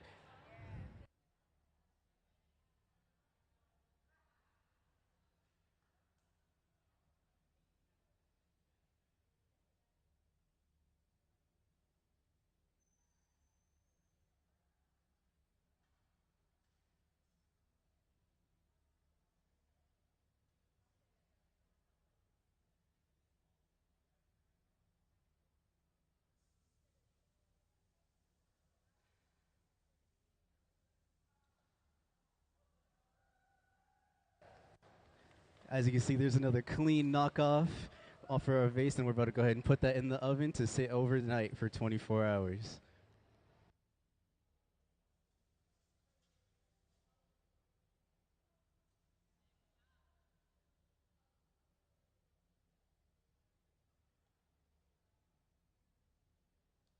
As we're getting ready for that next vase, can I get a round of hands for everyone? Can we get a round of applause? Thank you so much. We appreciate you all coming and watching. Right here on my left, I have my instructor, Zane, and I have some interview questions for him. My first one is, Zane, how long have you been doing glass blowing, and what's your favorite part of being an instructor? I've been blowing glass for almost 13 years now. My favorite part of being instructor is giving back to the community, the young students that I once was, and seeing their growth.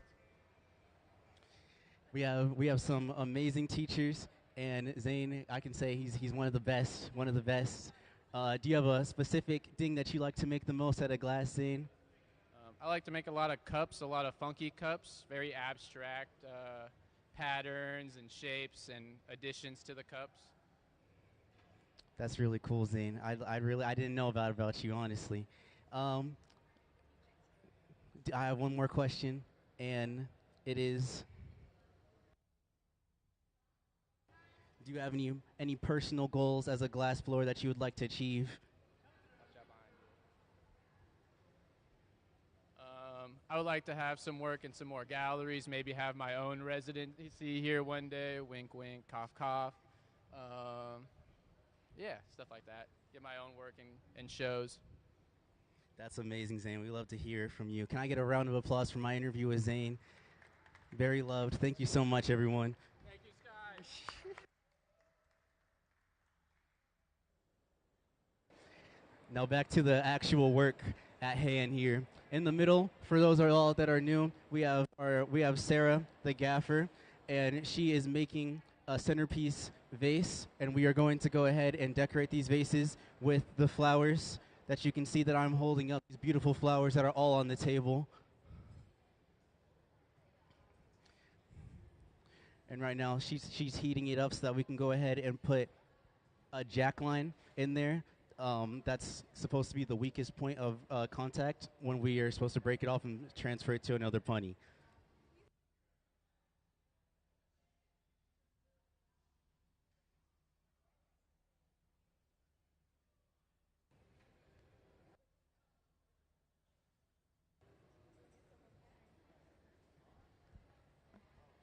Reminder that if you guys have a hard time hearing me, I have some closed captions at the top of the screen up there.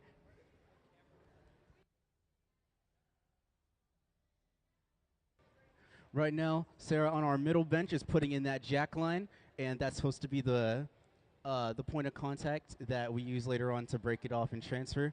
And she's using what we call jacks, and those are what I like to imagine, very long tweezers to go ahead and pinch the glass together.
Back on the middle bench, we have Sarah, and she is papering the vase so that we can go ahead and cool down our bottom and get ready to heat everything else so that she can eventually stretch it out and make sure that it's super long and it gets all the details like a vase should.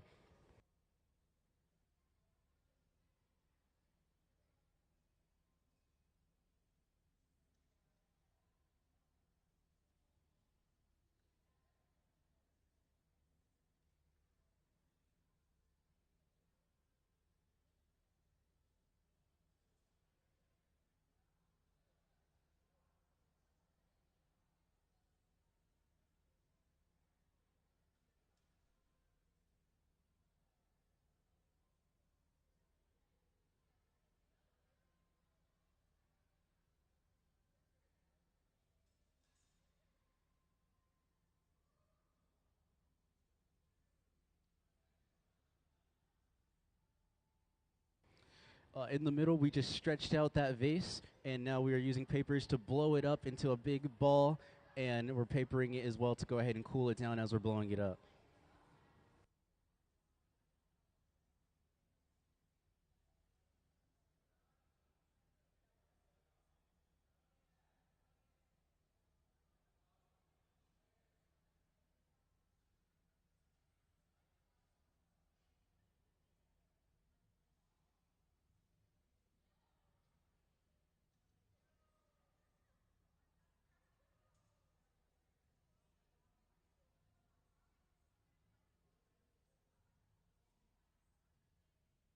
As you saw Zayden bring by, we have a little heat mistake going on. Nothing wrong with mistakes. They're just, as Bob Ross would say, they're just happy accidents.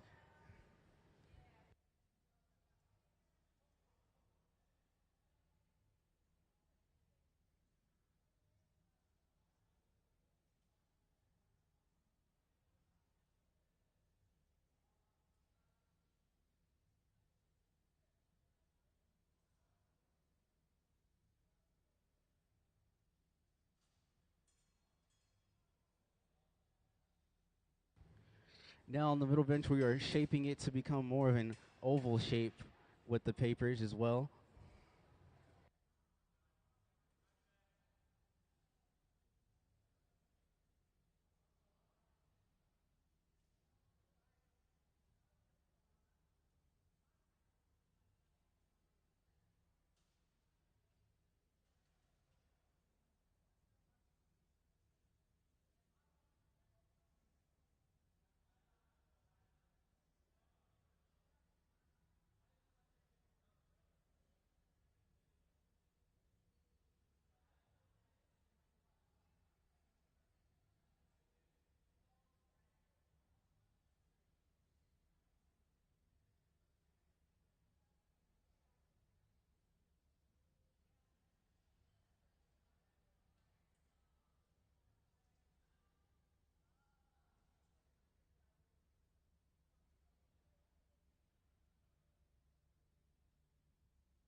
For those of you that weren't here for the last interview, I have a new interviewee. His name is Landon, and he is a student, a student at production for Hilltop Artists.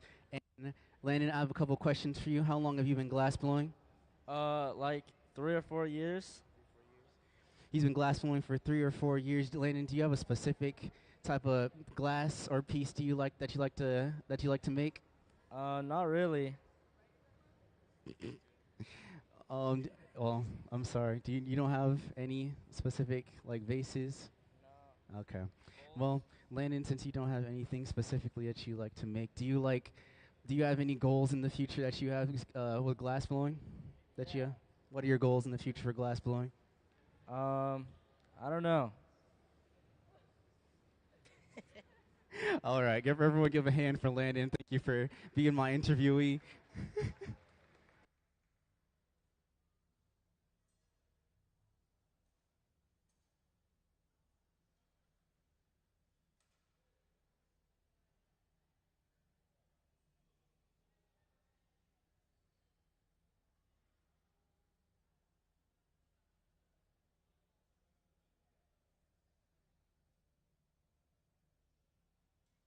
Now on the middle bench, we're papering it, but now we paddled the bottom so we have a nice flat bottom so it can stand. It's not rolling around all over the table. And we're using our papers to go ahead and make it go from that super round shape to go ahead and have it come inwards and slant at the bottom. As you can see, she's using her jacks to go ahead and even that out all throughout the vase.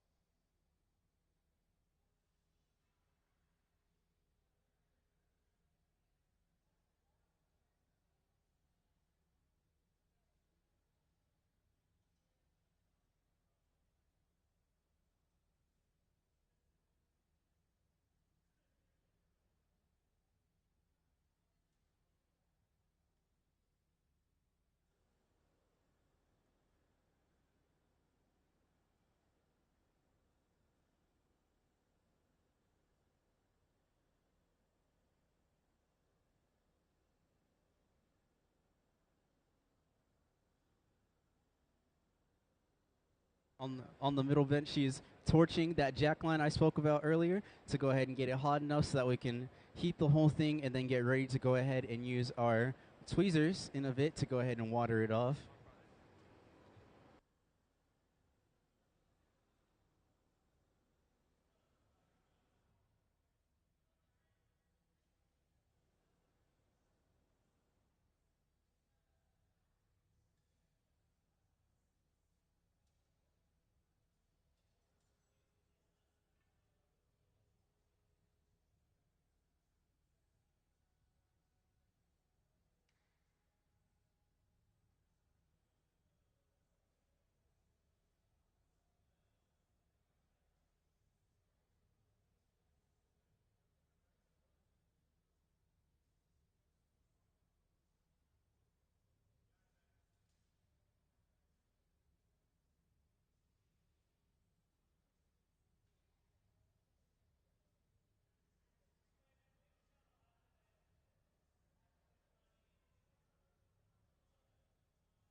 Now on the middle bench, we're heating up our vase, and we're heating up another pipe with glass on it. That's called a punty, and when we heat it up, that's what we use to go ahead and transfer our piece from the blowpipe with all the air in it to a solid pipe so that we can start going on the other side and designing it.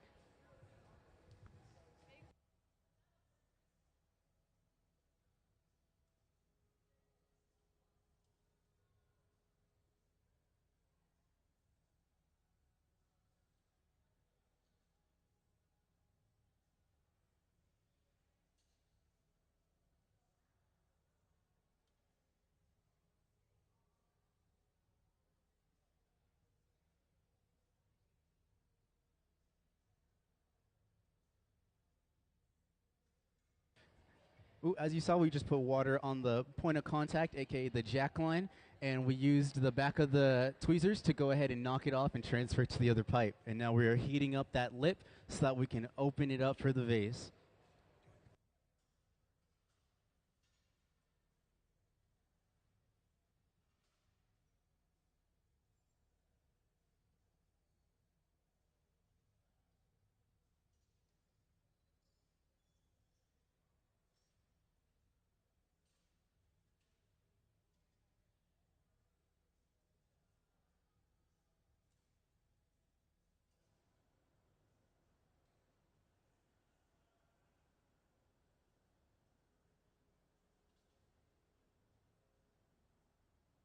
Now on the middle bench, we're heating up that lip so that we can open it up with our jacks very soon.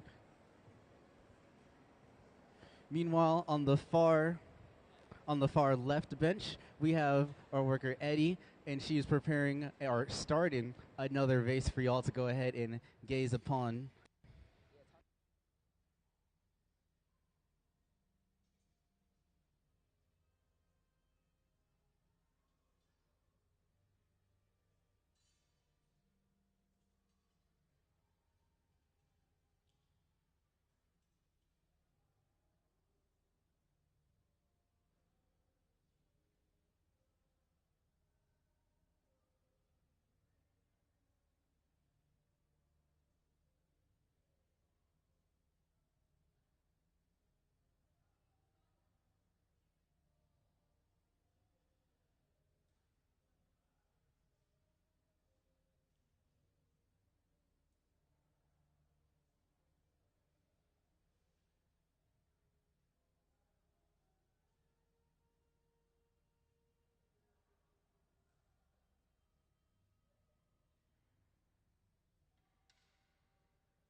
On the middle bench, we have Sarah working on the lip, and as you can see, it's a flared open lip. And we're going on the outside with the jack so that we can go ahead and pull that neck out.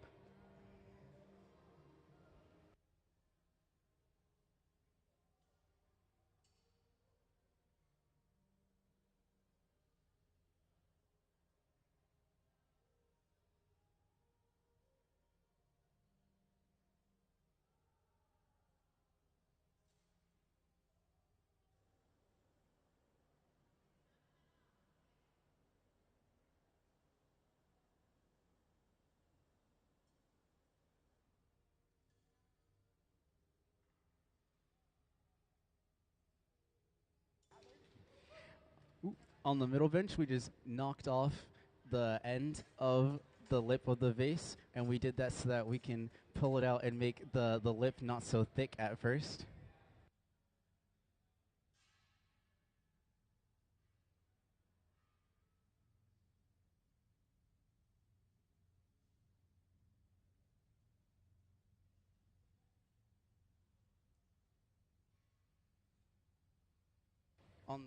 On the far left bench, we have Eddie heating up her third gather, and now she's getting ready to start up her vase.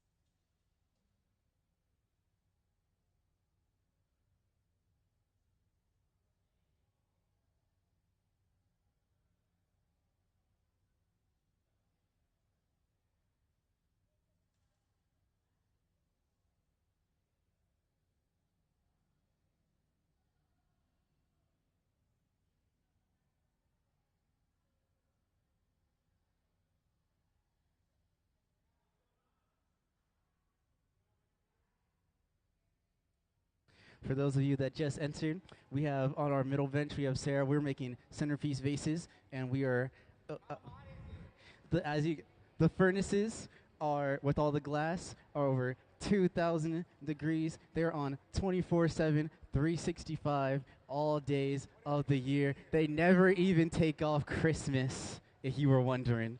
And those are hot. They're on all the time. And same thing goes for our glory holes that are not.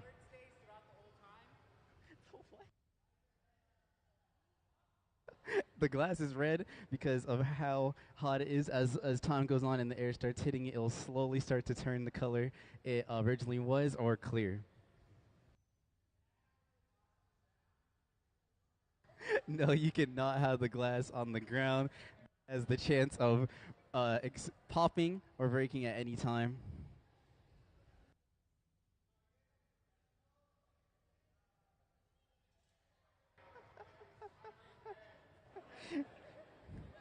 Our Luis, as you can see in the back, it's his first day here. Let's make sure everyone keeps him very welcome. Everyone else here is students, except for the lady working on the middle, and our friend Zane over here, and our friend over here on the end bench. They have been working at the Museum of Glass for a very long time.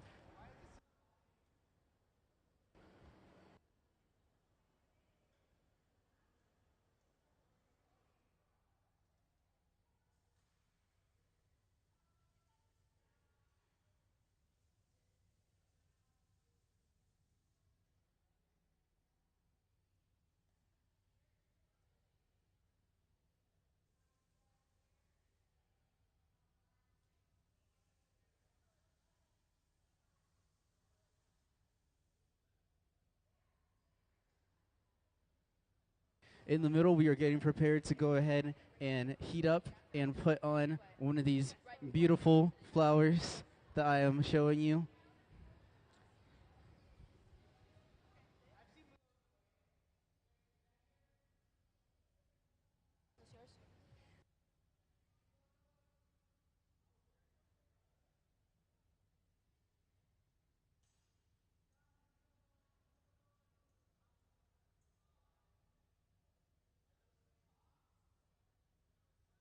All the poles that you can see lined up are very hot past a certain point, which is why we see everyone holding them on the farther end. If you go past their left hand in the front, it is very, very hot.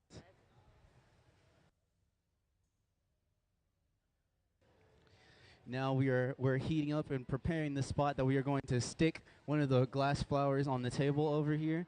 But in the meantime, I'm going to have my friend Julian do an interview.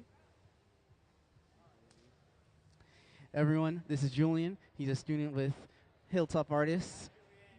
Julian, what would you like to say to the crowd, first of all? How long have you been working with Hilltop Artists? Like 6, 7 years. That's a very long time. Sorry, is that cap?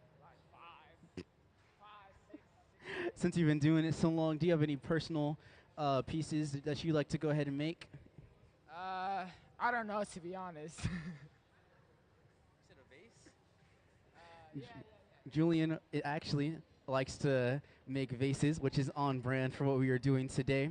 And as you can see, we have Luis trying to pick up a flower. We have to heat it up really quickly so that we can go ahead and keep it even and hot enough to go ahead and stick to the vase without it breaking.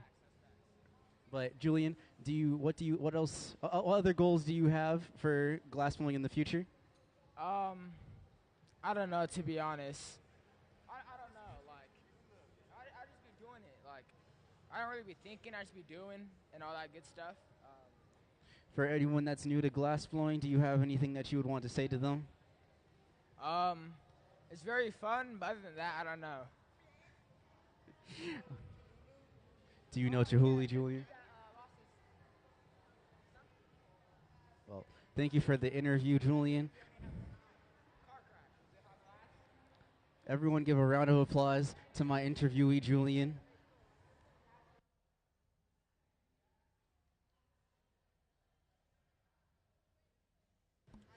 In the middle, we just applied the flour, and we are now heating up everything so that is evenly heated and that everything sticks to the vase.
Yes, it's very probable that we get burned all the time.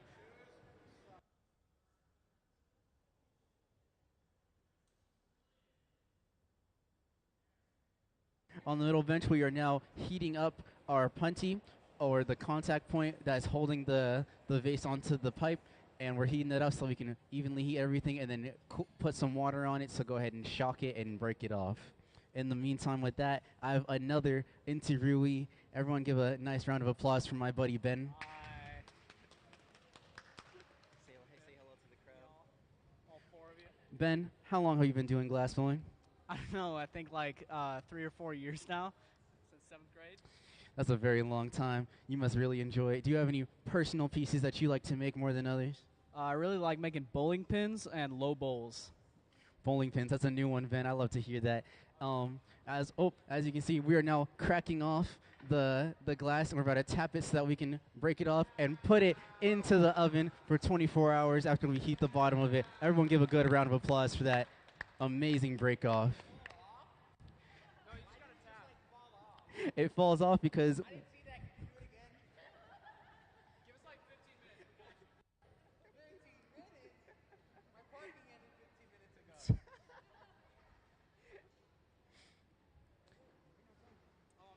we're almost done with the interview. Ben, do you have any goals for the future of glass blowing for yourself? I'd really like to be able to make a full set of bowling pins as well as a glass bowling ball that I can put my fingers in. This is like a piece that I really want to make at some point.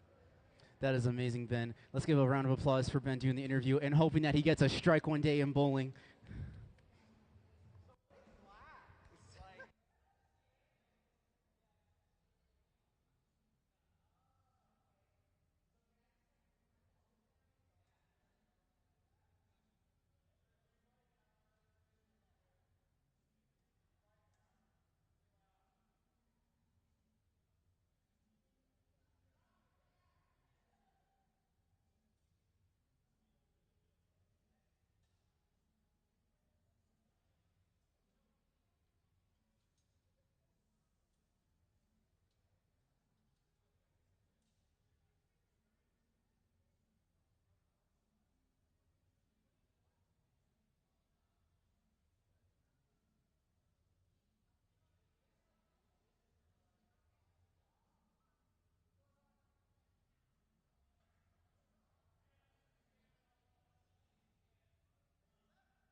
For those of you that just came in here, we're making centerpiece vases, and we are using these flowers on the table over here that I am showing you to decorate them and give them all a little bit of pizzazz. On the far right, we Gabe just gathered in our furnace, which is 2,000 degrees, and it's on 24/7, 365 all the time. And when it's in there, it is the consistency of honey. It don't taste like honey though.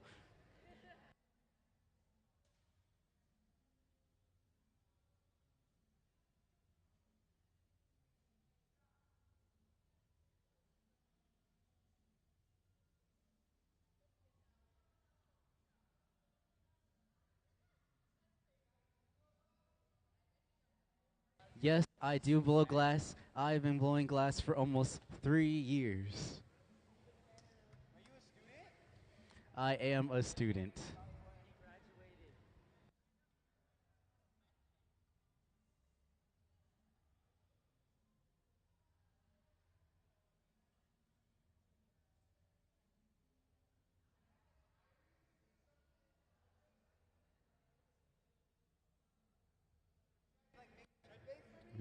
Hilltop Artists does take commissions. If you would like your chud vase.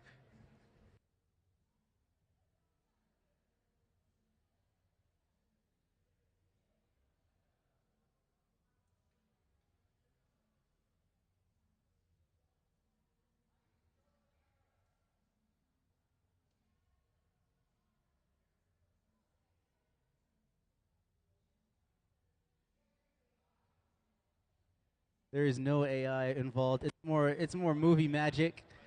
Any camera I point to, it'll go to it. In the middle bench, we are now starting a new vase, and she is hanging it down and papering with some wet newspaper to go ahead and keep all the glass cooled down and stretch out at the same time.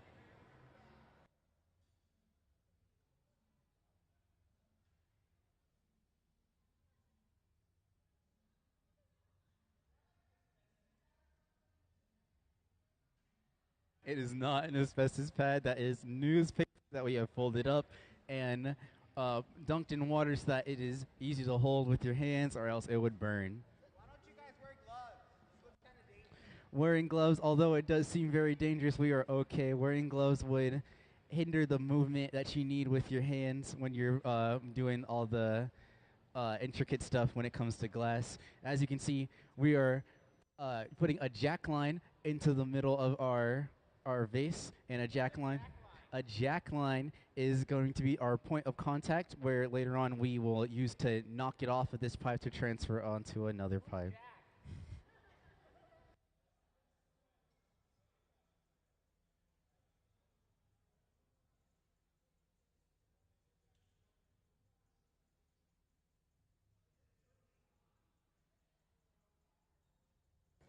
Yes, although Jack Line is not here with us today, that the line in the middle is what we've named him after.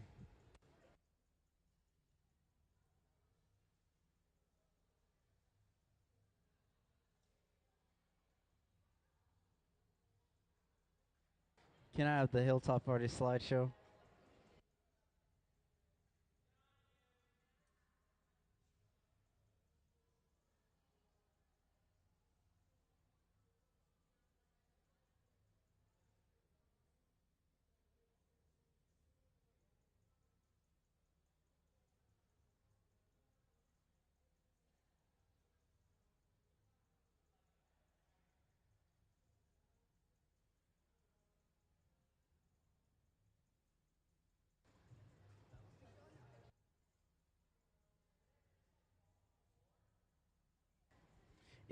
The glass has the possibility of falling on the floor, but if you keep enough control and keep it turning and everything even, then that possibility will not be a thing.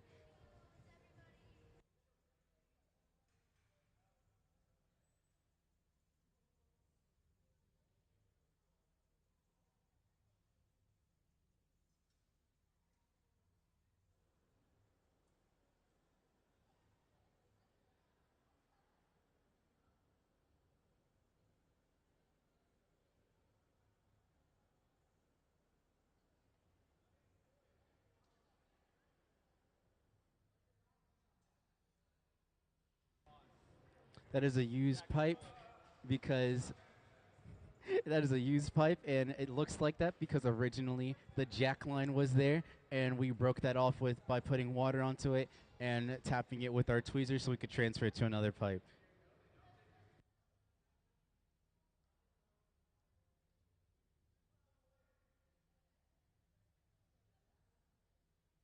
The moil the moil is the jack line is that part, as you can see, that goes inwards where the pipe begins. Yeah, the moil is where the glass is connected to the pipe. But a minute ago, as we saw, we had Sarah who was swinging the vase so that she could go ahead and stretch it out and use gravity to her advantage.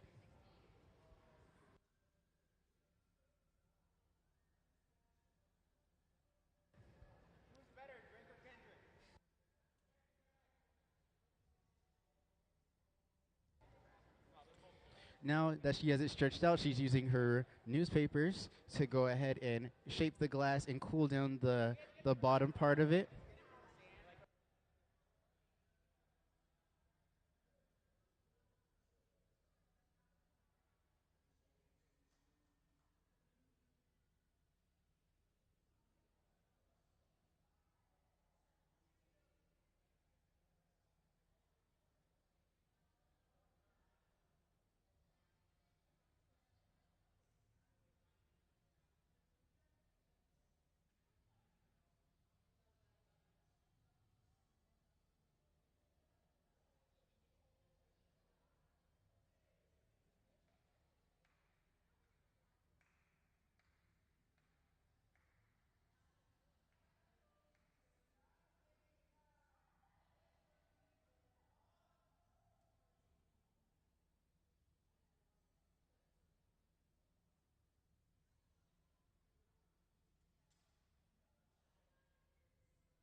In the middle bench, we now have Sarah using her jacks on the outside to go ahead and keep the glass even, and we're blowing as we're paddling, using a wooden paddle on the end to flatten the bottom, and we're going to keep the jacks on the end so that everything can stay leveled.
Well, while we're waiting for the next update, I have my best buddy over here, Gabe, and he's the next interviewee. Gabe, your first question is, how long have you been glass blowing? I've been blowing glass for 29 years.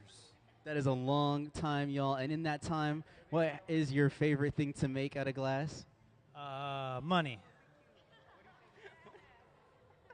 We all love money, y'all. And I have one more thing. Do you have any future goals for yourself? Even though you've been doing this for so long, do you still have any future goals for glass blowing? Make more money. That is amazing. Can I? We all got stuff to do. Can I have a round of applause for Gabe doing the interview, y'all?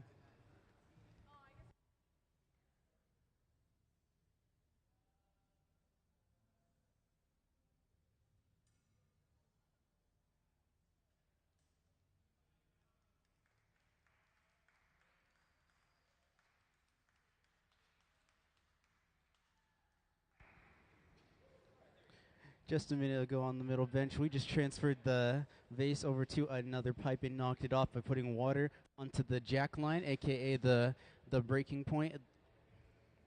And now she is going to put her jacks or tweezers inside the hole while it's cold to go ahead and make sure everything is straight and not uneven on the connecting glass.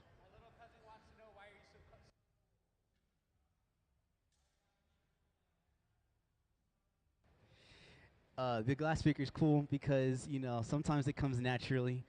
We're born with it, but you can always practice and you can be like one of us one day.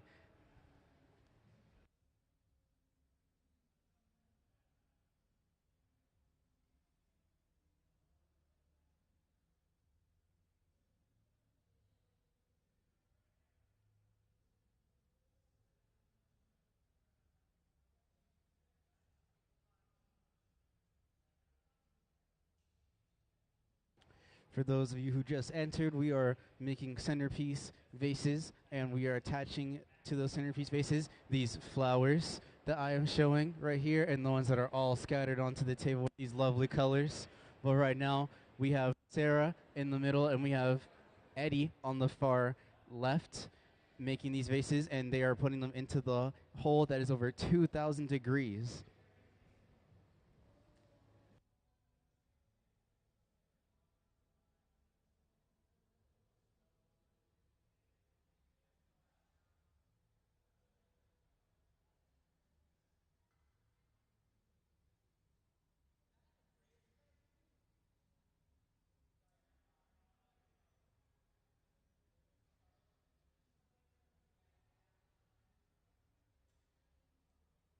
I have my friend Grandma right here, and she will answer your question on what that is. No, that is not a fridge. That is a... Annealer. Can you explain what the annealer does? It keeps it at 900 degrees. It keeps everything at 900 degrees so that nothing shatters and gets when it gets too cold, and that it can all stay warm.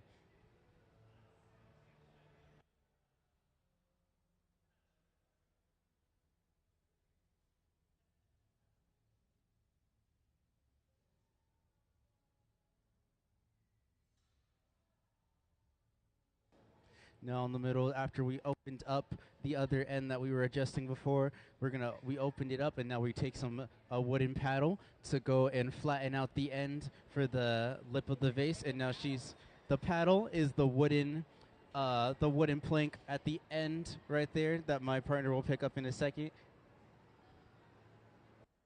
But right now, what they are using is called a Sophie. It is like a straw.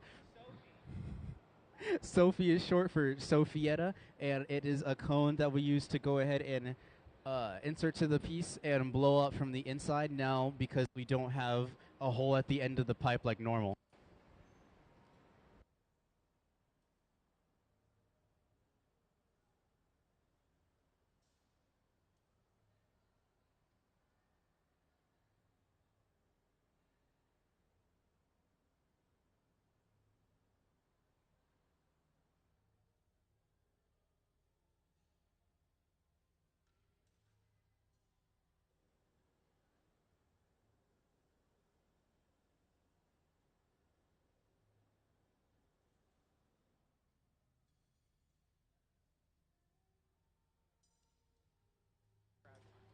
in the middle, we just knocked off a bit of glass, and that bit of glass was knocked off because the lip was too thin, and we pulled it out and we jackline it so that it gets cold and separated from the piece, and we knock it off with the end of our tweezers. The wood does catch on fire, but if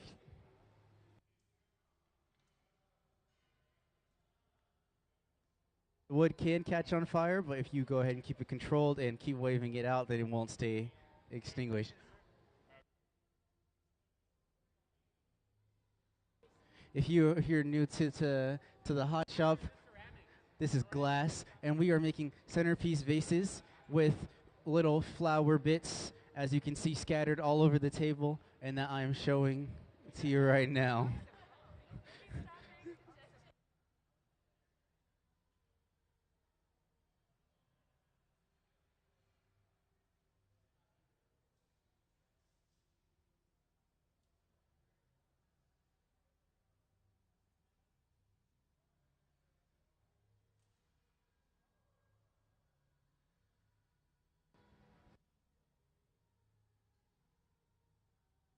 Now in the middle, we opened up the vase and made it longer, and we paddled the end just so that we could keep everything clean and flat.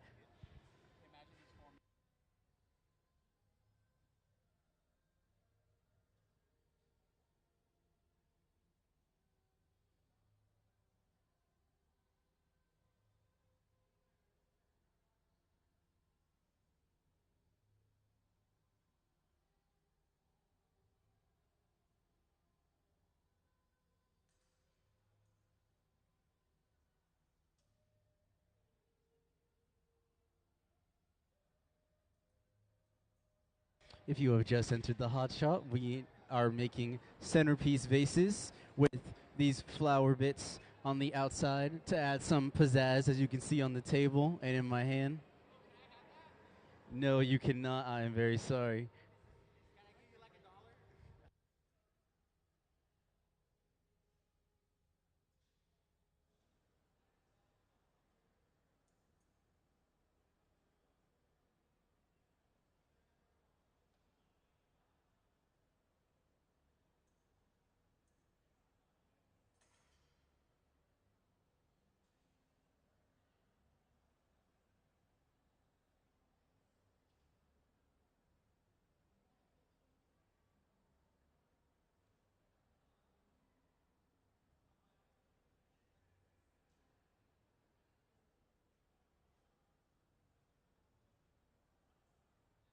Now that we opened up the outside, we are now heating up the punty, which is the glass that connects the vase to the pipe, and we're heating that up so that we can keep it warm and it doesn't crack from being too cold later on.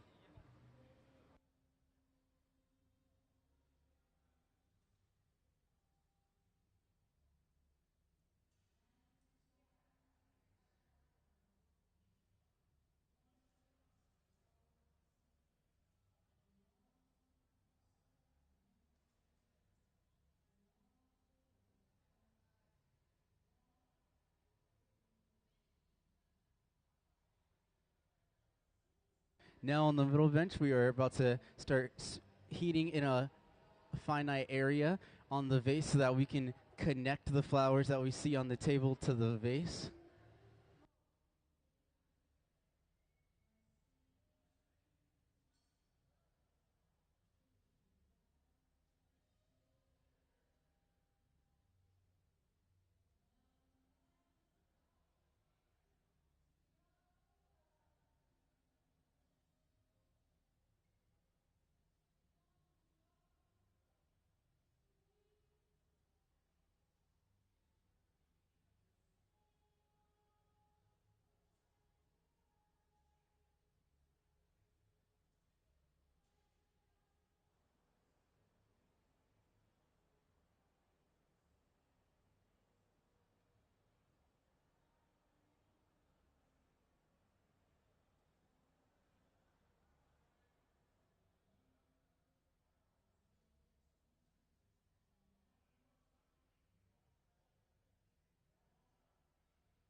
Now, after the heating, we are going to take one of the flowers off the table and we take it out of that big garage. It is called the garage. It is like the annealer but bigger, and we keep everything hot in there, and that's how we equipped it to the vase.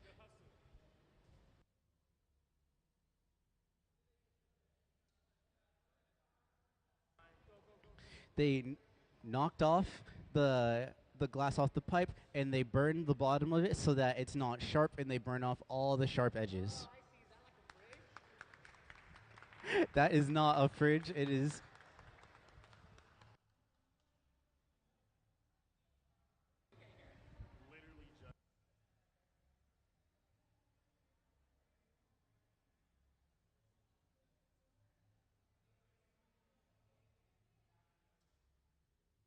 No, we eventually have to sweep it up, but you can. No. No, sadly you cannot, but you can make a commission appointment with Hilltop Artists.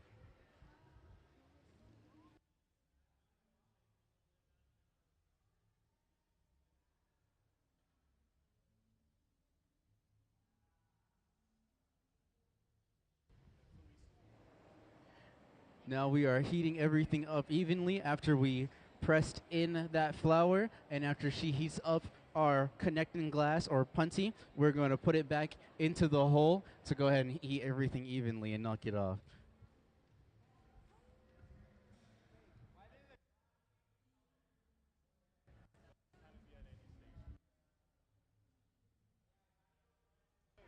The glass changed its color from red to blue because it is so hot in there that it physically changes the glass's appearance. And the color is originally blue, but if it's super hot, it'll turn like a bright orange and red.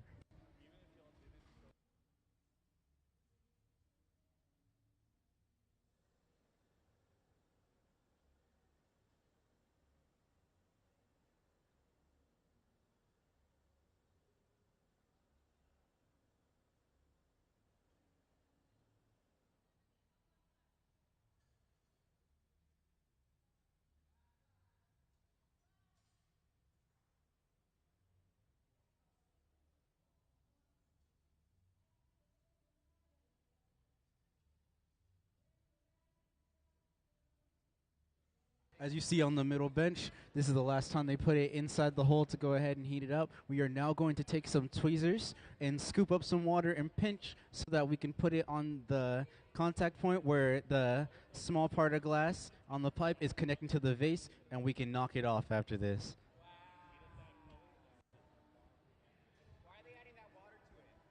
They have to add the water to it so that it shocks the glass and creates a weaker point of contact throughout it, and so that they can knock it off easy like that. And now we burn it off so we can burn off all the sharp edges on the bottom of the glass.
Hey, welcome into the hot shop.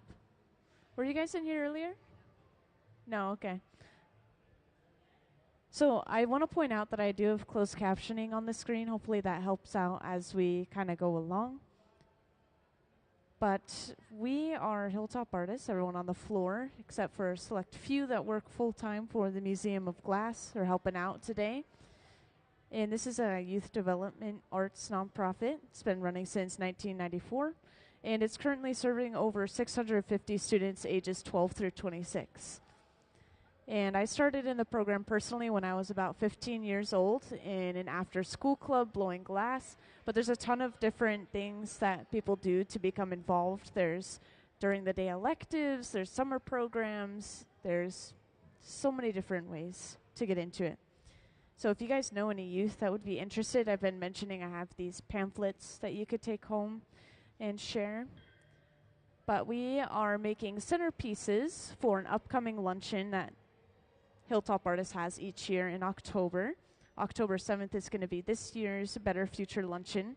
And this is an example centerpiece on the front pedestal. So the idea is we want to attach these fused pieces of glass, like you see on the front table right here, to the sides of the vessel. And the way these were made is actually by using a silicone mold and powdered colored glass and water. And then they actually took them out and fired them. So interesting process. We don't usually see pieces like this, especially on the hot shop floor, since we don't use a hot shop for those pieces of glass, but we're combining them.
So the way these pieces start is actually by using something called color bar. And luckily we do have some examples in this box right here. It's a solid piece of colored glass through and through. We just get it shipped in this form. And we'll cut it up into sections and just melt that section down and layer it within the walls of our piece as the shortest explanation.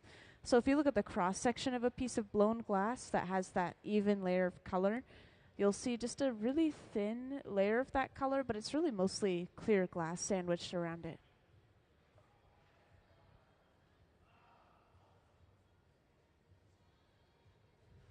And at the center bench, we are finishing one of these pieces off.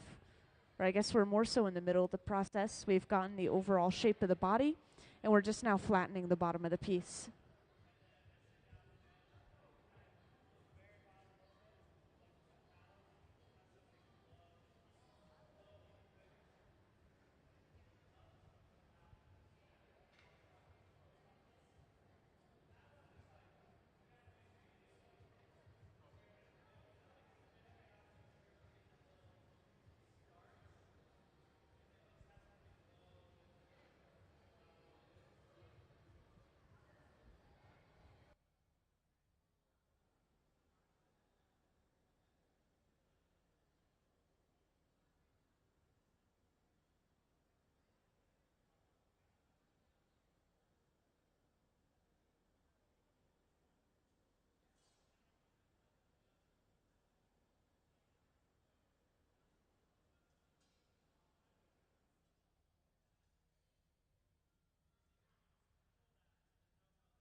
And welcome to those who just joined in.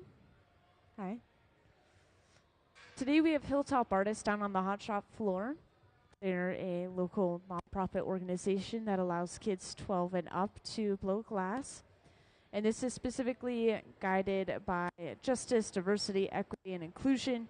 And so we have a lot of diversity within the program. We have a lot of youth on the floor today, of course, as you'll notice. And Hilltop Artists serves over 650 students, ages 12 through 26. And once again, this is a local program. So in Tacoma, there's 2 hot shops, one in the back of a middle school, one in the back of a high school that we work at. And there are a variety of ways for kids to get involved in this program. Kids can start in daytime elective classes. They can start in after-school clubs. And there are also summer programs for those who might be maybe a little bit further away, for example.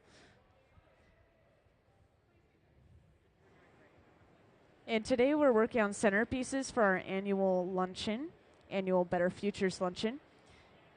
And we do have an example of this centerpiece, but we are finishing another one off at the center bench.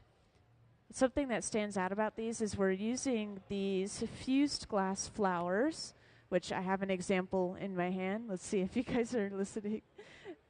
Nope, they aren't. It's okay. These fused glass flowers are made from powdered colored glass and water inside of a silicone mold, which is then frozen and popped out and then thrown into a kiln to fire it to temperature.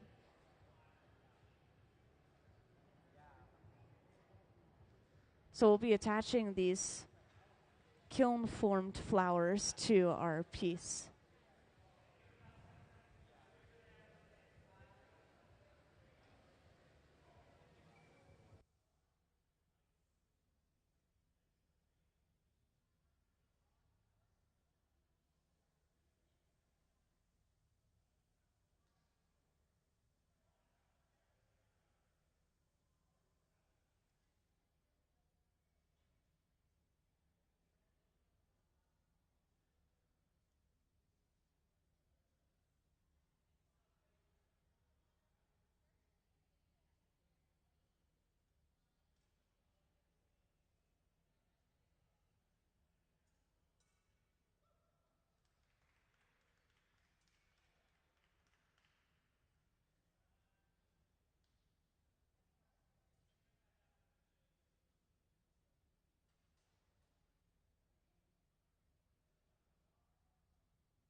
So I just wanted to share again, because I don't think you guys heard me earlier, but once we finish the overall shape for these vases or centerpieces, we're going to be bringing over these kiln-formed pieces of glass, like I'm holding in my hand here.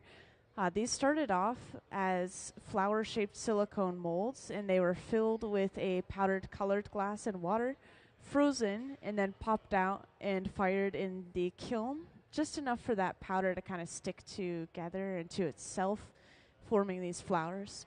So we'll pick up a flower, we'll bring it over to the center bench and attach it to the side of our piece. And we do have one finished example of these pieces over on the far pedestal. I know it's a little hard for you guys to see from all the way over there, but it's just a cylinder with 3 different things attached to the side. And we've been making a ton of these all day today. So tomorrow we will have a lot more on display. But once again, these are centerpieces for the upcoming Better Futures luncheon that Hilltop Artists is going to have.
And if anyone's curious, up in the front we do have some flame working going on as well, which is much smaller scale glass art using these table mounted torches.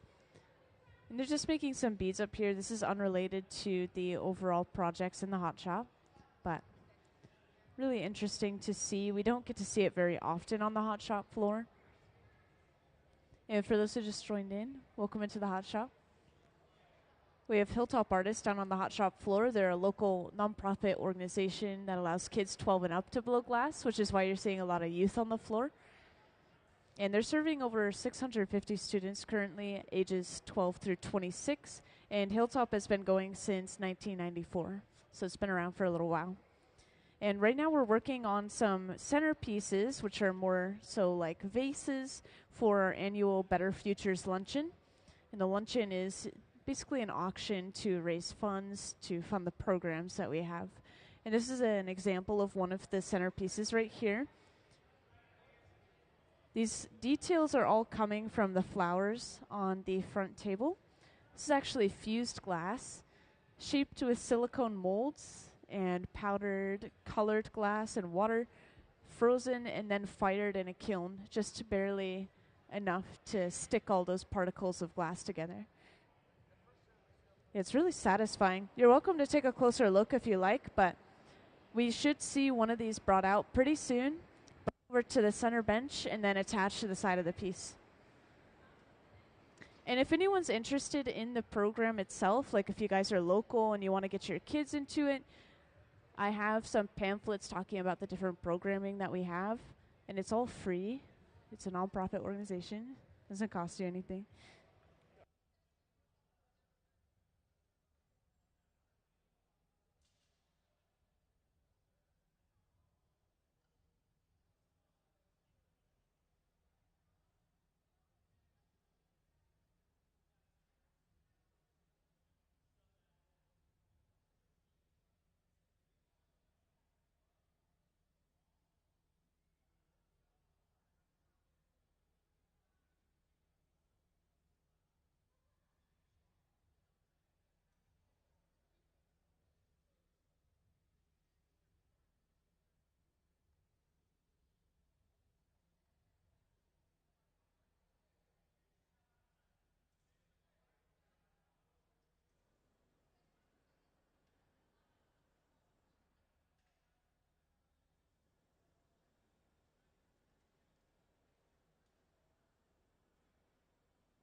Hi, guys. Welcome into the hot shop.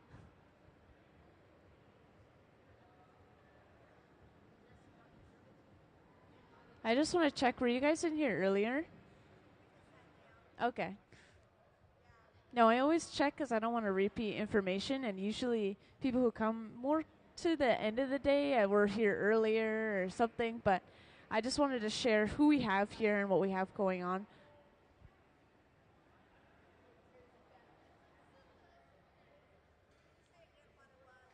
Yeah, so this is Hilltop Artists down on the hot shop floor. It's a local nonprofit organization that allows kids 12 and up to blow glass. Okay.